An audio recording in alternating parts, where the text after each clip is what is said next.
Used to think the world was flat. Really threw my hat into the crowd. I felt I had used up my quota of yearning. Used to looking on the children at night. Hello, everybody. Hi, Yona. Can you hear me? Is 153 pages of the confidential agreement What is between that? Moderna and the U.S. government. Yona, are you playing something? 15. Jason, what was happening in 2015? Frankenstein? There it is. That was the dive, the evening. That's what I figured. Yeah, that was. He was channeling channeling Janet, Amber, Oz. all them. Yeah. Well, everybody, It's still welcome the to winter Fearlessly solstice. Authentic. It is. OCO, my friends. Namaste, family. I wanted to say welcome to Fearlessly Authentic, and we have Yona joining us today. And we're going to have another special guest pop in, and you'll see that in a minute. So we're going to talk about masks today, right? TJ. Oh, I should have brought two masks here so I could show how you tie them together to make the mankini. Oh my God. Yes. We can do a workshop later if you'd like. Yeah. I do have a mask. I must say this COVID response has been terrible. They've told people to double mask, but they never tell them about the earmuffs. They don't. Which They don't say anything. If you're going to double mask, really, you should wear earplugs under the earmuffs. That is a really nice look, nice. baby. That's nice. Your complexion is so it's so nice, right? So healthy looking. So it's actually like you can see how the carve is on it. Yeah, that's like Eyes Wide Shut meets Ace Ventura 2. Yes. That's what I thought when I saw it. I was like, oh, Jim Carrey would rock this mask. That's the mask that Lucky Burrito is wearing when she rescues the great white bat. Oh! So my when I was I want to say like maybe 16 or something, 96 about then, my stepdad had gone to, I believe this is from Tahiti. I'd have to double check, but this is actually like from there, from like an actual tribe. So yeah, I absolutely treasure this mask. It's so pretty. It's just so pretty. Yeah, nice craftsmanship. And it's like the happy hut. May all your huts be happy. I think it's like the the happy hut is like where the ceremonial you go into the first time when you get married, consummate your marriage. I think that's what it is.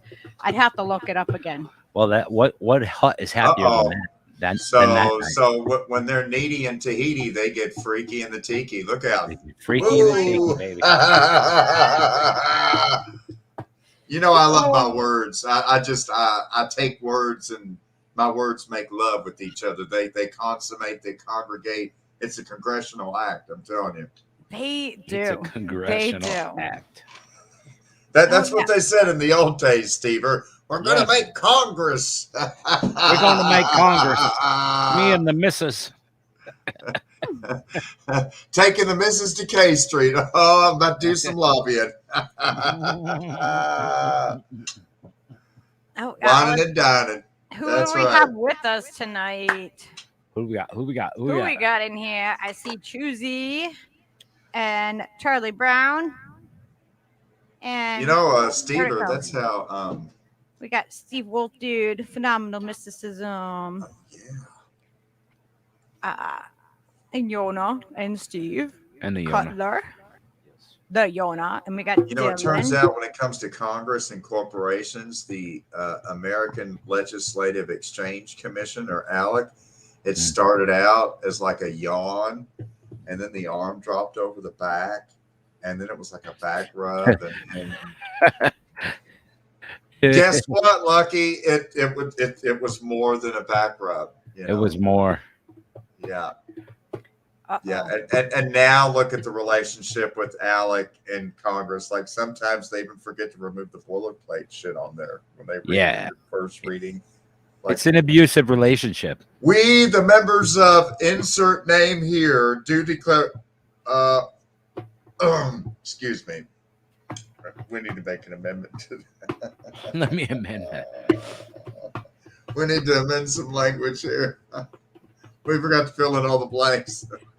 I'm gonna have to filibuster for a minute. Oh, did you hear in the middle of the night all those people that got sent through by the Senate confirmed to their posts? Oh. At midnight, huh? Including Chicago's famous former mayor. Oh, Ron. What is it? Raymond Maynel, or however you Raymond say it. Amel. Raymond Amel nitrate. That's now Israel has 2 ambassadors to Japan. Konnichiwa, motherfuckers. You think you had an empire? All right. I guess I should say l'chaim with the fresh sake. You know what I'm saying? Yeah. All right. I'm gonna let Steve circle take back. Your for sake 1 is minute. gefilter. Do you want to read the card for tonight? Yes. Yes. You want me to read? Yeah. All right. I'm gonna. I may just filibuster for a minute. All right. Well, you can do that too. You can just hang out for a minute. I'll be right back. Bum. Oh, well, here, maybe I'll kick in with some music.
Cam Schwari Kate.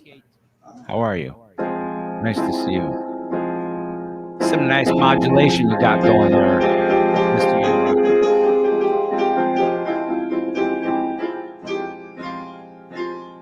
I mean, just, it's so much easier when you got the keyboard there and you just start win with the 7th and with the suspended 4th.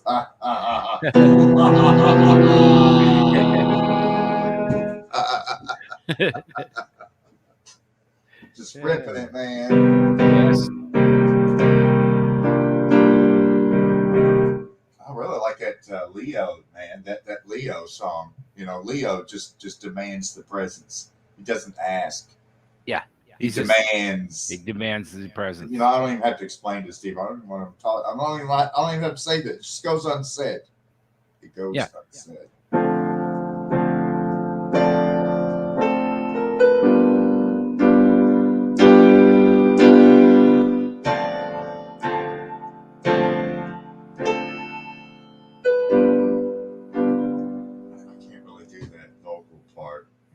That's literally almost kind of like whenever I hear that part of Dark Side of the Moon, it's always like, the great gig part. That's like the end of the ball game. The fat lady singing. You know what I'm saying? Yeah. Whoa, whoa, yeah. See, I don't have that range, Steve. I can't touch soprano anymore. I'm like at the most maybe tenor. I'm not out of the bass. Yeah, I'm a fucking your basic mid tenor. and there you are. You know what I mean? I got a At this little point, tiny I'm bit. on I got that more Barry falsetto White. than I used to. I got more than I used to because I quit smoking cigarettes, and that helped. And so I got a little bit more range out of it. So, like at this point, if we're doing Elvira together, Stever, Yeah, you got the bottom. Yona's on that ooh bapa bow bow. That I'm pulling in the bass at this point. Yeah. High old silver away. Silver, away. Oh, take us back to Alabama. All right. Mariana.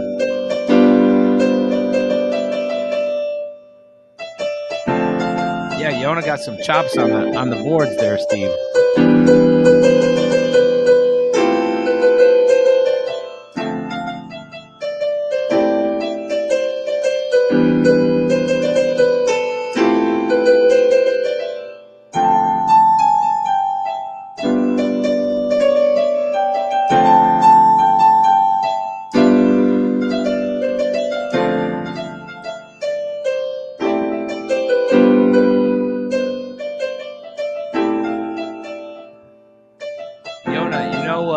Do you know the Radiators from New Orleans?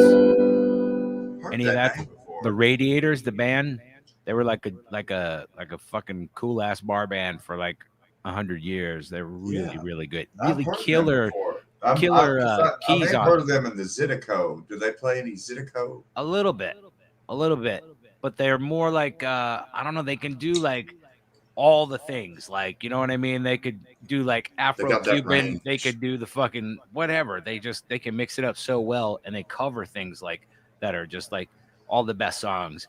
And but I would urge you to listen to that piano player, because he plays like these beautifully simple but impossibly fucking funky shit. You know what I mean? Like really, really in the pocket fucking band like that.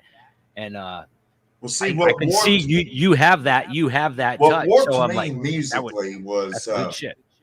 When I started out on piano, because we had a Yamaha piano in the house growing up, a baby grand. And so from my earliest memories, I was tickling the keys. And then I had some lessons at Campbellsville University there. It was Campbellsville College at the time in Central Kentucky. Sweet. Before, I started going to school. And then, and what was it, the end of sixth grade, the music man came by, the Kanogi Stiha, the music man, hawking the instruments to incoming seventh graders. And they were trying to get, I was like, I just want to play the trumpet. If I'm going to play anything, I'm going to play the trumpet. They're like, no, we need, and the band director's like, no, we need baritone and mellophone and French horn players. We need trombones, and we especially need sousaphones. And I'm like, honka. Fuck it. If I can't play trumpet, I ain't playing nothing. So I got the trumpet. The link in his email. I don't know if he got it. Picked it out. I wasn't telling you. Picked it up, and I mean, just instantly, I don't know. I was just instantly able to rock the trumpet. We lived out in the country and blew on that damn horn all the time, loud. And ended up within like a month, I made the all-district band. And, there were kids that had been playing trumpet for years at that point, because they had like sixth graders in an all-district band. But I just jumped right into it. And then by eighth grade, I made the Kentucky Commonwealth All-State Band. Nice. The Galt House. And so my first round, I decided I wanted to be in the orchestra. Because at that time I was still listening to, Prokofiev and Rimsky-Korsakov and Tchaikovsky and Georges Bizet and,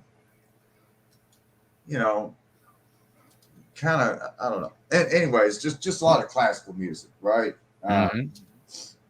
Gustav Holst, Wagner, a lot of classical music. So I wanted to do orchestra. Fucking shit.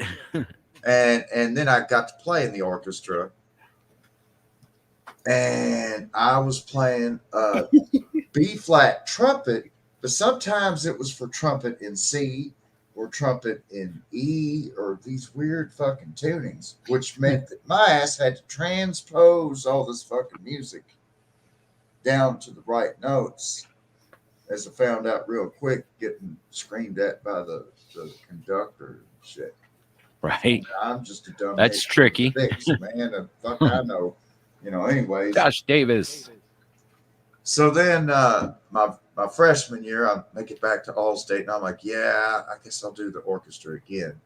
Only because, all my other friends that were in the other bands, they were like, these bands are really small and there aren't a lot of chicks and everything. And orchestra, on the other hand, takes up the whole stage. And, a lot of action, man. And these girls in there. A lot of action, Stever. I know. I'm telling you, violins, violas, cellos. All the pretty names. Basses, oh my. Plucking at my heartstrings now. I'm going way back. The violin music. So yes, I'm a sucker for the strings too. Sophomore year, I'm like, I just want to do the straight up Allstate band, man. Like just a regular band. I'm tired of transposing music, so I did that, and it's kind of boring, because they're always playing these medley songs and medley music. And for the most part, most band music is just like, unless you're playing like a movie soundtrack. And even then, it's just like a lame version, usually. Really stiff. And it's sad because you have all these instruments and all this talent, and the sheet music you're reading and playing is normally just fucking crap, Steve. Yeah, crap, man. So, my junior year, for the first time ever, they decided to start an all-state jazz band. Ooh, now you're talking. Yeah, brought in a trumpet player that played with Miles Davis and everything, Dominic Spera and everything. Damn. And it just so happened that there was one trumpet player there that could play higher than me and faster than me. And so he got first chair trumpet. And at first I was kind of bummed. Right. But then Dominic Spera comes over to me and he says, so you're my ride trumpeter, are you? I'm like, right. He's like, yeah, you're second. I wanted you to be second chair because you're the ride trumpeter. You're going to be doing all the solo work. That's dope. First trumpet keeps all the first trumpet parts going, leads all the other trumpets. Mm-hmm. You'll be sitting over there by me. You just kick in, and whenever, I turn to you, and then you just let it rip.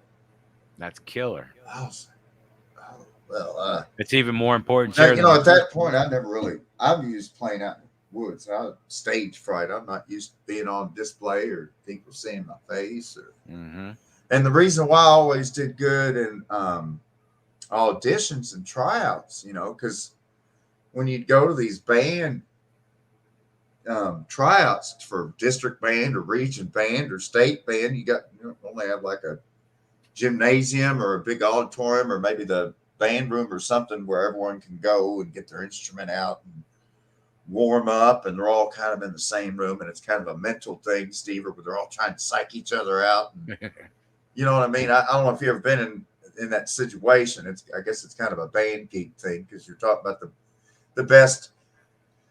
Normally, the best musicians out of every single band program across the entire state every year, all congregating at these different places and like that one, having to audition on the same music and parts in front of judges, and then they decide, they put together these bands, and then you go and stay at a hotel somewhere for 3 or 4 days and practice all the stuff, and then end it with a big concert, right?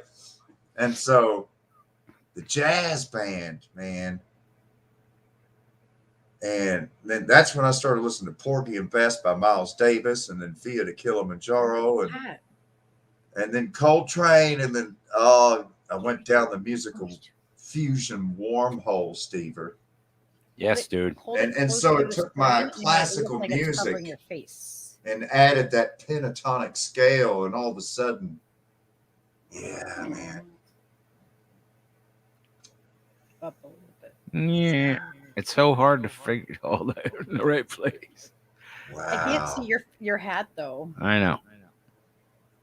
That's because my finger's in the way. That makes me think of the Swahili saying "Nataka kavuta bangi." Means I want to smoke the weeds. I smokes the weeds. Yeah, it's tiny. It's a tiny one, you know, and he's just like, I would have smoked the weeds. Why would there be a tiny mask?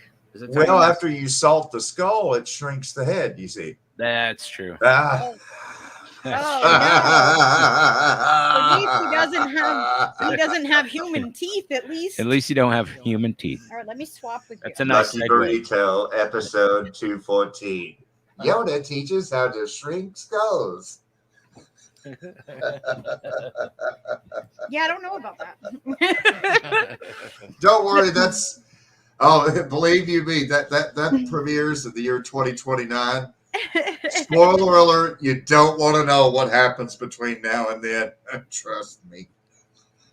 Oh my gosh. So I want to, before we really get into everything, I wanted to bring up, I told, I looked into a little bit into Skinwalker Ranch since the last stream. That's what Steve Wolfbrand said. Yeah. And he was just saying on here, like, that shit is like fucking nuts. You're talking about the Skinwalker Ranch outside of Duke, New Mexico, right? I believe so. Albuquerque, for those where all the not familiar. Skinwalkers are and stuff. See, isn't there another like sketchy place like in Utah though? Like right, maybe it's just right over the line from there or something. Steve Wolfbrand probably knows. I don't know. See, I I'm think it might have introducing been two you to different all stories. the characters in Yona's SARS Wars. SARS Wars. Yes, SARS Wars. In a galaxy long, long ago, like 18 months ago, began SARS Wars, featuring Duke Skinwalker of the Skinwalker Ranch, the Yona, Tupaka, Wuhan Solo, CBD Ho, and H1N1. Utah.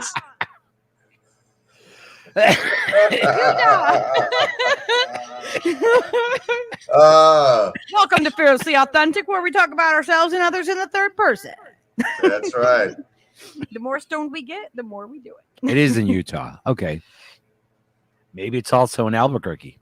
Yes. Happy maybe winter they took a solstice. wrong turn at Albuquerque. Utah. Happy Well, winter then it's solstice Eve. Ute Skinwalker then.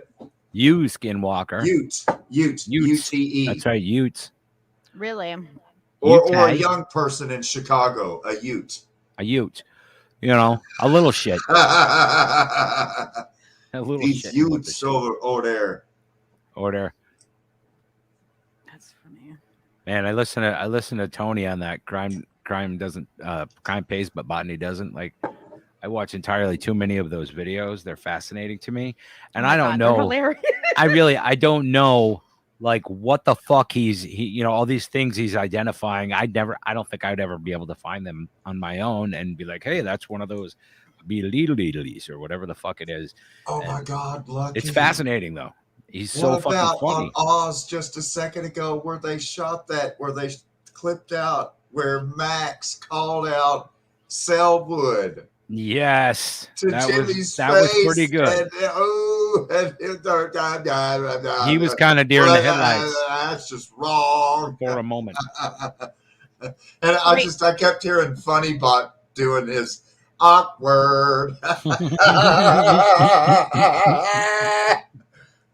then of all the things, Lucky, I'm going through my Twitter feed this morning, and somebody's recommending to me TKRD Media, and I'm like, what? Huh? Wait a second. I've heard of that before. And then I check up, I'm like, oh, yeah, that's Joe Firestone. If I'm going to buy tires, I don't want to buy Maypops. You know what I'm saying? Good stuff. All right, Steve Wolfbrand. Hi, Charlie Brown. There he is. Charlie Brown. How y'all doing? Selwood. That was some funny shit. Lame Selwood.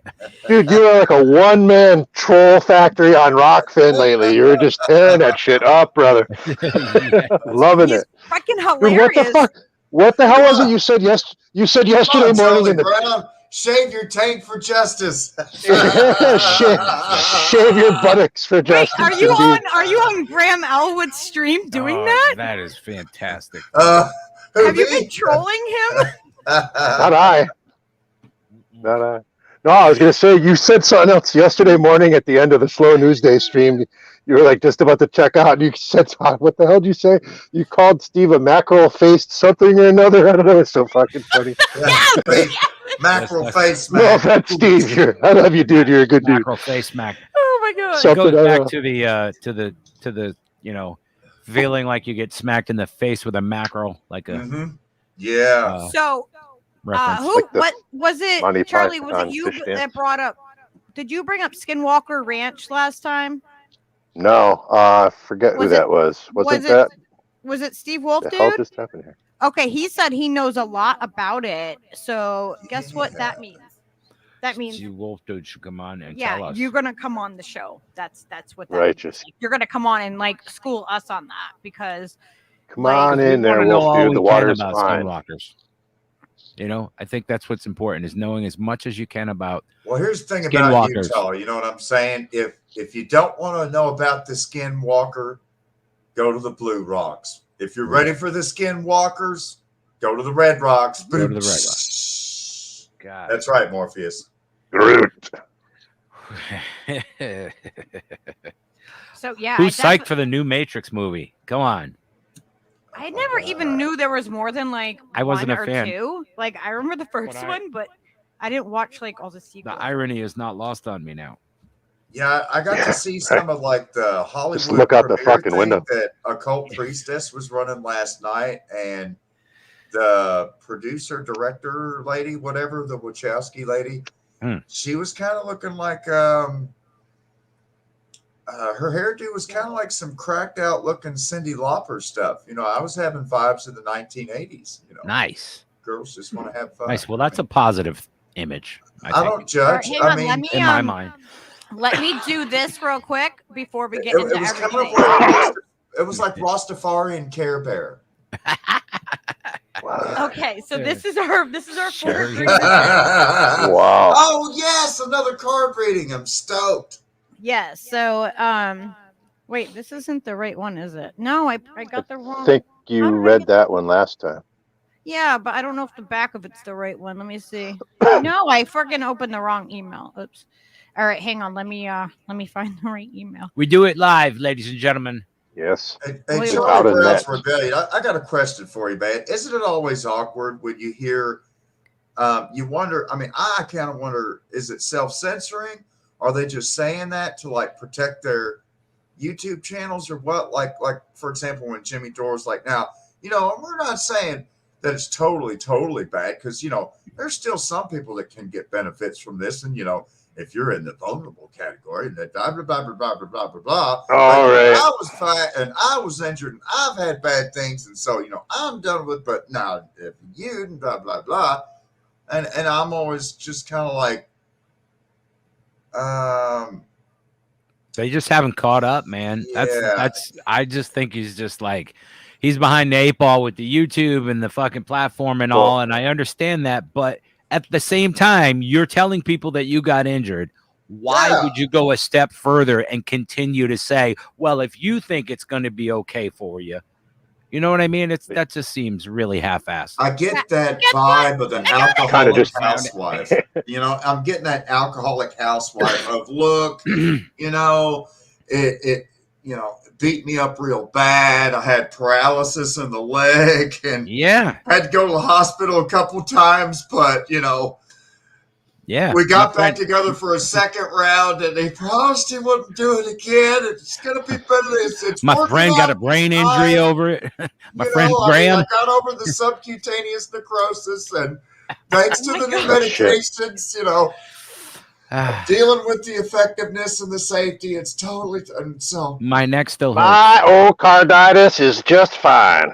It happened again, so that's why they call it myocarditis, because it ain't yours. You know, I believe totally. So Okay. we're boosting it up. All right, we're gonna do our card now. Okay. Okay, do the card. So this side is always do your best. Do your best because you want to. Okay. And then the other one, which one am I on? Yeah, go hard or go home. Mm-hmm. Why do those? Mm-hmm. Mm-hmm. Oh. Balls out. And then I will share the other side.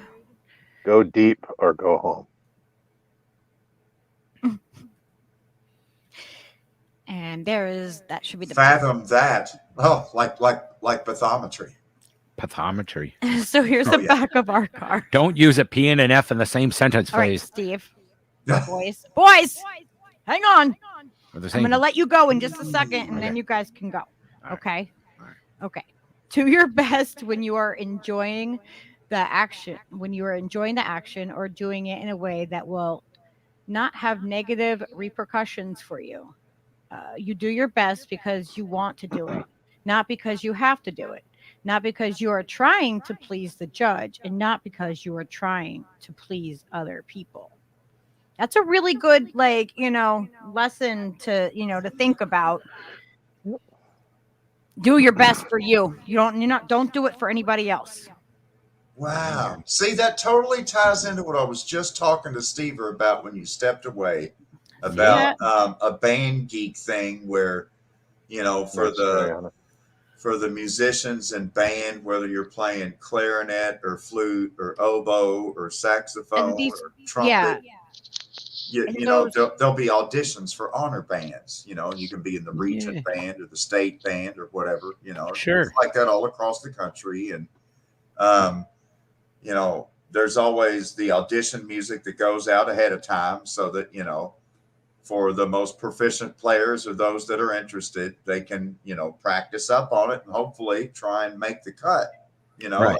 Depending upon what instrument you play, there's going to be more competition. So, if you play saxophone and you really want to be in the honor band, you might take the baritone sax with you. And that way, if you don't make it on saxophone, you can also audition on baritone sax or bari sax. And there may only be 3 bari sax players there, and they need 4. So you're guaranteed to still make the cut, right? Right. Your odds are good. But with trumpet, there was always like a fucking 100 for like 20 spots or something. Yeah. Okay. And you go in the audition room, and they're all playing as fast as they can. And I would go in just like that card that Lucky just read. And I didn't care what the judges thought. I didn't care what the other people thought. I mean, I walk in wearing a Grateful Dead tie-dye shirt, and for the test. I don't have private lessons and shit on my trumpet. I just fuck around in the woods playing when I'm not at school.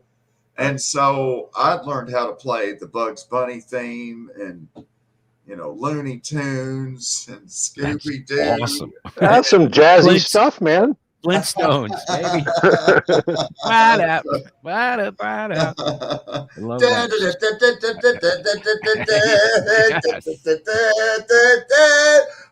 That's all, folks. And then I go off to the audition.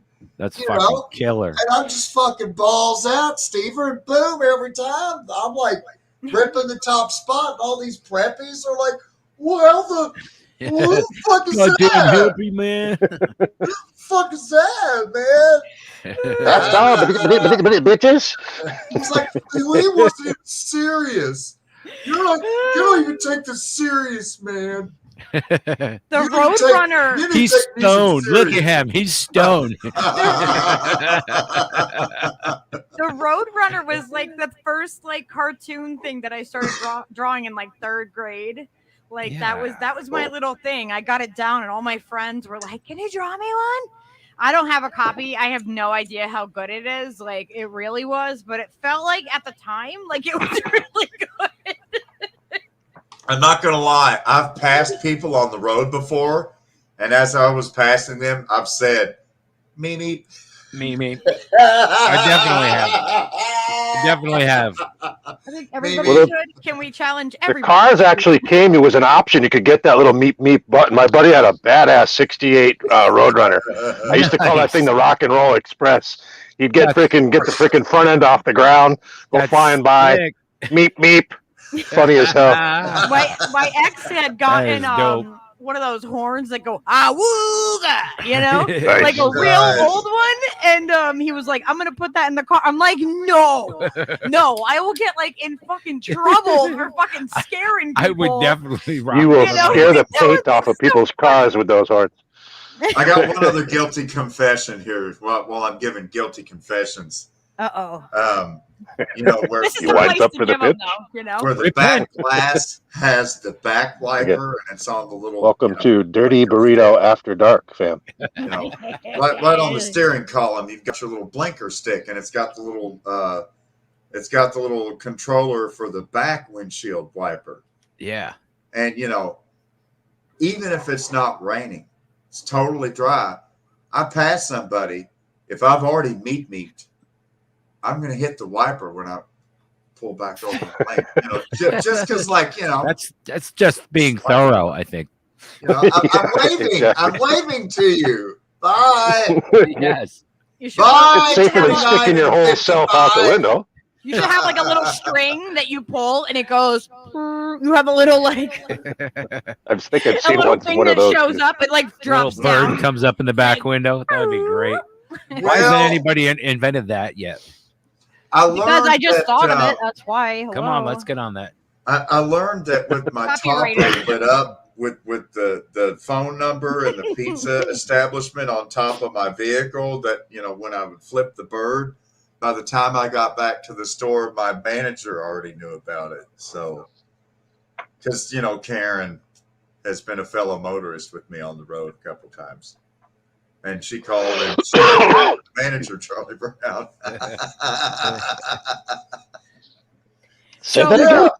Yeah, there was this guy who passed me, and he said, me, and then he flipped me the bird.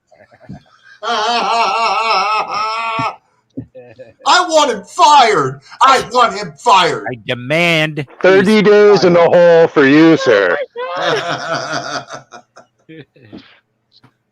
Oh my god! Which hole?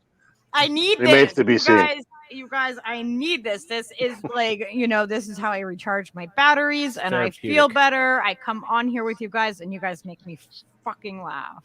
You know. By the way, she made me come on. So for anybody who's disappointed with this here, it's her fault. That's right, folks. You can thank this meepster for getting that sausage and pepperoni there in 20 minutes. That's right. If you smell pizza. And thank Yoda for being Yoda. Perfect. Because you know, part of the reason I started this was because freaking not only did I feel like we needed to challenge these things, but Yona was in the chat all the time going freaking like nuts. And I'm like, dude, I'm like, you are coming on the show when I started. Like, I'm like, you are coming on. Like, I didn't give him a choice. I didn't give him an option. I was like, no, dude, you're coming on. Like, you're part of this. You need to be here for this. I like tracked him down. Oh, and I have a super awesome announcement, guys. Super awesome. So I have confirmed that I'm going to be in the next either couple days before or after. You'll have to watch out for it. But I have Rick Overton that is going to come on the show. Right on. Yeah. Yeah, we're happy about that. I mean, like, he's a screenwriter, an actor, and a freaking amazing comedian. He's very funny. God.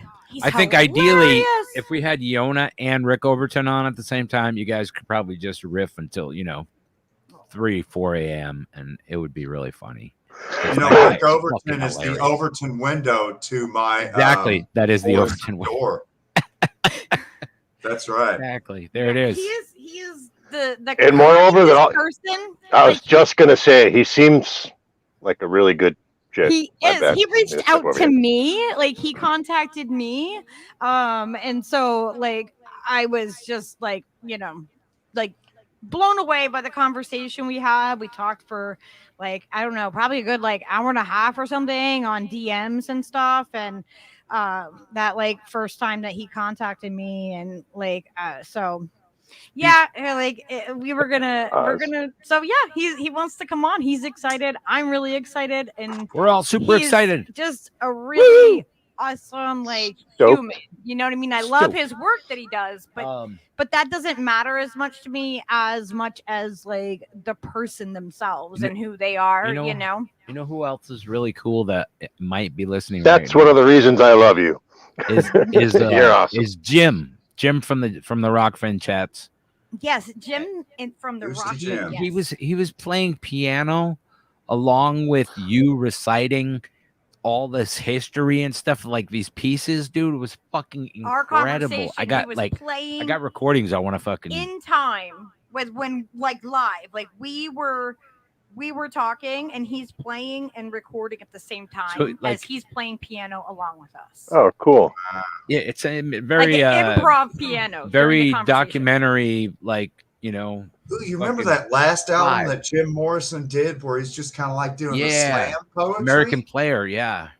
Yeah, I could do something like that. Yeah, I I've even love got some American short Prayer. stories. That would like be, the one about the Jesus Beach and Omer Cook and dude, and that then would be- Yes, he was, yeah, Mariana. I got Movie. stories. I got some. That was short a good stories. interview. Yeah, Mariana, yes. We should he was definitely, on War Deer's channel, and he that. was also on Combo Couch. Like I Oh, he grew was? I up missed that. watching- Yeah, he was on both. Rick. Oh, Oh, cool. Huh? I'll have to go look for that. But yeah, like he did like what, and he's been doing movies like I don't know, probably he's been making movies and stuff for a long yeah, time. yeah, like a long time. Like Yeah, you look at his IMDb and it's like a half a mile long. Yeah. yeah, Well, like I'll tell he you, did you know, Character actor stuff. Willow in '88, and then like I did not realize that was him. Yeah. and he did he was in like a bunch of movies, but he was in like Bill and Ted, like, and some of it he was just a contributor on it, and not all of it was like acting, but he contributed with like the show ER and Lost and Charmed and Miss Doubtfire, Groundhog's Day, like, That's a lot you of know. fucking shit. I mean, Wow. the list is freaking huge. Steady work is a good thing. It's If you insane, can get it. and his improv work is fucking amazing. Yeah, his special was fucking hilarious. If you can borrow somebody's Amazon Prime password to go on there and watch it, or sign up for a 30-day trial, or if you have it, you have to go watch Rick Overton's comedy special. He asked me if I had seen it, and I felt like, oh no, I haven't seen that yet. Geez, that's I went the over and watched resume it. there. That's a Oh my full-blown God. curriculum vitae, folks. It was so great. Wow. That the freaking I had to stop in the middle of the show to go and freaking pee, because I was like, oh my God, like Yeah, there was like stop. giggles throughout the whole set. He's like improving. They put like words up for him to like or a phrase or something like bizarre TV shit screen. on a TV behind Yeah, him. I think it's called Set List. Yeah, really fucking Yes, crazy. and he has to like turn around, and he's like you can see the wheels moving in the brain, like Yeah, the way he arrives at the jokes and like builds it, and they had a thing on after it, like breaking it down, like what he's thinking when he's doing it and stuff. It's like, it's fucking amazing.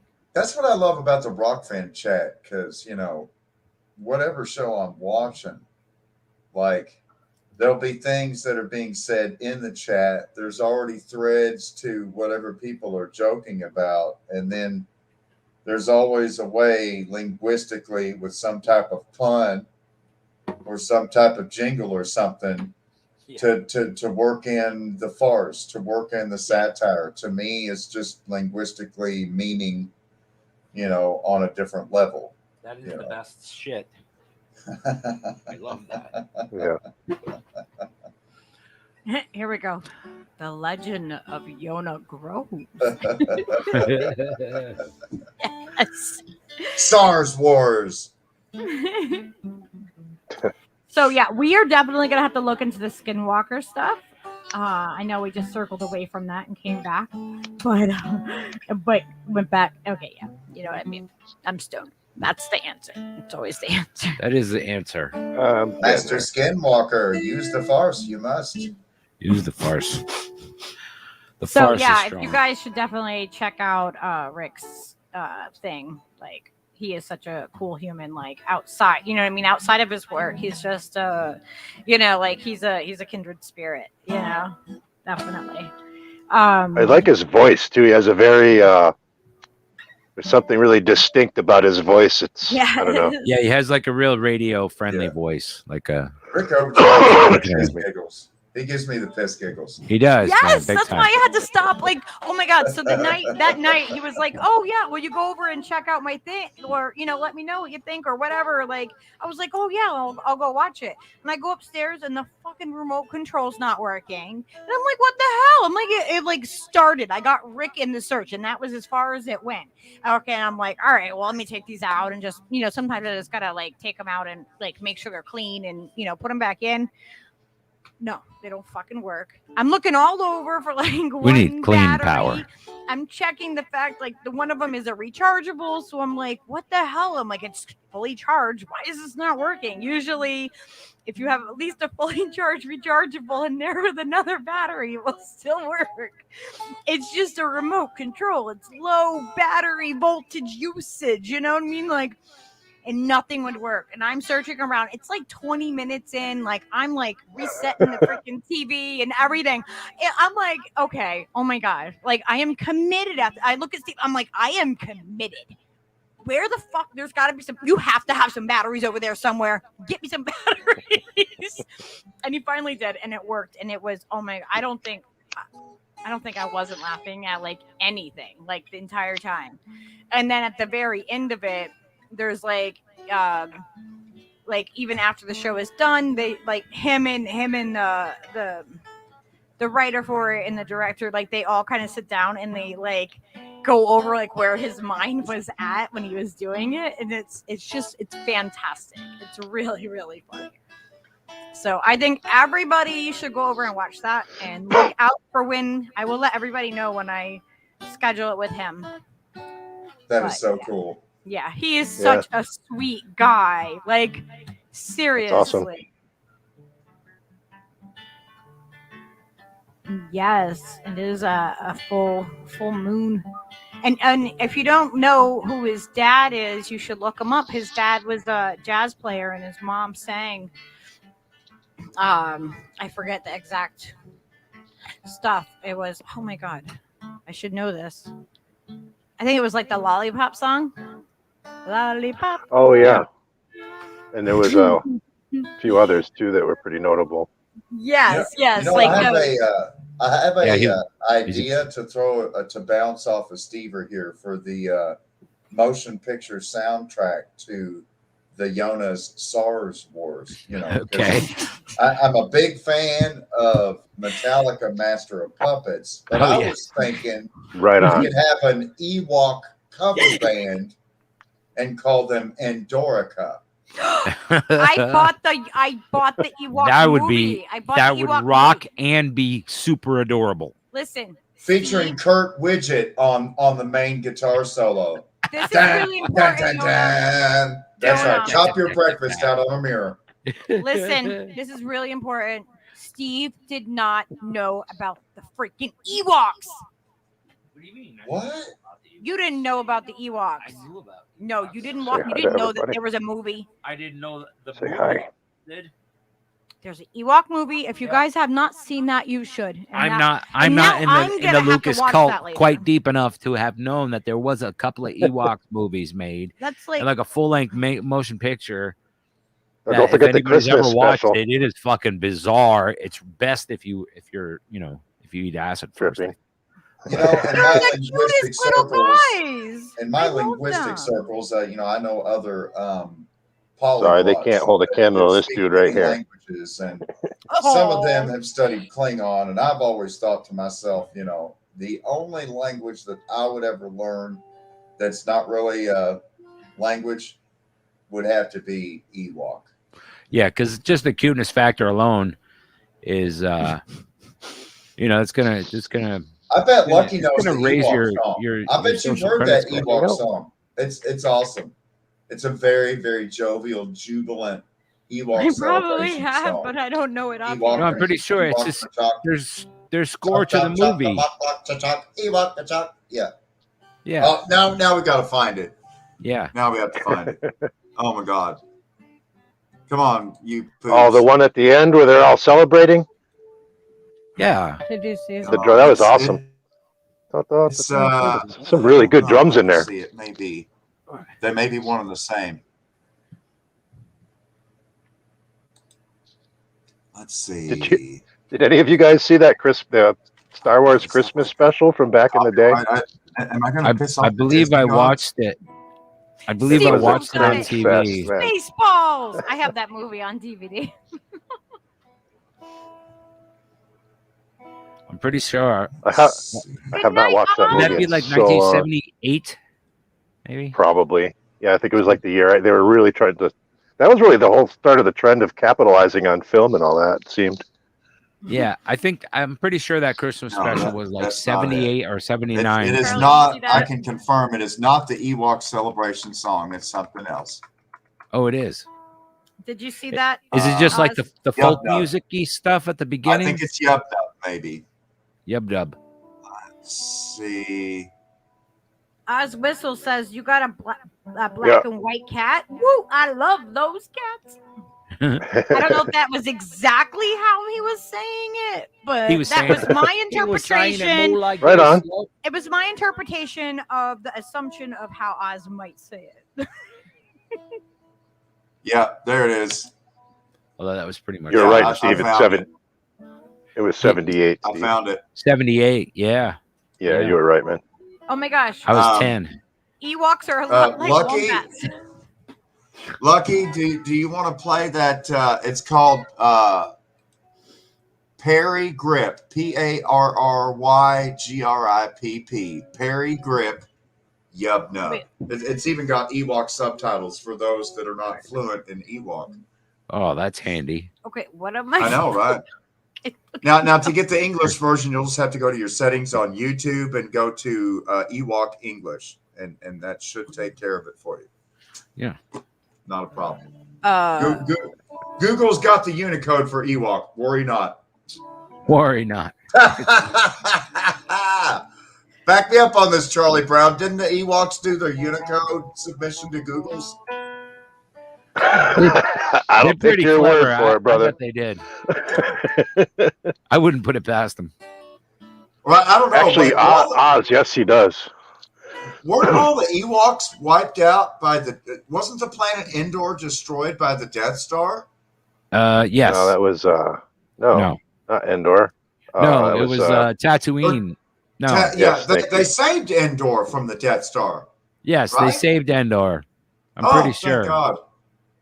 I can't remember. Endor is where they had the shields or whatever that they had to go ahead and knock down in order to be able to take the Death Star out, if I recall correctly. Boy, you're testing my... I love these movies. I grew up with these movies. Like, the original Star Wars, like, changed my life. I walked out of the theater that day like a changed human being, Like, and nothing has been the same since. That first movie was so dope. Like, you know about the Joseph Campbell's contribution to the whole thing? No. I don't know if you must know who Joseph Campbell is. It was amazing. Like, all the actual the mythology and like the anthropology and all that kind of stuff that went into it. Joseph Campbell's work is amazing. He traveled the world and studied cultures and made all kinds of interesting observations and stuff. Sorry, I didn't mean to sidetrack that. Dude, Obi-Wan Kenobi, man. The original Obi-Wan, the Lawrence of Arabia, man. The vibes, the mythological, just everything, man. Well, Lucas said too. I mean, that was all like an amalgam of all those old swashbuckling type movies, and then smashing the Nazis and all that kind of stuff. Yeah. Excuse me. Everything's all mixed in there. I was just over 5 years old, and I got to see it in the movie theater, and then I got my AT-AT. All right, I think this might be it. It says it has the lyrics. All right. Let's see. In celebration of the winter solstice.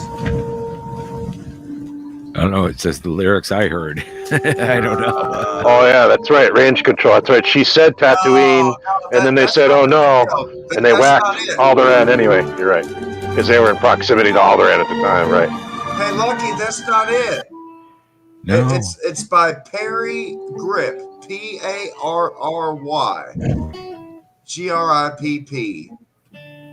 Yub Nub, where it's just the song.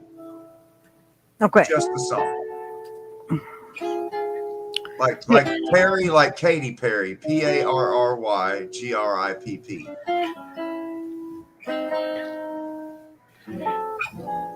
And it's in case you didn't hear me, Oz. Yes, he talks like you would think he was Siamese.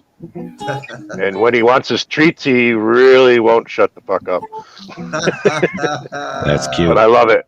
I love it. I'm honored that he talks to me. Got kicked around a lot before he got here, so it's nice he's coming out of his shell.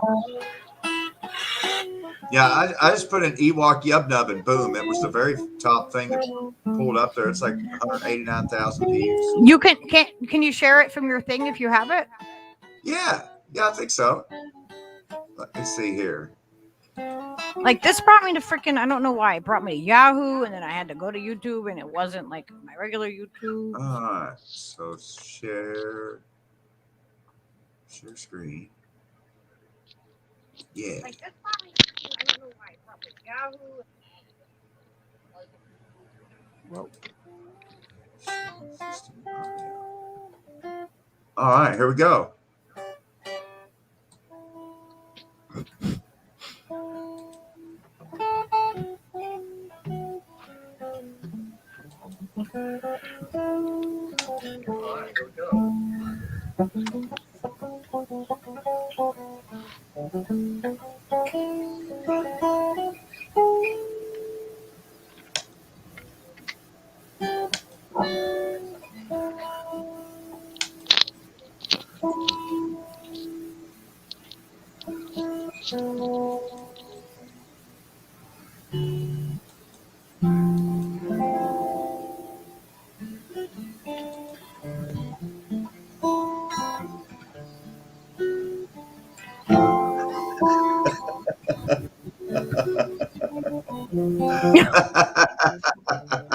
Oh my god.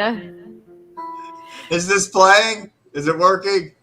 I don't have the sound, but I see the video. You see the video, but no sound. Oh my god, I love them so much. Oh my god. That is not that was not the regular Ewok. Yeah, he's breakdancing. Whoa, look at Did you see that weird shit? Where? Oh my god, they're just so cute.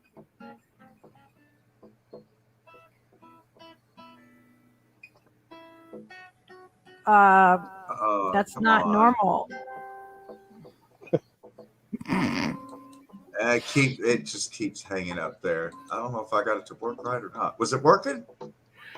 I could see it. I couldn't really hear it or anything. Yeah. Maybe your volume on your YouTube is all the way down. But that's probably okay because we might have got fucking pinched for unfortunately, as it turns out, the Yub Nub Ewok song is an original musical work by Perry Grip, so it's actually not Disney content. Look at Mariana. That's amazing. Look it up and see an Ewok humping the ground. Supplies. Yep. Of course, they're it's just gangsters. because I'm holding Come back. to the right place. You know, the fear of defeat is worse than the defeat itself, and so I'm having fun as Thomas Jefferson is biting his nails inside his coffin right now. Yes. Oh yeah. Squirm, you old fuck. That's right. You know, just recently, literally within the last year and a half, 2 years, maybe it's been 3 years at the most, but very, very, very recently, they went to do a complete restoration of Monticello, which is the brick plantation home that Thomas Jefferson had constructed. I would not say that he built it. Right. He had it built. Lucky knows who built it. Did you see what Oz said? Oz has a fear of getting humped by an Ewok. We can talk about it, Oz. It'll be all right. We'll walk you Hey, through Oz. That's like the funkadelic fear of being eaten by a sandwich. Well, remember that the people were complaining that they got virtually like groped or something virtually, or that's right. In the metaverse, people have actually already. I feel like I got groped. Hey, like we got groped. Okay, so if someone says something that's freaking gross online, what do? You fucking block them if you don't want to talk to them. If you don't want them to be able to grope you, if they're being gross, then freaking block the dude. They won't. I encourage them. I encourage them to do better, to try harder. I mean, wow. At last, AT&T has literally allowed me to reach out and touch someone. That's right. And this is I couldn't hold back. I had to, Charlie Brown. I couldn't hold back. So roaming charges have morphed into groping charges. That's right. Right down. Oh no! I think I've exceeded my data package. Do I have to pay extra for that? I don't have enough bandwidth. Oh, I hope there's an app for this. I don't have enough groping power. Shit. It'll be cheating next. You'll be able to it'll be like I had he virtually cheated on me.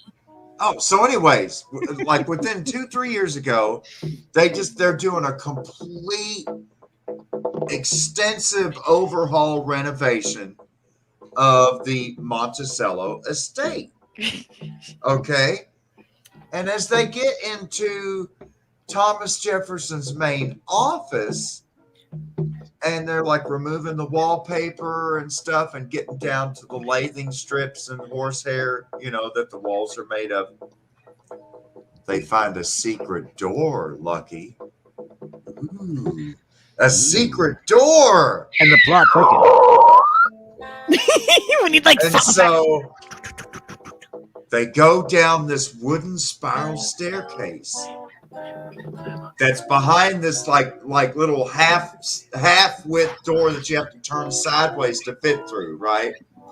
This, and they go down this spiral staircase into a room directly underneath his office, and it's got a bed. I was just gonna say, damn well it's a sex dungeon. And a toilet. No.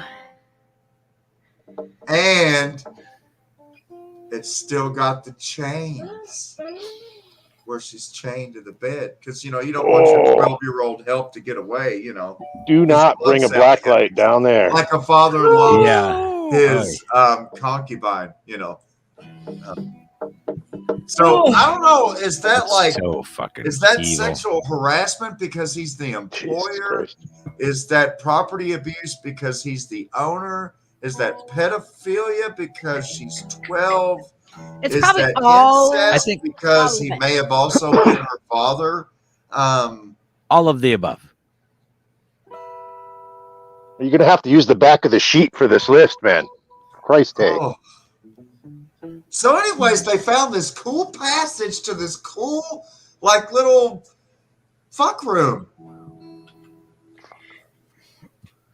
Well, if it wasn't rape, it would be essential really cool, for any country home. Come on. Cool. If you're consensual adults, then, do your thing in this little fucking room, but do not do it like that. I think the chains that were connected to the wall, to her leg, to the bed, kind of imply the consent there, Yeah. Hey man, you don't want to kink shame anybody, but I have to agree with you. Come on. After all, now think about it, Charlie Brown. Do you know how many cities and counties and everything are named after? How many schools are named after Jefferson? Oh, so dude. We have a holiday. We have a holiday for Columbus, and look what he did. And Lucky, we should all give it up for Thomas Jefferson, just like Sally Hemings. Yikes.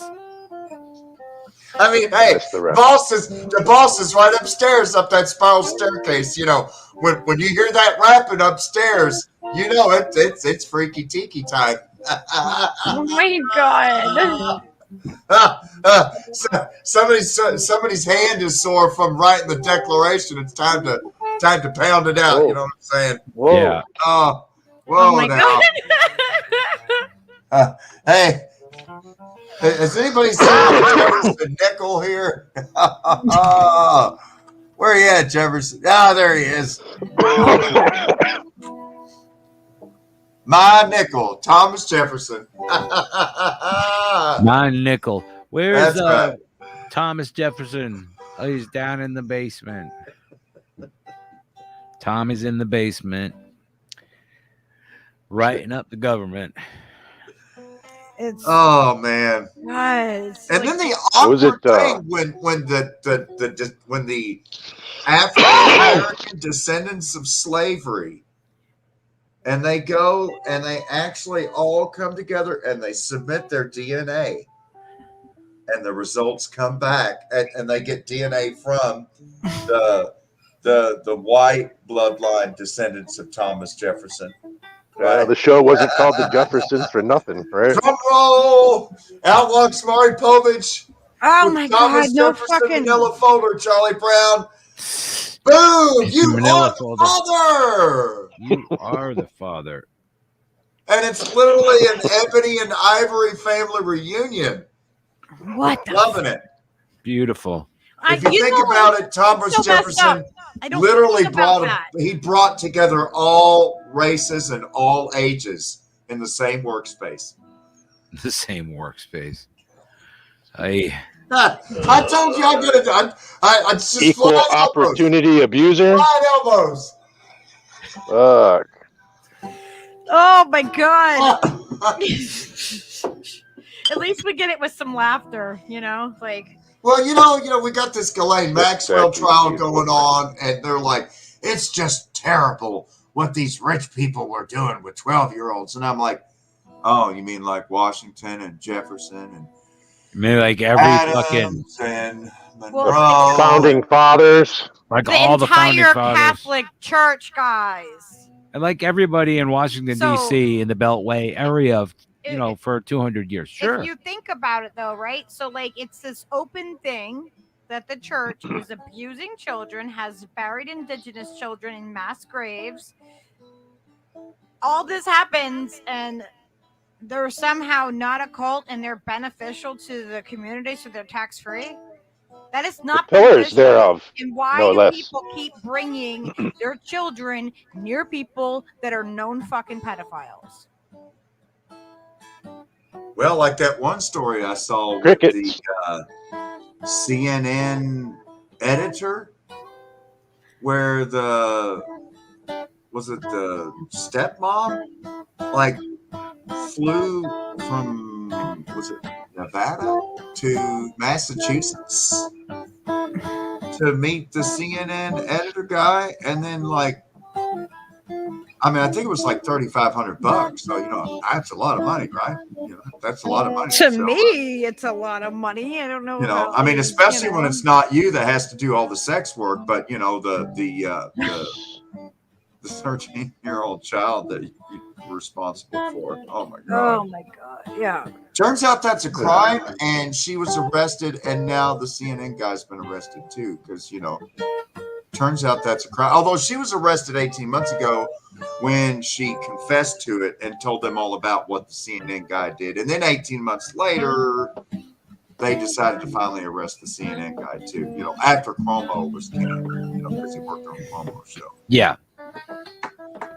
But don't get that confused with the other pedophile that they just fired at CNN. Turns out there's more than one. There's a couple. I know, right? How weird.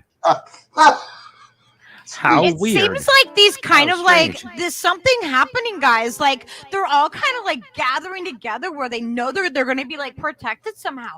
How does that happen?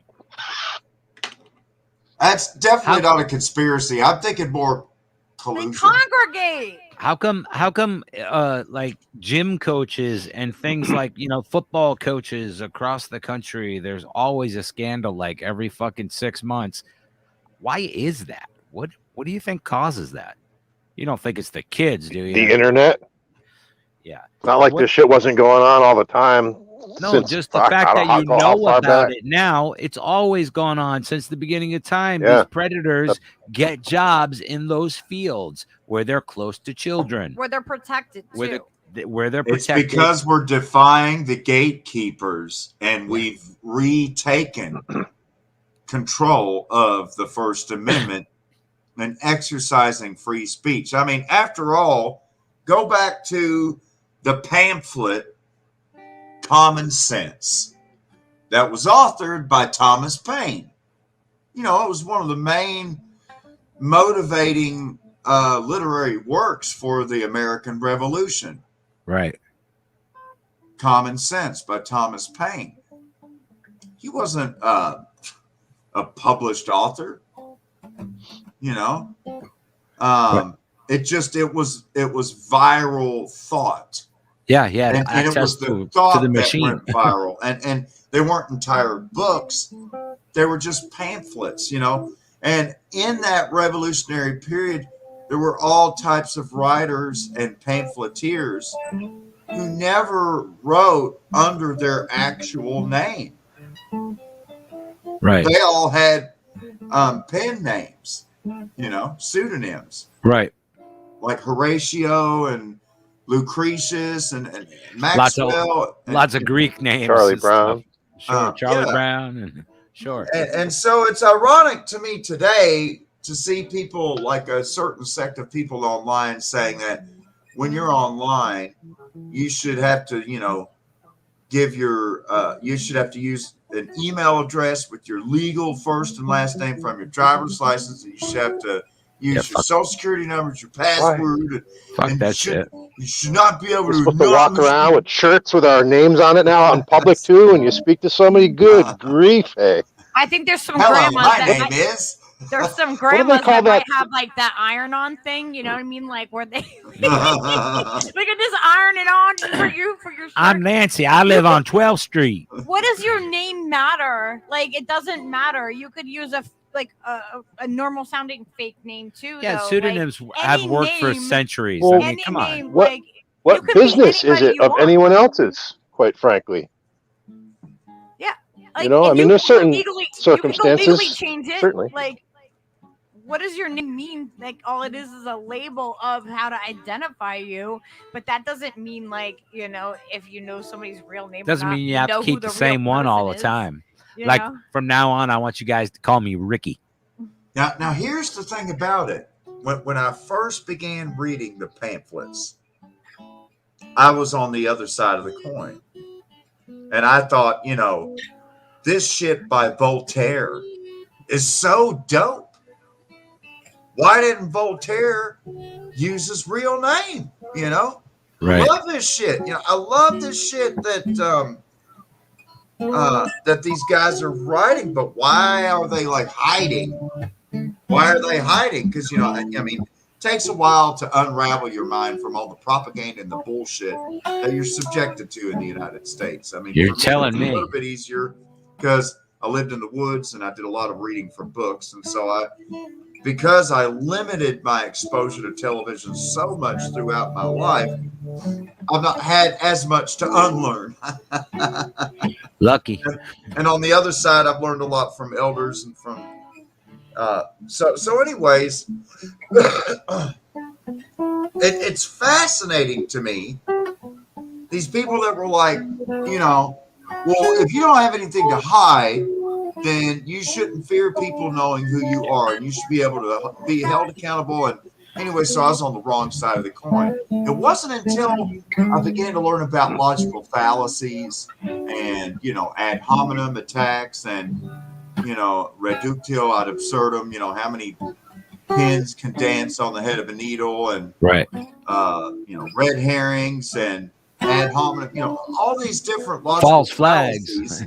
But it's a form of sophistry when you're trying to homogenize truth and exchange free ideas. And the other side, rather than debate the content of your concept or dispute facts about this concept or thought that you've brought forth, immediately it is to attack you and discredit you, or to discredit the person who has put forth that idea.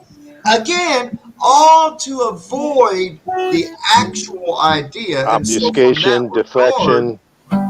It makes perfect sense why you would pin something as X or Y or written by the thing, because now, okay, how are you going to attack the thing? You don't know who the thing is, male, female, where they are. So what are you going to attack now? Well, I don't argue against anonymously posted things. I've seen that. Yeah, but then it's like, oh, well, I don't even talk to frickin' you or in this group, and here we go again, right down the fucking the divisive shoot to hell. Right. There's certainly some distinctions that that might matter in certain respects sometimes, but in general, yeah, I was going to say the same thing. You have a much more eloquent way of saying the same thing I was going to say. It's just a means of not dealing with whatever I don't even like to say the term argument, but whatever the subject matter is, and you don't have a good, again, whatever argument or whatever, you find some other means to then you're going to, like you say, attack a person's character instead. Yeah, because you're hiding behind. I'm living proof of that. It's like, you know what I mean? It's like, I'm not even a human being on paper anymore, according to law, but it's like you fucking have to accept people for who they are. You know what I mean? You can't you must merge with your identity. So bizarre. I totally would have read Tom Sawyer if it was by Samuel B. Clemens, but who the fuck is this anonymous Mark Twain guy? Fuck off. Right. So that's what this is my nom de tube right here, You're not allowed to have a nom de plume. It's time to merge your identities. Merge them. Just wear your mask. Be one with your mask. All these people that are hiding behind all this bullshit, or are involved with the whole freaking cult of all of it, because it's all one cult, right? It's all one thing. They just don't realize that there's sub cults within their cults and all of that. But they're all just hiding behind these freaking artificial these masks, and that's how they just continue on through, and they don't wake up, they don't pay attention, because they have a mask in front of them that it's easier to hide behind that and pretend not to know and everything else, and just continue to go through. Just keep going. You know what I mean? That masking is the norm for society too. And like a form of dissociation or something. The cult gets cold in the end, right? CULT or CULLED. Cold. Yeah. Cold. Colt is cold, served cold. There we go. He can't turn it off. Colt is cold, served cold. There we go. He cannot turn it off. It's just he's a punny motherfucker, this guy. My mom taught me the appreciation of the pun at a very young age, and I've always just enjoyed the shit out of that. It's such a cool thing. Just the semantics and shit, little dance that you can do. Cold is cold in German. It's the coolest thing, and Johan is so versed in it in multiple languages. So that's the thing. Jawohl, kalt ist so kalt auf Deutsch, und ich liebe die Langsprache. Für die Spritze macht frei. Impfung über alles. You could have just ordered dinner, but it sounded really filthy. Ich möchte jetzt etwas essen, bitte. Jetzt etwas essen, und ich möchte ein Wiener Schnitzel mit Spätzle und Rotkohl. Jawohl. Ich bin so viel hungry. He's doing the soft German though, because there's a much harder C's, CH's and CK sounds. Yeah, I don't really do the Hochdeutsch. Ich liebe nicht die Hochdeutsch. He's like, it gets too much saliva ich liebe on my die screen. bavarianische Deutsche, jawohl. Some of those guys. I like that soft, fast. that Österreicher lockdown Deutsch. You know what I'm saying? Lockdown Deutsch. The kind that can form a mob around Andreas Nowak and beat him down in the street, right? Yeah. Yeah, that was kind of like a Seth Rich moment. That was like the Seth Rich moment of Vienna. You know what I'm saying? Kind of. They're not fucking beat him around. down, but they left his wallet in his pocket. Yeah, right? They didn't even make him run his pockets. But so European. Because didn't they say that Seth Rich was like a burglary gone wrong, but they didn't even burgle his own pockets and left his cash and credit cards and everything in his wallet. Weird. But it was a mugging, Charlie Brown, right? Yeah, whatever. He was accosted. And then they asked Julian Assange about Seth Rich, and he's like, well, I'm not saying he's not the source, and I'm not saying he is. And they were like, anytime I hear this kind of shit, I hear it's in my head. This magic bullet.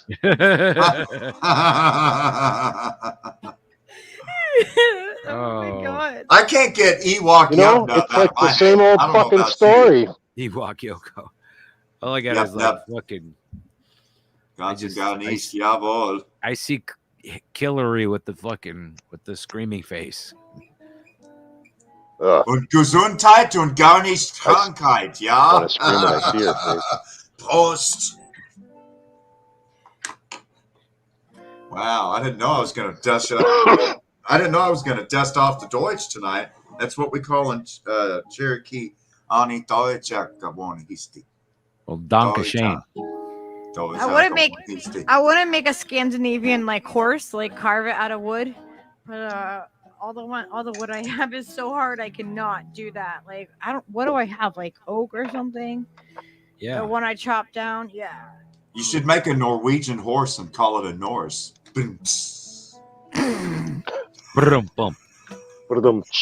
Now that's a Viking to my liking. There we go. Oh my God. I went hiking with the Viking of my liking, but his horns kept getting caught in the lichens. That's like moss going wrong. Nice. That was a stretch, but it worked. Us Vikings, we actually our judges say we didn't have horns on our helmets. That's a myth. The virus can't tire us with the fungus as a fungus, but there's no vaccine with this vaccine because it's all lies. Real lies.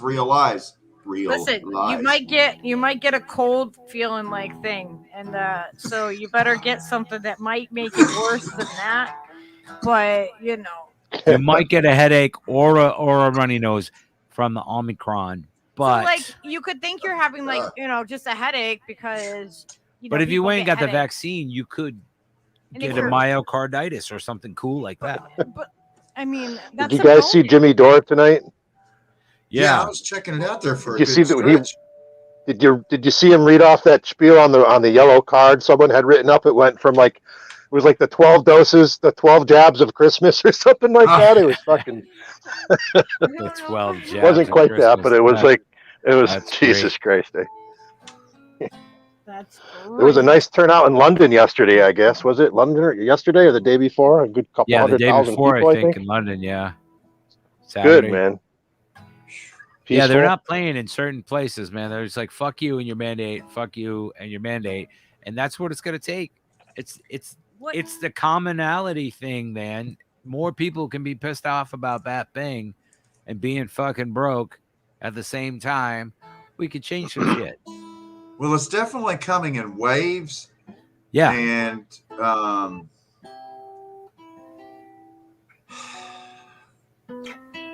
they've already got their contingency plan, and there's no doubt that every attempt is being made to provoke into extreme violence because that's what they've prepared for. That's all they know. Well, that's all they know. They own extreme violence. That the state is the fucking the big daddy of fucking violence.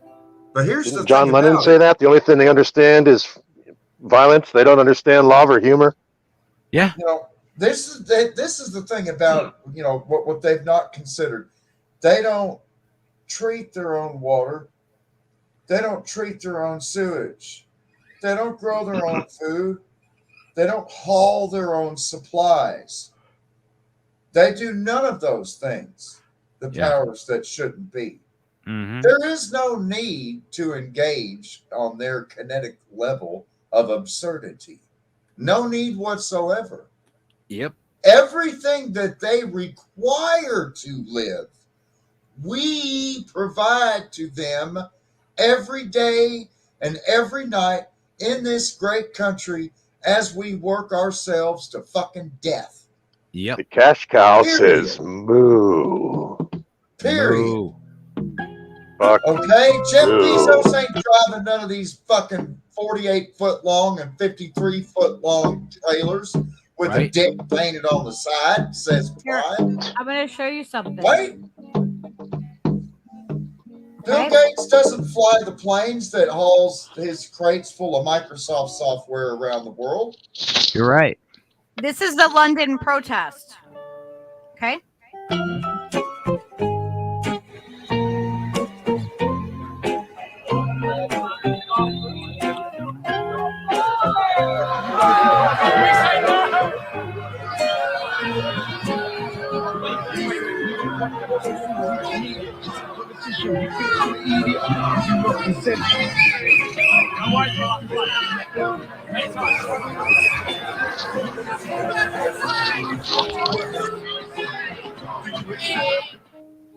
Yeah. We need to fucking surprise the shit out of them. So, yeah, this guy is awesome. I think that's absolutely it. And this is his YouTube is called John Talks. And you guys should all check him out because yeah, he does drop. He has like 30-second clips of like, you know, protests like around the world and like funny little clips of the like the bloopers that happen and like, you know, he edited some really good. But it's one of the places that I actually can find, you know, clips of the protests that are happening all over. Like no one shares. I think them, he always has them. Yona's point about us, you know, actually controlling the means of food and water and stuff like that is fucking as valid as Choosy saying, you know, fucking make allies with the fucking army and fucking, you know what I mean? Do those things because why not? What are we doing right now? Well, it's you just know, getting worse and worse. Of the military angle, how many tens of thousands of well-trained, country-loving patriots have chosen separation and discharge from military service over participating in medical experimentation with their bodies and, you know, basically forsaking retirement, promotion, you know, lots of them, future career opportunities, prestige, honors, and all kinds of things, and choosing life instead. Crazy bastard. And, I mean, at last count, it was over 65,000 U.S. military service members that have now been discharged from the U.S. military. So when you talk about people being on one side or the other, well, clearly there are now two sides when it comes to the well-trained, well-equipped American military forces. And so all of a sudden, in one very, very quick and unprecedented pulse of discharge into society, we're looking at, you know, upwards of a third of the fighting forces en masse being sent back stateside, back to CONUS, back home with discharge papers in hand, because they're not willing to be stuck like a voodoo doll with, you know, 50 doses of squalane. Because, listen, it's not just the COVID shots, folks. Oh, no, not for them. It's all these other flu shots and all. I mean, fuck it. The adult tetanus boosters. I mean, God, anybody that's been in the, you know, disclaimer, you know, I was in the United States Army, you know, anybody that's been in the U.S. military active duty service, regardless of the branch, whether it's Coast Guard or Air Force or Navy or Marines or Army, or I guess Space Force now. Whatever branch. I met an astronaut once. You know, you're a GI, you're government issue, you're government property, and they just stick you with what the fuck ever. And it's even worse when you get sent overseas before they even let you on that Mac flight. You know, when you're flying Space A on a Mac, and they're like, well, before you ship to Ramstein, you got to get these like 35 fucking shots. Jesus like, Christ. Shots of what? And they're like, don't you fucking worry. Oh, okay then. That shit ain't right. And you never even see a needle. They're all inoculizer guns. Well, they just press it up to your skin and pew, and it leaves a whelp, you know. And then like 2-3 days ago, they're talking about they've invented a new technology to give the COVID shot without a needle, an inoculizer. And it's like, that's not new. They had those in 1993 at Fort Leonard Wood, Missouri, motherfucker. What are you talking about? Whatever. Oh my God. So much longer. So much longer. Because they had them before that. That's just when they like publicly will use something. You know, like we find out a long time after. Oh my God. Wow. This shit's like. Sometimes I really feel like I'm going so crazy with all this shit that's happening. Like, I'm like, this just doesn't feel real. It feels really like funny. It doesn't. We're in like 1984. You know what I mean? Like, I think that a lot of people are having a hard time grasping it too because it doesn't feel real. You know what I mean? Like, it's just. This is you know, either like I was saying, I think last stream, you know, it's the people that want to blindly just follow, and the people who do it because even though they know, because they can't deal with the consequences, or they're afraid to go against the grain, you know. That's how we got here. That's how we are going to be enslaved if we don't wake those people up and get them to join with us too. Some of us have been on this path to try and figure shit out for a while, so this isn't like such a big surprise. And I think for a lot of people, you can just see it all over in so many different ways. The rug is being yanked out from underneath their feet, and they don't know what the fuck to do. They're grasping at anything. These motherfuckers are up here, hey, just take this and take that and do this and stand here and do that. And they don't know what to do. A lot of people are older. Really, I mean, fear and chronic toxic stress shuts down the nervous system, man. Everybody's got this dysregulated nervous system. It's like we all have one big nervous system, and it is dysregulated as a motherfucker. Oh, yeah. It's all intergenerational trauma, stuff that doesn't get spoken about, like we've talked about before. And when it does get spoken about, it gets spoken about in ways that just fucking bewitches people's minds. And you know, and then this whole thing of turning people against each other. Hypnotized. They're hypnotized, you know, they're just mass hysteria. Yeah. For real. Yeah. I think I saw Shadowban commented something like that on one of the chats earlier, Jimmy's or somewhere. Steve Wolf mass hypnosis. had to push away, so I say don't go home. Steve there. Oh, good night, Wolf dude. Be well, brother. Good night. I'm sure we are going to be streaming on. Feliz Navidad. Yeah, I want to wish you a Merry Christmas. We'll be streaming on the day that everyone celebrates as Christmas. We'll be streaming on that day. I'm pretty sure. I think that's going to be the thing. Yeah, we celebrate Yule, and then Skyla's birthday, and so we'll definitely be on. I know I definitely twisted up a Yuletide log before this version. I hope to twist up a Yuletide log. Feliz Navidad y prospero año y felicidad. ¡Qué bueno! Leo, wasn't he just Felicitaciones y bendiciones, todo mi amiga y amigo. En todo el mundo, para todos los Estados Unidos.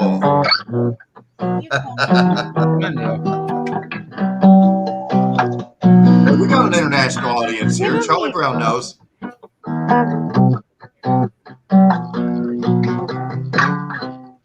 Really? Leo Love. Yeah. What is up, buddy? Hi, Leo. Can you hear me, dude? I have Hi, the tiny mister. djembe. Oh, right on. I got one too. Too late to fuck with the drum here. He loves the piano. Do you know that's his, I think, his favorite instrument?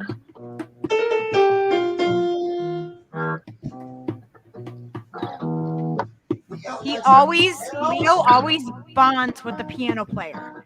Like when we would go to a show and there's a band shakedown, like and he would sleep right at the piano player, at his feet.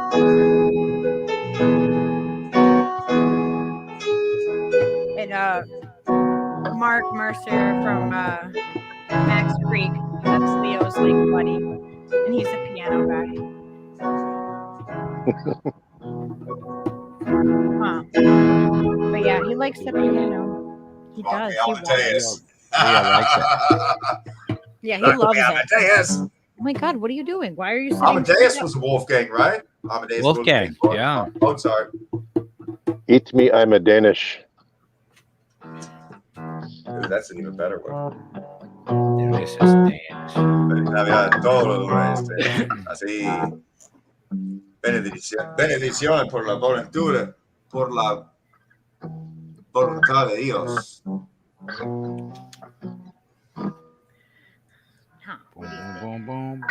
What do you say? Espíritu Santo, el soplo de la vida. Something about the sound of a guitar and someone speaking Spanish. It's like it's natural. It's a thing. Un partió ojitos negros, cielito lindo, junto a boca. Did he just say I'm gonna have some black beans and rice? Ay, ay, ay, ay. Canta y no llores, porque cantando se alegran. Okay. Cielito lindo. I'm sorry, I had to put my drum Los corazones. All right. You inspire me, Charlie Brown. Hola, This is awesome. We Cue the horns, right, Stever? We needed some of this, We needed Oh, I'm kind of feeling more of that Nolans vibe tonight. You know what I'm saying? Some of that Raging Cajun. Raging Cajun. Ah, mais oui. On passait tout le temps en fumant. J'aime de l'herbe. Allez rouler les montants. Laissez rouler les montants. Canta y no llores. Gracias. Ay, estoy arriba. Qué fuerte mi hierba.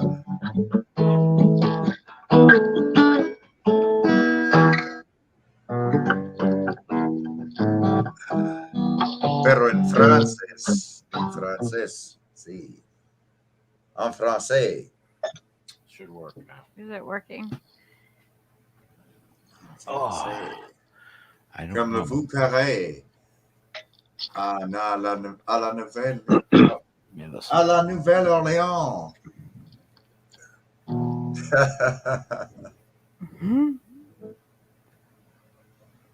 Okay. The most greasy. What, did I miss another part of the convo? No, Oz Whistle said Reagan kicked over the spittoon to begin with. Bush was bad, but Reagan kicked over the spittoon to begin with. And I said Reagan was the most greasy. Greased the fucking way for a lot of nasty shit. Yeah, man, he fucking kept it greasy to keep it going down easy. Trickle down. Greasing palms. Keep it greasy so it'll trickle down easy. Roll it over and grease it down. Rub you through the heart of town.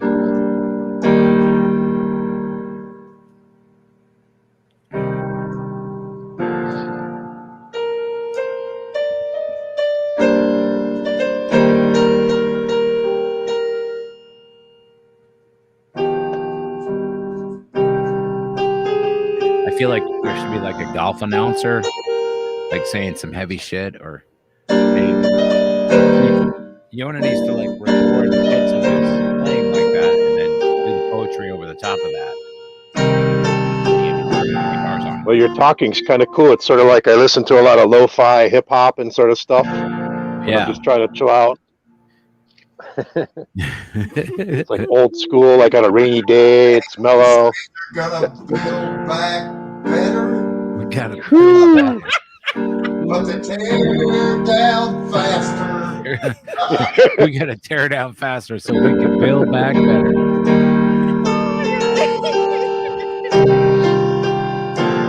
I'm sitting here with Beanie Boy like Duke Rosowski's. And I'm so exacerbated. Here it comes. Damn hippie boys. Yeah, gotta give it up for West Virginia. Mountain Mama. Got all that Twitter drama. West Virginia mama drama.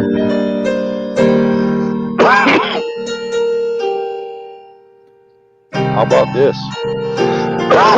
One of you guys want to do a stream like what would be Christmas Eve, and we can like get as many of us from the chat in on one stream, and we can all sing badly together. Yeah. Like, not even Christmas songs, just like anti-Christmas song or whatever. Oh Yeah. my god. We just sing If whatever. it's good, if it would be like classic, can we just like agree to like murder it just a little bit, because it gives me a fucking. I don't see any other choice, Charlie. Otherwise. I mean, We can call it we are the Pilled charity concert. We are the Pilled. We are the children. We are the troopers. Yeah, there you go. Wait, we might need We are the stoned. We are the brothers. up on the screen. Like, what are we gonna play? What are we gonna? yeah, sing? we're gonna have to karaoke, have a screen up so we can all see the same thing. I was gonna write some lyrics, but I got high, so I guess I'll it sounds like a party to me. Write our own song together. There's some weed on the something. Come on, Sam, in the chat. All right, Mariana's down. Right on. That is a great. We are the We can have 10 stoners. people on I don't know. a thing. We are the podheads. How many can you do on Discord? We could do Somos los dueños. Hey, I'm going to do a verse in every language. Awesomeness. That's just That's too better cool. than having different people sing the lines. Just sing them in different languages.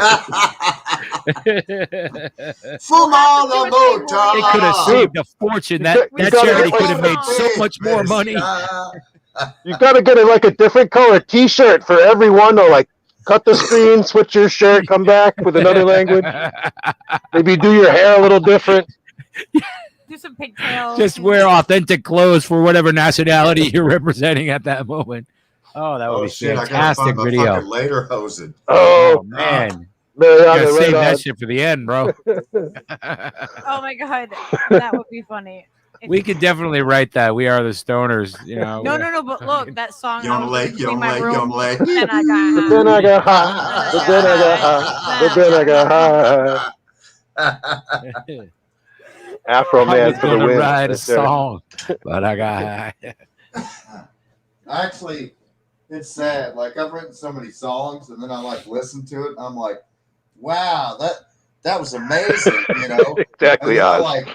I'm like, Uh-huh. fuck, I can't even play it again. How the fuck? How am I gonna write a song and like record it, and then like I can't even fucking play it? Like, and then I was like, oh, I'm not high enough, and then I like Yeah. smoke another joint, and then boom, it's like fucking magic, dude. Yeah. It's amazing. Oh, it is magic. It's how I taught myself how to play the guitar, bro. And it's all coming back to me now. All right. Humanas mota. Let's see. Like, what was the one? I finally remembered the. What was that one? The one about Pikes Peak. Yeah, the Pikes Peak song. Pete's Pike. Great. Sorry, yeah, this is like say it in Spanish.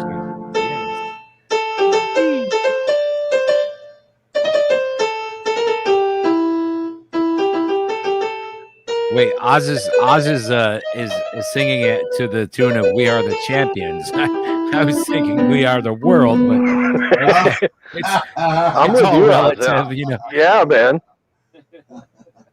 Bargain, eh? That could be a bridge. You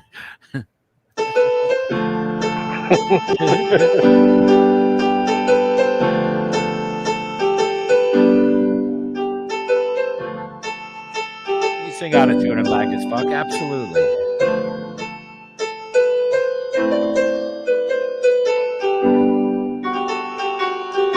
Could one of you just like time travel to the place where the internet doesn't have any latency problems anymore and we can jam together at the same time?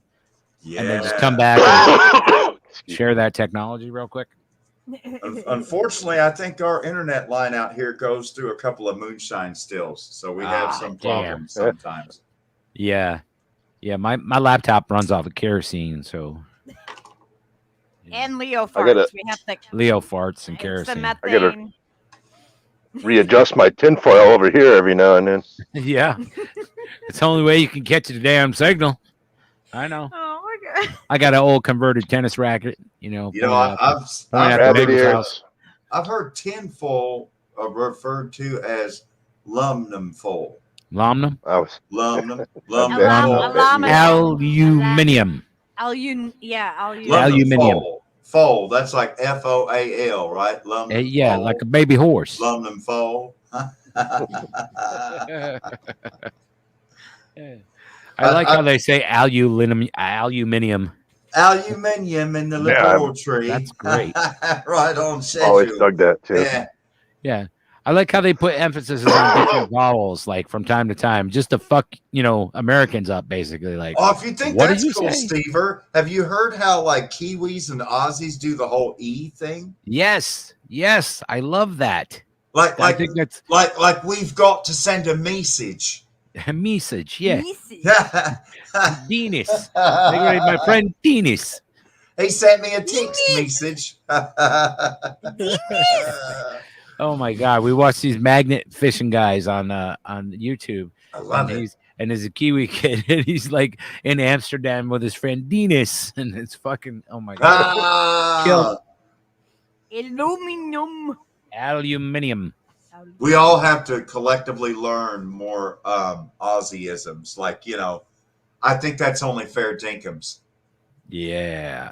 And everyone's like, what the hell is fair dinkums? Well, fair dinkums. Listen, Papa squat, let's have a chin wag, grab a tinny from the esky, like it's a nice hot avo, and let's have a go, righto? Wicked pisser. Oh my gosh. I dropped the link. Good on you, mate. I dropped the StreamYard link. All right.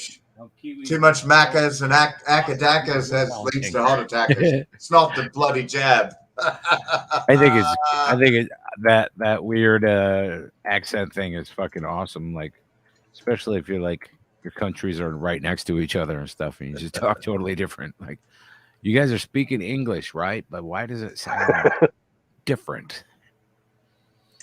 Because it sounds different if you move 5 miles from your house and talk to somebody. It's like, what the fuck? Go to Missouri and then go to Boston. Missouri to Boston. Missouri, exactly. Yeah. I met a cat at the Big E. I used to work there for the feed store, and we used to take care of all the animals on the ground. So I got to like meet all the animals, which I'm like an animal guy. So I'm like, awesome. And I forget what the name of the circus was that showed up that year, but they had I met the dude, the camel handler. He was from Missouri, and his given name was Smooth. That was the cat's name, and he was the camel Smooth. handler, and he was smooth. Oh hell Aren't yeah! camels supposed to be smooth? I don't know. There's something in there that was just too funny. That's fucking great. They found camels. You know, in, old like, Smooth? Antarctica. Fun fact. The Reverend Jim Baker, who was formerly married to Tammy Faye Baker, Oh, Jim Baker. after being released from prison and having the dream about the giant cricket, I think the giant cricket that Jesus. visited him when Thanks, Jim you're Baker a was in jerk. jail led him to Might start be his new ministry in Branson, Missouri, where he has the Baker buckets for preppers. Wow. So I'm just saying, if you're kind of getting freaked out at this point and you want some Big blessed time. Christian powdered egg mix, Woo. Baker's buckets. Jimbo's And your plus, guy. as he reminds everyone on his infomercials with a little bit of scripture mixed in, and of course his new wife, who's always like, yes, right, and He's a yes man. they all come in. But how's her reusable makeup? plastic How's her buckets. makeup though, Yona? I So want to know. when you get done Adderall eating for the breakfast? powdered egg, you know what to do with the doo-doo because you repurpose the Baker buckets as honey pots. Oh. All right, I wanna show you. Handy. Disaster prepping is so awesome. Yeah. I just wanna go and bomb Yes. Mr. Wilson real quick because he's doing a live stream. We'll go Oh, fuck right him on. then. Let's give him I'm some gonna- shite. Yeah, well, we're gonna do That that. right Watch. bastard. That We're gonna right watch bastard. him because he's live right now. He's singing. Mr. Wilson. I hear him. Play it. Whoa. Can we castle him live, or are you just? on my stream? He's singing now. The chat. I told him that I'm streaming him. Listen, you fucker. Wilson, damn you. Very awesome song. It's pretty great when he has the I speak thing on And we've been thinking and night. and tries to sing at the same time. Drink It's a all little this chaotic, but sauce. This is fun. This is amazing. Is it? So fucking inspired. Like dude. the You stream or make something. me I don't want know. to smoke more weed, dude. I love you, brother. Watching. I told him we're watching him. Wilson, we're all You the watching you. government. Oh, they go over there. Wilson. You watch me when me I get it. Wilson, sleep. Yoda loves you. More specifically when I I cry gotta go in his myself chat. to sleep. Oh god. Wilson puts the preparation to H in my THC. I'm telling you. He does. So It's that We are spying Pakistani on love. you. He puts Yeah. the roids in my droids. I'm telling you. can you see his chat? I'm like, These are not the roids. I'm you're telling looking him I'm for. watching him, and I like beef. I like pizza and meat. Pizza and meat. I love this song. Whoa, I'm like Santa. Whoa, I'm like Santa. This is Al Qaeda Christmas song. All kind of We love you. I love Leo. I'm vibing with you, Jonas. I Jonas kidnap vibing with the children. Wilson, man. No, Yona vibes with the Wilson like Tom Hanks on Castaway. You know what I'm saying? seriously. No, Wilson. Oh my god. Fitness gram pace. He was on the other night when we had Oz in Australia and we had Mr. Wilson. Wilson Yes. can be to all the stream I'm a terrible editor. live viewers. Oh, don't do it. Oh my god. What is he doing? All right, fat bastard, you. He's showing us his fat belly. Wilson, you Just, beautiful bastard. So We watching you come over to the dark side after dark. So you can tell him whatever you want and he'll sing it. That was mine. He just sang. I told him to come over. We can never I said, Wilson, you beautiful bastard, we are watching you. Come over to the dark side at You Dirty gotta get him to Burrito After sing. Dark. You got to get him to sing the word OCO. OCO. Yes. Jonas says OCO. OCO.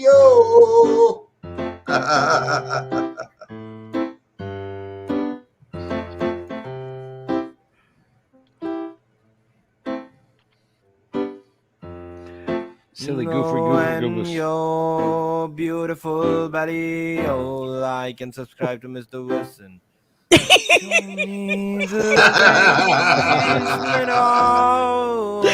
Kids. Yo, yo, yo, you deserve more viewers and a better community. I already have the best community, right? I just need more people in the community. Yeah. Gene Dun Dun. Oh, CEO. There it is. There you go. Applause, We are spying on you.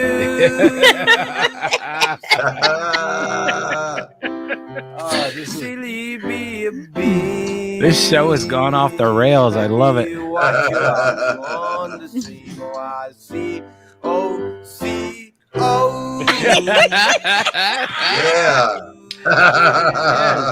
ISG. Oh my god. I don't know about the 14 points of President Wilson, but I like the 14 quarts of Mr. Wilson. Woohoo! Hello, community. Made our day. We're all over there in his stream too. Like I'm in his stream too. Even further. This is like you're looking into a mirror with a mirror behind you. I know it was so funny. And you realize there's a footnote. There's a mirror on the ceiling. Historical footnote. The 14 points of Woodrow Wilson led to the formation of the League of Nations. I just watched Spider-Man the movie again with a friend, and honestly, movie spoiler. I mean, I want to watch it as well. I made a plan with my friends, but it's just that things keep coming up and stuff. You know, you don't really get time to do stuff. Goose is over there. Well, is Mr. Wilson channeling his inner Apu at the Tasty Freeze there? And I'm like, oh no, don't go there. Yeah. I am going to be playing so many chords, you're going to really be Hi, enjoying Vicky. it. What is he doing? Watch it. Oh, does YouTube really take 40% of the donations? Yes, but if you donate to Super Chat. Donate to the link in the description. He goes, donate to the link in the description. That's why we say it like that. It's because of Mr. By Wilson. 2, multiplied by 2. And does he do requests? I want to hear him do George Michael's "I Want Your Sex." Right? I think he can pull it off. Yes. That's what happens when I look at your mom. It might be a slightly different rendition. That's some tricky piano work there. I want to check out Maybe George Michael's "Careless Whisper" would be easier. What do you think, Charlie Brown? That's sad. I bet you can kill that. I'm sorry, say that again. Or maybe we should go with Wham. "Wake Me Up Before You Go." What is the request? Come on, don't leave me hanging. Throw in some what do you call it? Fucking brain fart. You just got me. What's the other? God damn it, man. Some freaking what's his name, man? You put me on the spot. My brain just went offline. I'm gonna do Wait, who did you want again? George Michael. Like I went on like. Wake me up before you go. Oh my god. George Michael. Something by Wham. What's that too? Silent Whisper or whatever? Listen, Careless are you Whisper. streaming? Careless or Whisper. Or what about George Michael? Some of the newer stuff, like George Michael, "Jesus to a Child." There you go. Right. Shut the fuck up and sing. Shut the fuck up and sing. Ah. Spider-Man movie is very good. Oh, Careless Whisper. All right. Okay. There it is, I never Careless wanna Whisper. dance again, 'cause guilty feet ain't good, no rhythm. I'm gonna try to. I don't know why people play that on weddings, right? Literally, the meaning of the song is, you know, about cheating, right? I don't know. Like it's a very terrible song to play at your wedding. I never wanna dance again, 'cause guilty feet ain't like it's in the lyrics, right? It's about cheating and shit, you know. Okay, It's true. Hey, You know what? We should do Shaggy. It wasn't me. That's better. It wasn't Oh, me. for Christ's It sake, wasn't it me. Oh man, that's On the funny bathroom shit. floor, on the kitchen counter. It wasn't me. Hi, silly goofa goose. We are streaming Mr. Wilson. We're trying to let him know that we are streaming his stream. I don't think he's fully grasped the idea, but he's sort of acting like he did. At least he's singing George Michael, and that was really the goal of it. Yeah, dude, he's figuring them out, man. All right, I'm gonna mute so we can listen to it. Okay, so then this shut the fuck up. Right, I'm figuring out the chords. And then B flat major.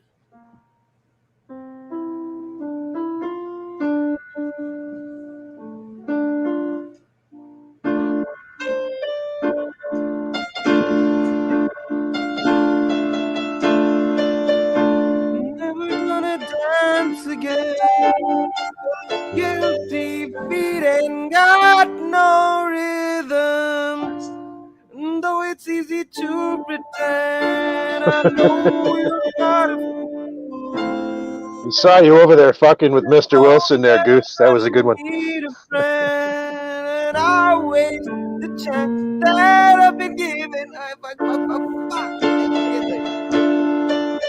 Dude, what universe are we in right now? Yona and Mr. Wilson holding down the opposite ends of the universe all at once. The way I dance with you.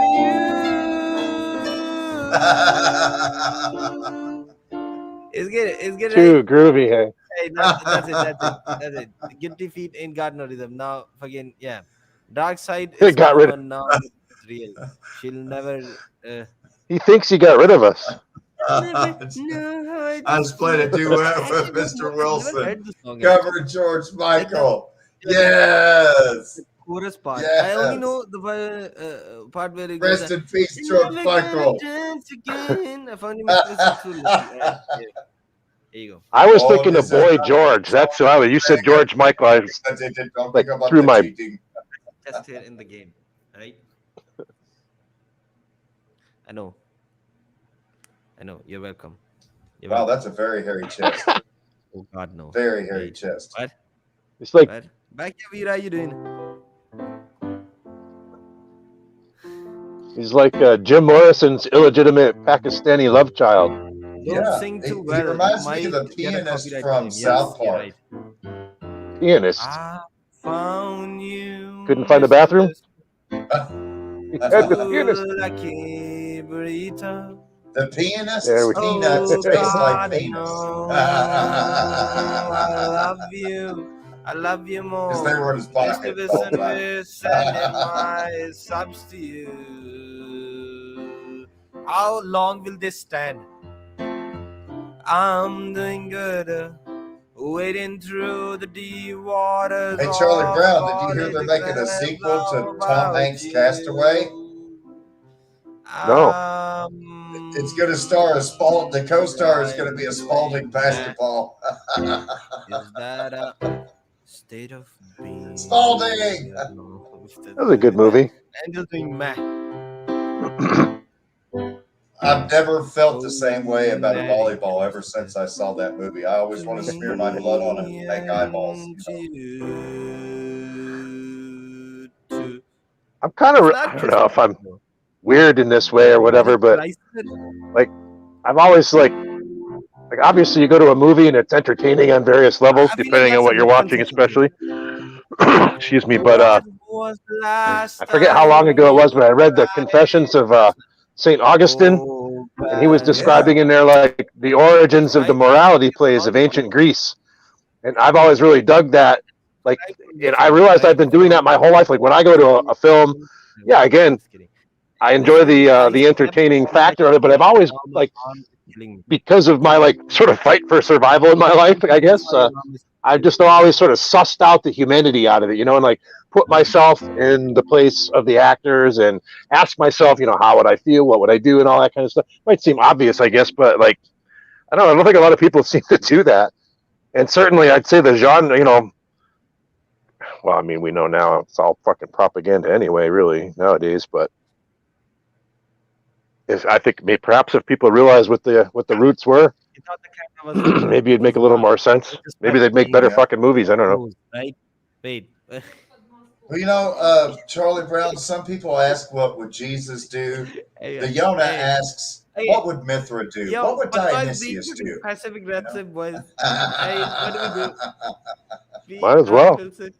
I mean, Wait, we're And all at the end talking of the about day, words, right? none of those cats are going to have to answer for what we wind up doing in this life anyway. So, what would I do? I don't know. So, I what do would they build a say? It's temple. Hey, I would build a temple to Mithra. That's what I would do. nah, that's PR gay Ming. Wilson wouldn't do any good to your arm because he has already messed up my head because I've been listening to YouTube videos as a lullaby throughout the night and Ha! morning, and now he wants me to work. I've messed up our head. You guys proud of me? It hurts all this part. You guys proud of me? Yeah, I know. I have You not. guys are so dear to him Haven't because even heard of he that. was trying to understand how to do a very Oh good wait, quality I read that IRL, as Boba Fett's and But he season. then I wanted to then take I you learned out it costs and too much. um Have not. Then it was budget IRL. Wilson. yeah, he looked for This budget is so IRL He awesome. can't hear because the me. expensive one was very He's expensive one, and that budget IRL is something Is that he I roundly was ignoring us, that bastard? listening to. You got to tell That's Mr. Wilson, something. Yona says he's cooler than the other side of the pillow. So how does Oh it my God. feel? Um, You are cooler can than you the other say side of the pillow. I am yeah, not brother? lying to you, my friend. I would not lie to you. That I am that's not all the one right. who Forrest's would lie. mom says life is like a box of chocolates, but I say Make me a it's like sandwich. a habanero What do you mean pepper. by box Is of chocolates? what you What are do you today talking might about? burn your ass tomorrow. I'm just saying. How much do you hate your asshole? Yeah. Oh, I do not. Amazing. sometimes, you know, That's why they make donut-shaped pillows, Charlie Brown. Oh, that is true. now go make me a sandwich. Oh my God. You know what I'm saying? You eat those hot peppers and you make your butthole look like Mick Jagger's lips. I don't know. Never happened. I got a nice little mix going of Carolina Reapers, some smoked habaneros, and some ghost peppers. I put on just about everything I can. I'm just trying to be like, I'm a man. I don't like right? it. I don't like it when my turd cutter makes moves like Make Jagger. some You know what I'm saying? Right? Yeah. Sexist You comment. make my Okay, butt yes. twitch. No. I mean, my butt cheeks start Okay, doing the whole I Mick know, Jagger it's, chicken it's a dance and lot to everything. do. It's a terrible sight. He's gonna It's a go to terrible sight. sleep. Do and you then like There is no spicy food? sympathy. Seriously? turn No. off, No and sympathy for the have devil. peaceful sleep. Have But some Padma sympathy doesn't and some deserve it. taste. And I don't know where I got this name from, Padma. That's not my name. It's so okay. Listen. What?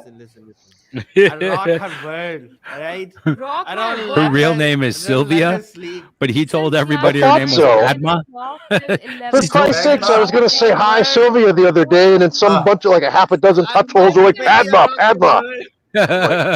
Screw my word. They've drank the Kool-Aid. Is it Padme?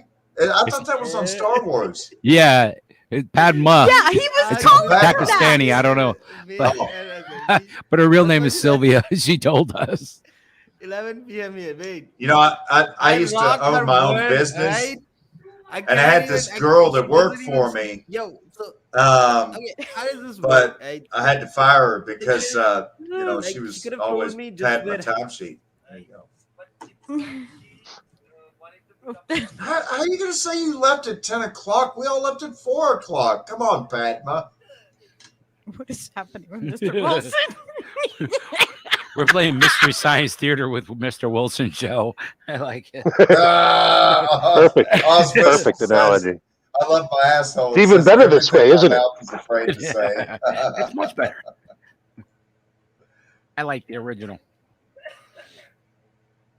Oh my god. And that, did you see what Oz Whistles wrote there, Lucky? Huh? Did you see what Oz Whistles wrote there? Yes, I put that. Oh my god. Mr. Wilson is original fly as Santa Nun. He's what? The original flying Santa Nun. And he's a Pakistani. Like, he's in Pakistan. And he has a Christmas tree to Santa hat on. I mean, like, there's some fucking irony in that right there. Wow, that is so awesome. That was Islama badass. Because, you know, Islamabad. He's telling Steve something. Pakistan. He's showing me his titties in his chest hair. No way, really? That's okay. what he's doing.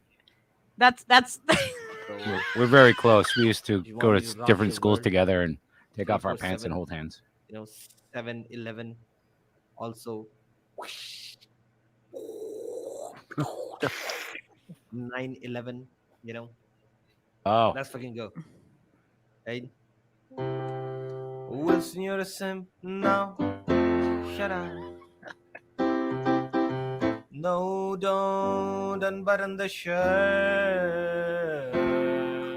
All right, singing in Pakistani now.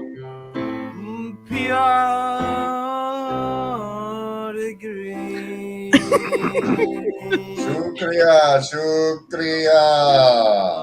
Jaran daranga. Gumbare ge. I stole his YouTube.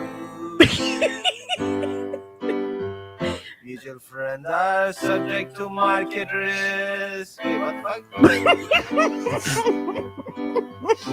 Oh, my good friend, I will give you 7 lakh and 10 crore rupees for this scooter. Spelled with an E. I told him we have enough chest hair between us to build an ark. Scheme related to documents, careful. Please have enough chest hair because us to build an ark. Oh, I love everybody's your chest over in hair. here messing with him and Wait for it. Let's see if he gets this one. Okay. We're teaching him to speak English. I got to start throwing in some Appalachian on, you- in there for him. Yeah, definitely. Don't you skip it. Well, by God, y'all too, I reckon. Jumps up, 8, yo. Oh, do you have a I wanted to see belly if button? Belly button lint check. Right? It's big. Boys, it's big. The grand reveal.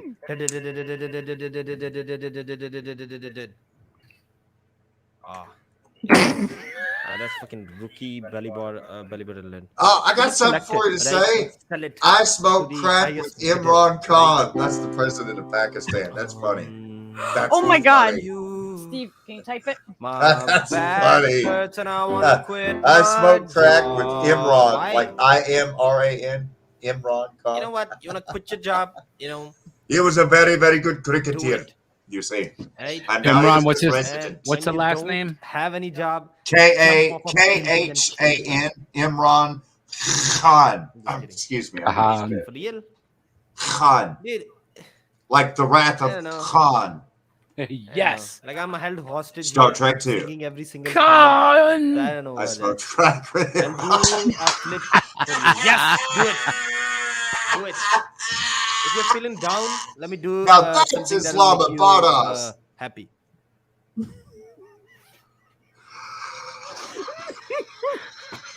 He's so weird, and I know, like, everybody needs to know who Mr. Wilson is. Oh no! Oh no! He's You lost pissed. it. You made him quit. Oh no! I give up. You bastards. Oh no! I hope we don't get him in Right, trouble with the professional streamer. Pakistani internet authorities. It was just a joke, man. It's just a joke.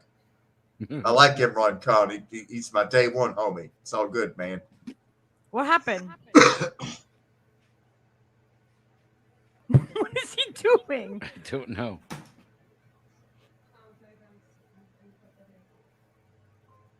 Uh-oh.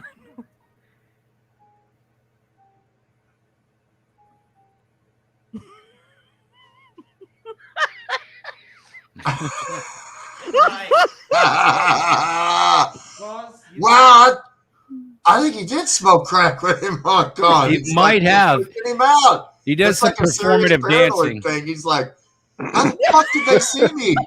How the fuck I'm sailing away. Oh, it's a Styx medley. You are the ocean. You are the ocean. Fuck it. A gentle meditation. It's a form of Tai Chi, I think. I don't know. Dumb fool. Young fool. Yes. Those aren't yoga positions. Those are Yona positions. Anything is possible. It's a subtle difference. A palpable difference. Oh my God. And here, Mr. Wilson demonstrates the self-tantric movement. The drama. Whoa. Put the chair back in the reclined position. Is he doing some kind of chair love right there? What is that? Oh my God. What the fuck is he doing? I remember when Clint Eastwood was like cussing out a chair. I think it was at a convention. Yeah. That was really, really funny.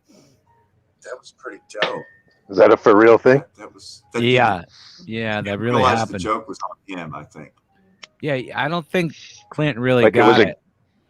It was a gag, or he had a moment. If you have people on the No, screen, he was really giving it. He tore into that fucking chair, man.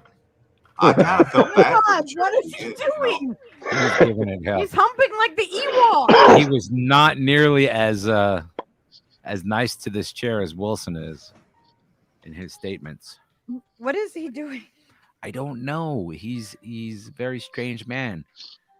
But I think it's important to capture some of this. love thy neighbor. Love thy neighbor. Love thy neighbor. See, he's got a positive message. I can get behind that. Yeah. Oh my gosh. Chair dancing. And that was it?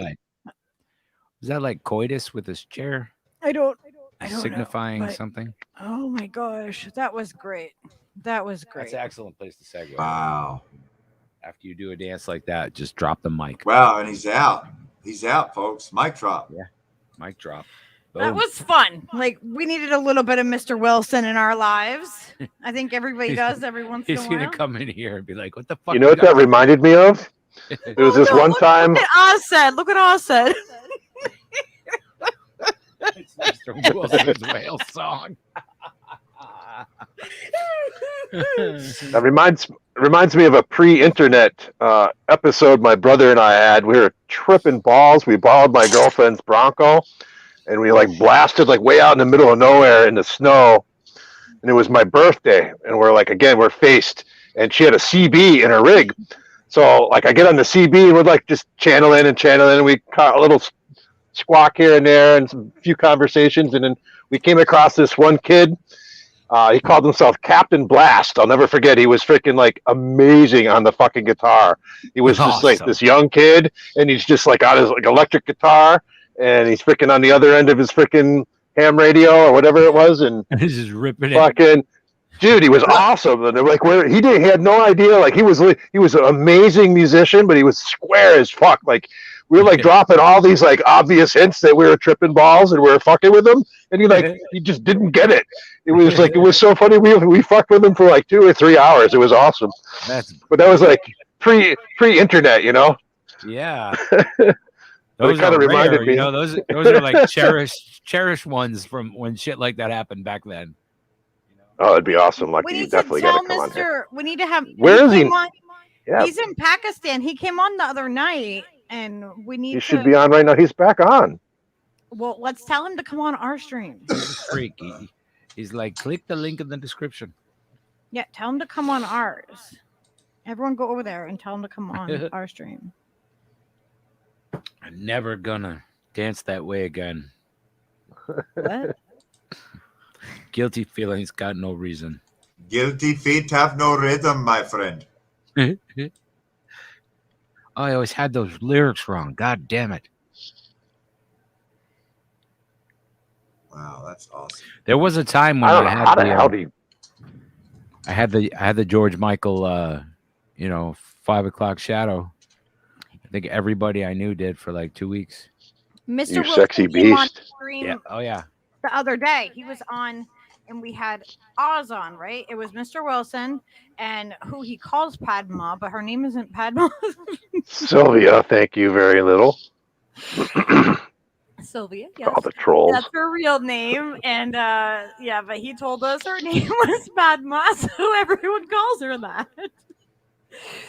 Oh my gosh. And she's like, I don't know who this Padma person is. Well, Padma can be her Star Wars character. Yes, phenomenal mysticism. Yes, Mr. Wilson is funny, and he. Oh, I was texting a friend and in the middle of our call. Wait, I where don't did know that if he's come from? saying it. That was me.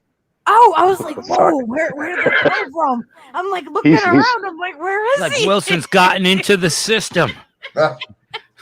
We've got to track him down. Oh no, Mr. Wilson's gone full lawnmower man. He's What are gone we gonna full do? lawnmower man, ladies and gentlemen. He's another He has idiot. downloaded himself into the You better into the check your modem, fucking Charlie Brown, for StreamYard. chest hair, buddy. last seen in the StreamYard server in Albuquerque. Is he gonna come on? I don't know. I don't know if he's saying that or not.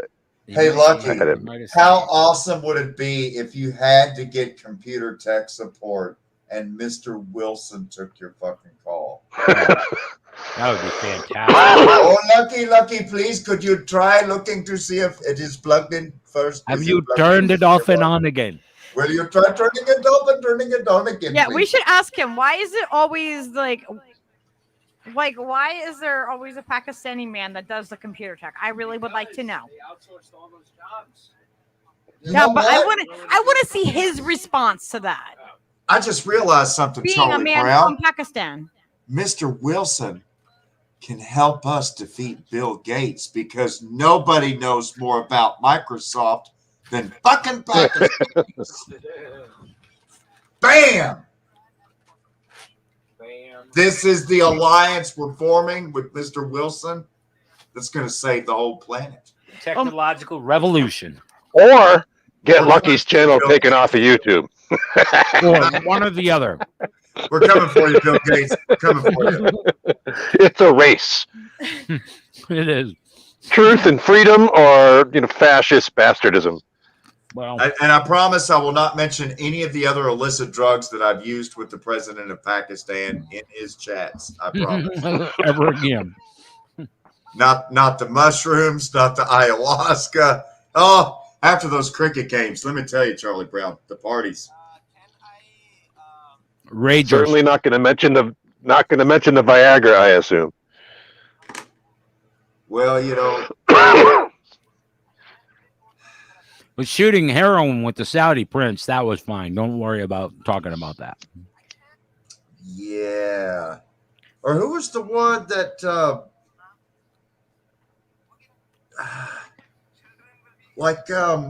the guy he ran for governor, I think, of Florida, or maybe senator or congressman or something. Mm. The up and coming black guy, superstar Billy Goldberg. politician, but Yeah. but he had male prostitutes in his hotel room and they overdosed and shit, and so he kind of went away. Yeah, I remember that guy. Yeah, that rings a bell. He had a dead hooker in the hotel. Yeah, Yeah. yeah, he was an up and coming star, and then Yeah, Yeah, he was fitting to be Obama Jr. Yeah. He was really blowing up, man. And then I guess the drugs blew up the man whore's heart, and there went his whole political career. Do, do, do, do.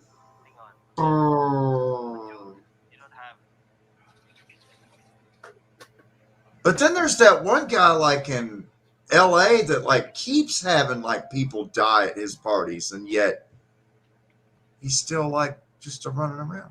It's all good, you know. And there's been like 3 or 4 ODs at his parties. I can't even remember these people anymore. There's so many. I mean, what a Hugh Hefner? fucking predator class. Yeah, didn't he have really. like I think Hugh had a couple people OD in the hot tub. And I can't even imagine that wouldn't happen the way shit goes on over brothers, there. I think Charlie especially there's a couple of documented things. Charlie Sheen? Yeah. Winning. So, but I think he killed 2.5 whores, right? 2.5. Yeah. It was exactly 2.5. He definitely killed 2.5 men. He definitely killed 2.5 men. Oh. Exactly. If you guys are on here and you don't have a wrench, please let me know because I will give you a wrench. Wrench it up, people. Let's go. That was a joke that John Lovitz did at the roast that they did of him. He's like, how much cocaine does it take? Or what? How did it? Fuck, I fucked it up. It was the whole gag. It was like, how much cocaine does it take to fucking kill 2.5 men or whatever? I don't know. Just smash the joke. It was funny. Let's ask Charlie. Silly goober goose. You should type in the chat so I know if it worked. Work.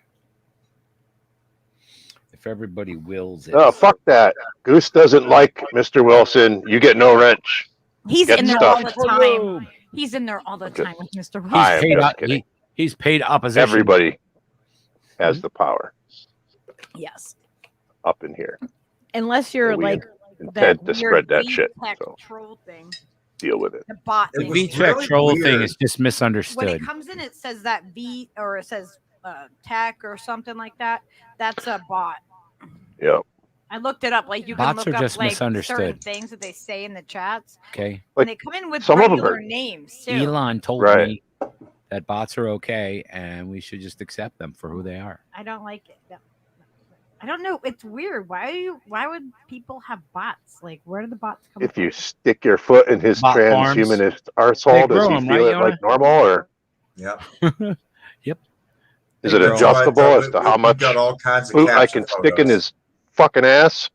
How are you? Dude, what a waste of a fucking genius, hey. What is wrong with like fucking all these guys? You put a dong in space, you stick your car in space, like you big egotistical tool bag. Come on, man. I get it. Neat, whatever. Fuck, dude, you could seriously change the world. You're a greedy fucking cunt. I'll say it that way. There you go. Just like the Brits. Yeah. They can never even spend all of their money. Yeah. It's beyond the greed. It's worthless at a certain point. You know, there is nothing. What up, my stony friends? Yeah, all these guys could buy every person on the planet a house and not even dent their fucking bank account. They could do it with the change from the freaking couch cushions in one of their multiple homes. I'm hoping a bag of dicks. It's just numbers on a spreadsheet. That's all it is. It doesn't even have any real value. Like Jeff Bezos to them should have like a Friday moment where he just like, does a 180 and starts giving away his money all over the place. Can you imagine the turmoil that would cause? Like other rich people would lose their minds. Like, what the fuck are you doing? That'd be awesome. Pull a total fucking Willy Wonka and like, yeah.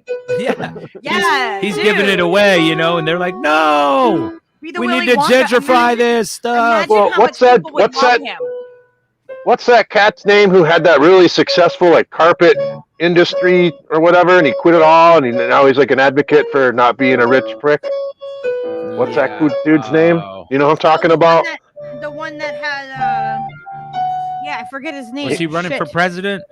No, I don't think he was running for office, but he just kind of he took a pay cut, right? I think he quit the industry. Like he either revolution, he did something like really big in something that I thought it was carpet. Whether he, I don't know the specifics of it, but he was very well to do in the industry, and I think he quit the whole thing altogether. You might be right. Maybe he did just take a cut, but I know that at least that he's an advocate for not everybody paying their fair share, especially the businesses. Yeah, there's a guy that he's an executive or something that did that. My stepfather is on Social Security, and he paid more in taxes this year than Jeff Bezos and all those Nick guys Hanauer combined. Is that the guy you're talking about, Nick Hanauer, who's always talking about they don't pay their fair share? And it's like perhaps he's up there in Seattle. Yeah, I think so. Yeah, that's him. Yeah, Nick Hanauer. I'm terrible at remembering names, but I remember his mission, and I really appreciate his speaking out. Yeah, he kind of looks like Mark Cuban, except he's not a total complete asshole. Mm-hmm. Exactly. That's the subtle difference that you'll notice. And like if those guys wanted to stop, like doing they're fucking sword fighting or whatever the fuck they're doing, and one of them decided like, oh hey, like how about I'm not an asshole and I help people, and guess what, they would be fucking loved and adored. Yeah, fucking adored. People would rather be villains. Yeah, I don't know, it just seems like I'm a supervillain. Jeff Bezos is like, I'm a fucking supervillain. They think I'm a supervillain. But you could fucking do anything you want in life at that point. He decides to literally become Lex Luthor. Why? Yeah. Fucking pathetic. What the fuck? The dick rocket. I mean, seriously, are they building the Legion of Doom for real? I mean, these like Poikinen's right. We're in a fucking cartoon, man. Yeah, dude. For real. Is it up to us, all of us fucking weirdos, to like become the freaking super friends? I feel like you guys already are my super friends. So well, for real. But we gotta grow this shit. That's why you guys already got the fresh tendrils are nice to learn of. These bot farms. Bots can never make it through a Yona weed capture. Click all pictures that show weed. Fuck you, bots. Fuck you, bots. Weed is lots of different You didn't colors. know weed could be purple and blue and green. Didn't know about my rainbow buds. That's my Bin Laden weed. That's for you, Mr. Wilson. Wait, isn't Abbottabad in Pakistan? Isn't that where the Pakistani military academy is? That's where they allegedly found Osama bin Laden. That's what he said the other day. He was like, they co-opted. Osama bin Laden. This is what's so cool about it. So, in order to find Osama bin Laden, they covertly went in with a vaccination program across that part of Pakistan under the guise of childhood vaccination. But they were collecting DNA samples, and they finally found DNA samples from some of his children, and that's how they found him. But then the word got out that the vaccination program was just a front by the CIA to find people, and now they've had a really hard time with any other vaccination programs there. So it kind of ruined it for the Red Cross in northern Pakistan. But at least we got lots of video and lots of pictures of the killing of Osama bin Laden. Yeah, at least we got all that. kinds of evidence to show that he was definitely dead. Killed. He's definitely dead. Definitely dead, for sure. I mean, I remember when Obama walked down and went right up to the dais and said, "We got him. We got him." Oh yeah, what a proud moment. That's all the proof I need. Thanks, Obama. We got him. Meanwhile, back at the lab. I know. I feel like we need our own little like music. We need a little spinny thing like Wilson. Oh, Warren's got Warren's got. That's Warren's I got love that how one he too. does his show. Yeah, that's fantastic. This show's awesome. What a long, strange trip it's been, my friends, from Obama to Cheeto Dick, now to Poopy Pants. Poopy Fuck me. pants. Shits and giggles. The And Shits and they Giggles ain't fucking administration. funny. The Never worst gonna clown have show in pants history, again. folks. Oh man, yeah. The Fucking whole fucking government is one big clown car. And I Sideshow Bob cease is to be driving. amazed how much Yeah. Hey, how'd you bullshit they think of can fit that, in one fucking package. How'd you think of that? What did you think of that swivel moment when Charlemagne is swiveling in his pimped out blue gamer chair and he's like, I know y'all can hear me. He looks like She's he's on a talking like she spaceship. can't hear me. I know you can hear me. I know you can hear me. Yeah, I hear you. That's a question a Republican would ask. Yeah. Yeah. I had a fucking total Simpsons feel to it. Like he was he's on the deck of the fucking starship fucking whatever the fuck. You know, Top like what Molly kind the of fucking Clown. studio is that? What is that? What is he doing? Is he fucking fighting Klingons? What is he doing? I don't know. You know what happened, Charlie Brown? Charlemagne the God was sitting in that chair, and that was that feeling when he realized he's fucking Sideshow Bob. Exactly. That's exactly the moment. Just put a bone through your head, dude. Put a bone through it. Apt. As Lisa Simpson would say, apt. And so you saw him. Did you see how he saved face? And he was like, oh, well, I really did like how you. Now, that's the Kamala that I really like. We still cool, right? Yeah, we still cool. You got my money. We still cool. I'm glad for all y'all who can watch that shit, regurgitate it in an intelligent way so that I can understand. I don't want to watch that shit, man. It's just harsh. garbage. It's garbage. It's such bullshit. It's hot It's just garbage. theater. Fucking politics in and of itself. Again, cartoon. They've completely made it all bread and circus in and of itself. It's fucking. At least they made it look like Star Wars or Star Trek or something. His, Charlemagne the God. His stage set is like, Shatner would be proud to fucking be up there. Oh yeah, I did catch. I did catch part of that anyway. That interview, that clip or whatever. But it's pretty spacious. That's all I'm gonna say. You guys should watch this with me for a second. Okay. Uh-oh. Cook each other because their body temperature goes up so high, they die. God damn. That's an it's fly traps. Within a week, you've got two.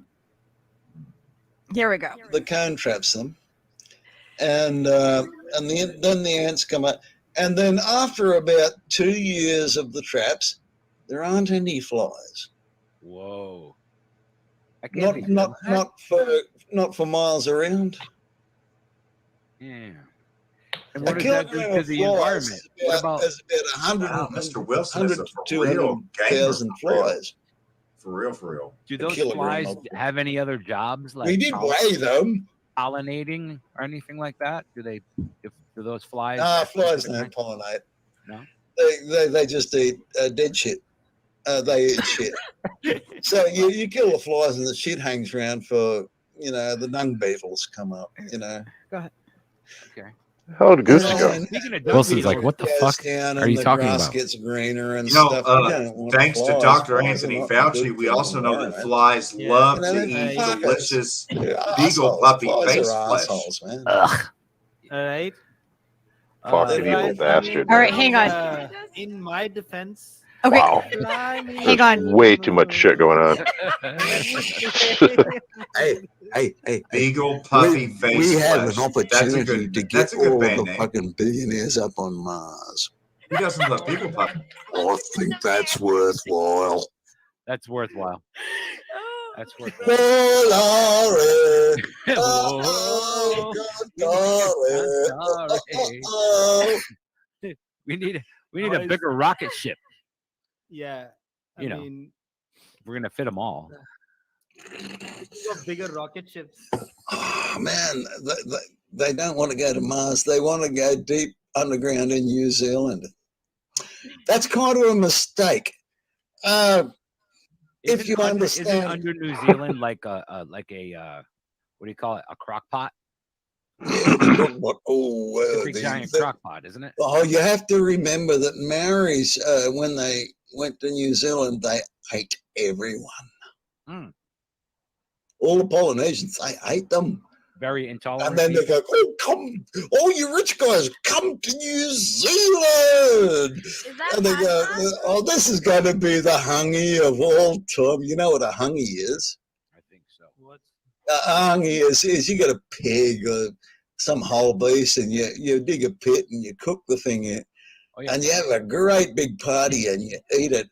And it doesn't matter what's in the pit. You just eat it. They go, we got a big one this time, Bob. Oh, hot there, tasty. Come on. As Oz drinks more tequila, Wilson, I want you to understand and be aware of the fact he gets more Shrek-like. As a Oh Christ! I didn't know he was drinking tequila. I thought he was tossing down. You know what I'm saying? He will tell you some lager or something. Whatever he was drinking that shit like it was going out of style. Yeah. But no wonder he was so pissed. That a lot of things I've found out are actually wrong. So you've got to have your own filter to say, oh, you're wrong there. So. And then wait, no other way. And then I have Oz in Australia. I can't even get rid of it. I like big. I have a cookie. You see.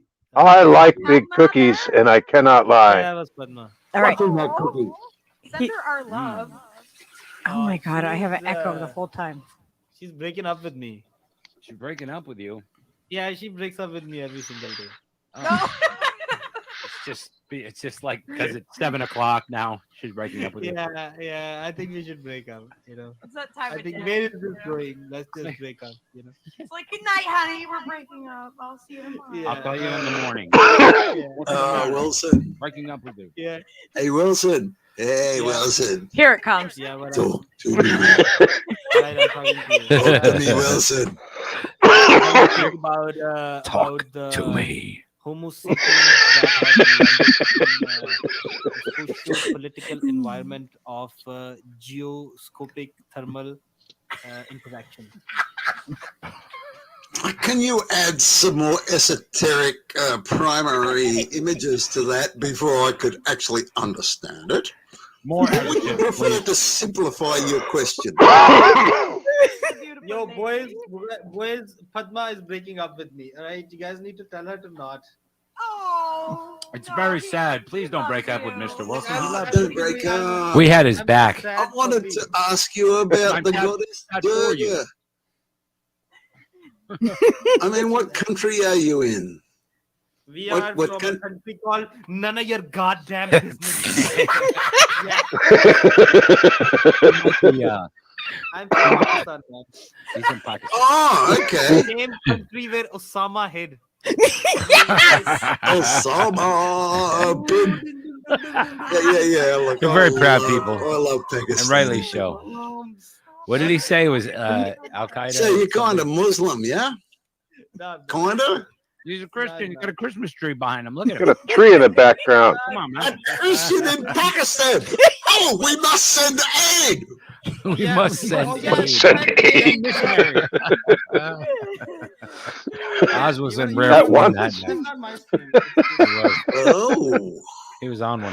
Oh my Yes, God, it does, was Oz. Yes, it fantastic.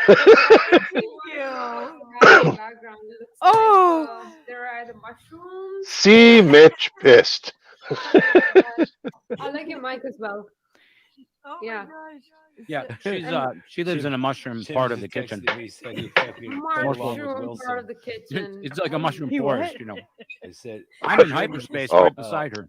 And You guys texted have me the and similar said he played mic. along with Did you guys Wilson. purchase it together or? she made them. They're working together. Oh, They've been, I don't know, how long has it been? Steve? 85 years. 85 years? Unbelievable. Well, give or take. Yona, you're muted. Do you drive a Harley Davidson? I don't, but I would if I had one.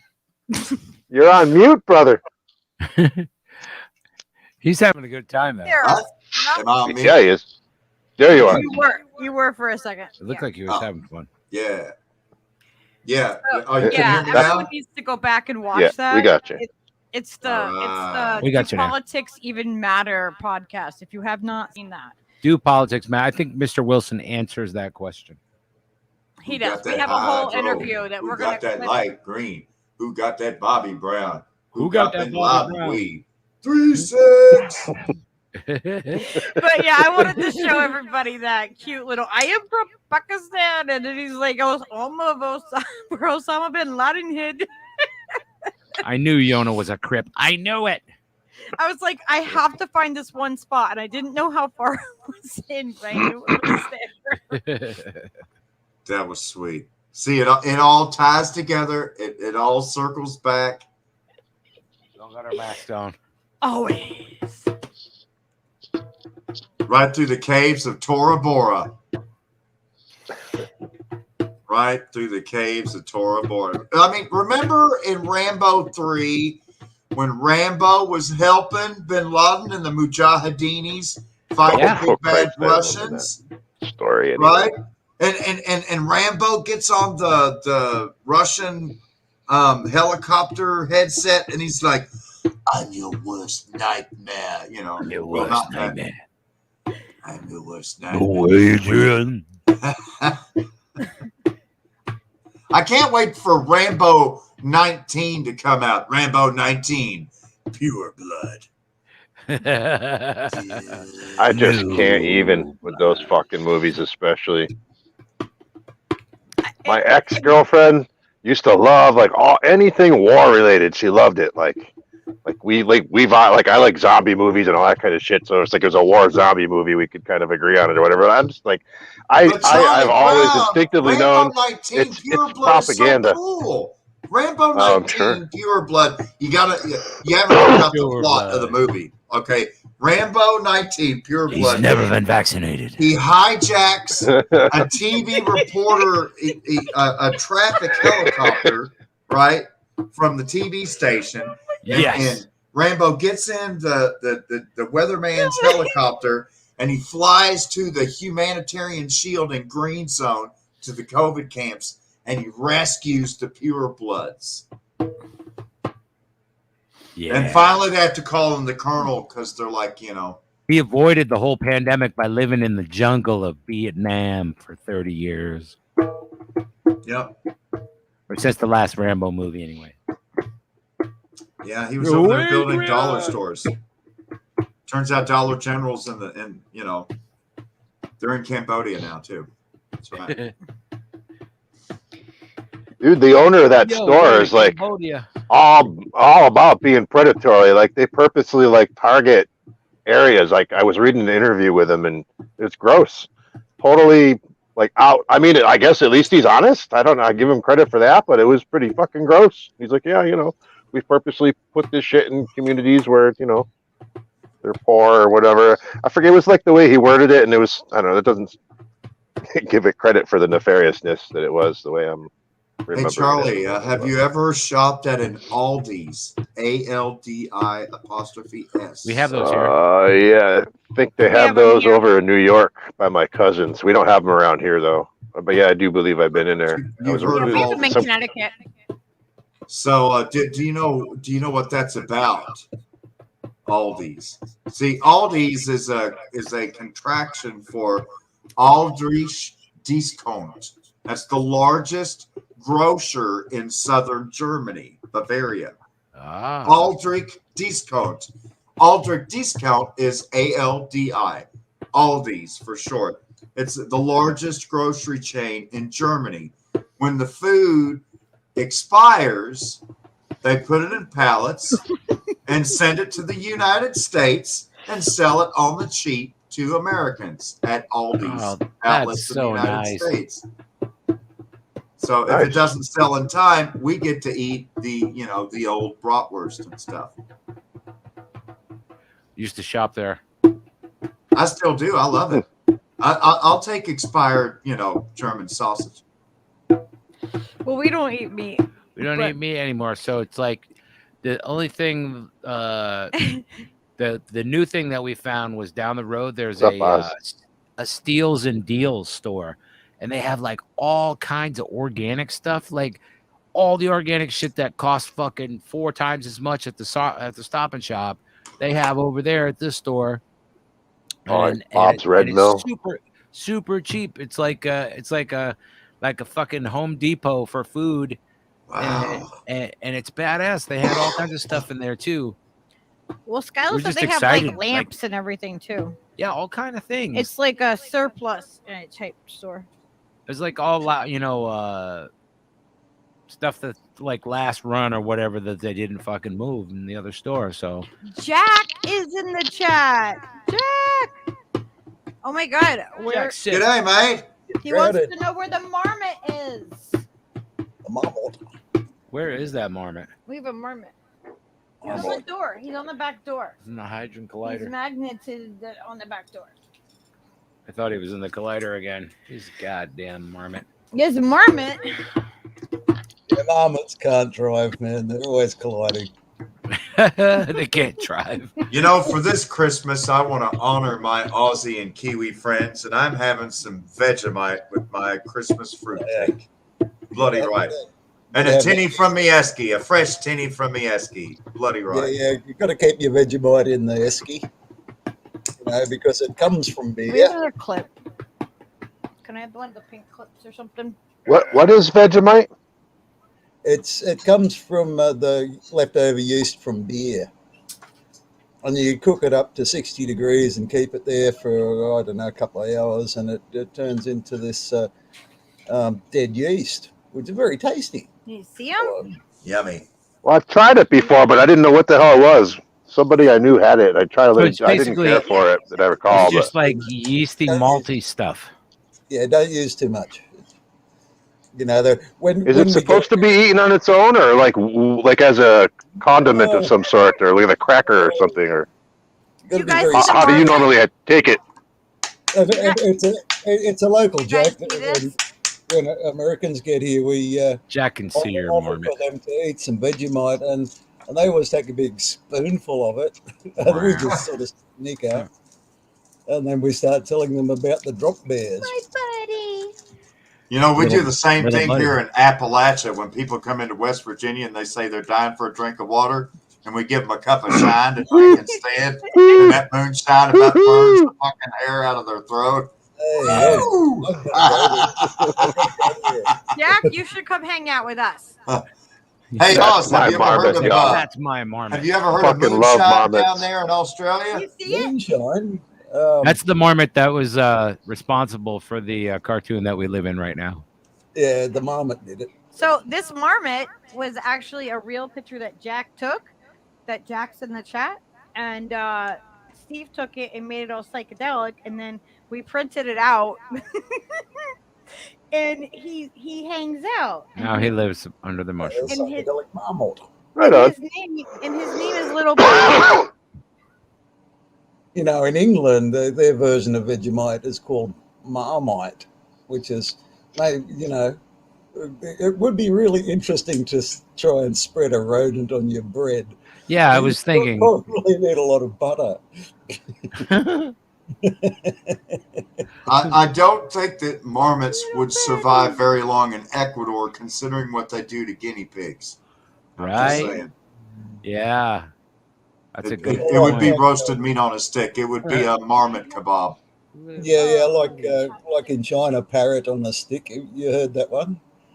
In the wet markets, and they got the cages full of birds and say, "Oh, you want parrot on a stick?" And they just shove a stick up a live bird's ass and shove it in the oil. I don't know. You'd have to be a bit desperate, wouldn't you? It's kind of a rotisserie style. Well, to be fair, that's better than selling a dead parrot to. That's better than selling a dead parrot to a blind kid like they did on Dumb and Dumber. This is an ex-parrot. He's no more. He's expired. He's pining. He's pining for the hills. He's just sleepy. He is deceased.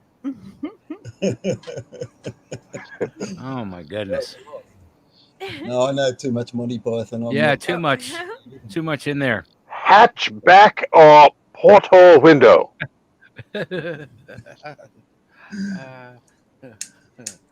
Oh damn! That was still when SNL wasn't pure trash. Right. You guys remember that one? When Eric Idle did Saturday Night Live, and they did a whole bunch of fucking wacky Beatles-esque skits and shit. They did that to Hatchback or porthole window.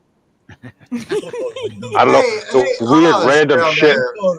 You're sure the flying sheep. You know. Down there in Australia, man, I got a question for you about this Retardo Bozy or whatever this freaking Bozy's name. I mean, I've heard him talk, and a lot of the stuff he says, you know, sounds encouraging, but his prognosis for what's going to happen in Australia over the next 3 months with this One Australia, I mean, I'm like, what the fuck is this guy on? This Bozy character, man. Well, what do you know about that, Oz? What's your take on Bozy? Ricardo Bozy. You mean our Prime Minister? No. I'm not talking about ScoMo. Oh, not ScoMo. You're talking about a Bozy. Ricardo Bossy or Bossy or is it Bossy or? Oh, like Bossy, the old cow. He claims that he's leading this revolution to free Australia, and he just sounds like a grifter to me. Cash cow says move. Let's have a look at him. Let's have a look at him. Let's pull him up. See what he's about. Who? Let's inspect him. Pretty sure his name is Bozy, Ricardo Bozy. Yeah. Reacher calls that. See, I first heard about him from another Aussie called Max Egan. Oh yeah, Max Egan's a total nutbag. Egan is sort of like Australia's David Icke. Yeah. These are they're quite clever. They're quite clever, but they're just playing a media branding thing. Yeah, it just seems like more flavors of grift, man. It's different flavors of yeasty Vegemite or Marmite. Call it what you want. It's not a meal, mate. No. It's hamster and yeast. What are you talking about? Yeah, hamster and yeast. And just spread a bit of Marmite on your large hadron collider. And then everybody's in a cartoon. That's quite obvious. Yes. So look, I'll tell you a little story. When I was setting up my whistle biz, I decided to make a stick into a personality. We were taking photographs of the flutes, and a stick fell out of a tree, and we went, "Oh, that's good," because you didn't know which flute you were looking at. You didn't know how big it was, and so we said, "Oh, we'll use this stick as a comparison thing." Because it's 16.5 inches long. And you know, because most people use a ruler, and we said, well, we'll just use the stick. And then what I did is I thought, you know, this stick, I can turn it into sort of Charlie Sheen's Godfather. And I gave it a personality. And it started posting shit on the website. Good looking out. And I poured all of his personality into this stick, and the people were sucking it up, man. He had his own email, and he had a huge fan base. That's killer. You know? Yeah, he's still got a page on my website. I mean, I don't have all of the stuff about him there still, but it was kind of a very useful social media exercise to see how people were so willing to invest in the personality of a lump of wood. Right. And that's branding, man. That's how branding works. Yeah. Fuck yeah. And so I learned an awful lot with that exercise. People were just so willing to invest into a thing that doesn't really exist. You know, well, the stick exists. I've got him in a box out the back. It's a real stick. It's not a grift, man. It's not a grift if the stick exists, right? You have a look at my avatar photograph there that I put on everything. That's a picture of the stick. He's in a limousine. Did you see what Jack said, Oz? Merry Christmas. Merry Christmas. I know. I'm the only one without. The stick, because he's a superstar, right? He's been to a photo shoot, and he's driving away. He's a bougie stick, really. And he's got a goon holding open the door. And what people don't, you've got to look close, but in the back seat of the limo is the IBM blowfly. Do you remember when the IBM did that sort of micro photo of a blowfly and they built some sunglasses on it? So that blowfly was in the limo. Oh, Caval.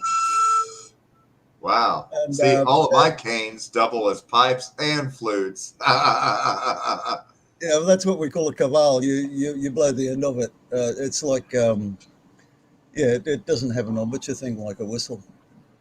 And that's the original reed, you know. Yeah, like panpipes. Anyway, so that's that's a bit of my past that's just hanging around with me these days. I don't do that stuff anymore. But gee, that was fun. Just a cushion. No. Or a pillow. No, you have. So I want to show you guys something real quick, because that's just what I do. Okay. That's just what she does. Yeah, show. All right. There we go. Live without a net. Mm-hmm. That's right. Real time. Yep. Wow.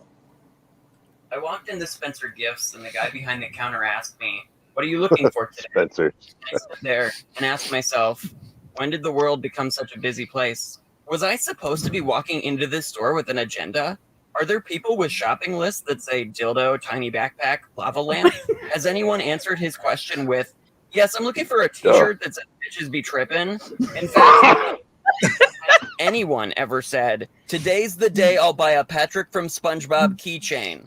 How is anyone supposed to know in advance that they're the kind of person that would go out in public wearing a fanny pack that says just the word fuck on it? Why can you no longer walk into this store and leave genuinely surprised that apparently you're that big of a Rick and Morty fan? Was I supposed to have figured it all out by now?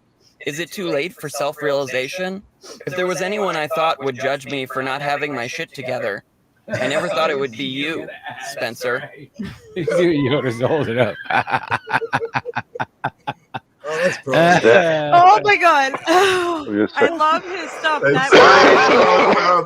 Thanks, Alex Trainer. Yona is Funny a fan of bastard. Spencer's. All right, here's it. That's where you go for the fuzzy handcuffs, y'all. And Blacklight, I actually have fuzzy some handcuffs, right here. Look, it was double-ended just a one-time dildo. fling. That was all. They got the flavored and the scented lubes.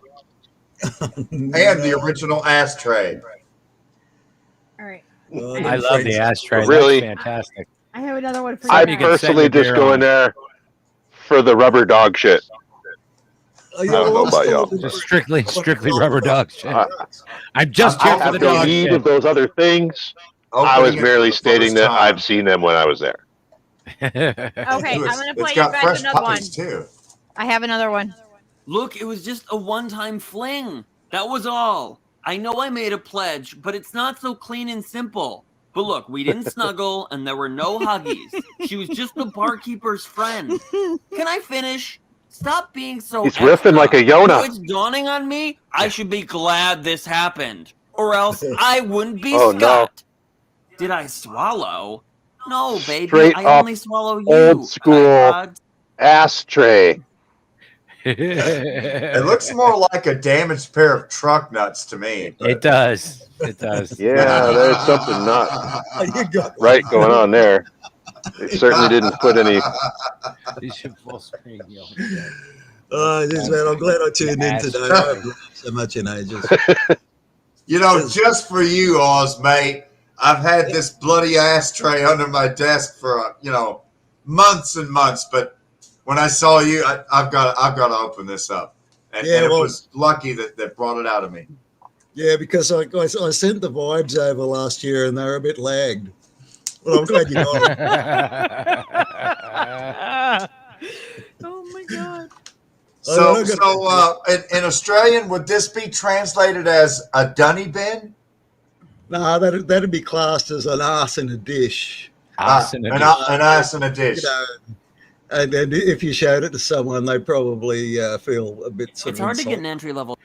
But I could take this to the dunny with me. I can take me ass and a dish to the dunny with me tinny, you know, because I take long shits, mate. Long shits. Okay, buddy. Some of the you. Old combo, me old sport. Scully Bockendom, dude. Okay.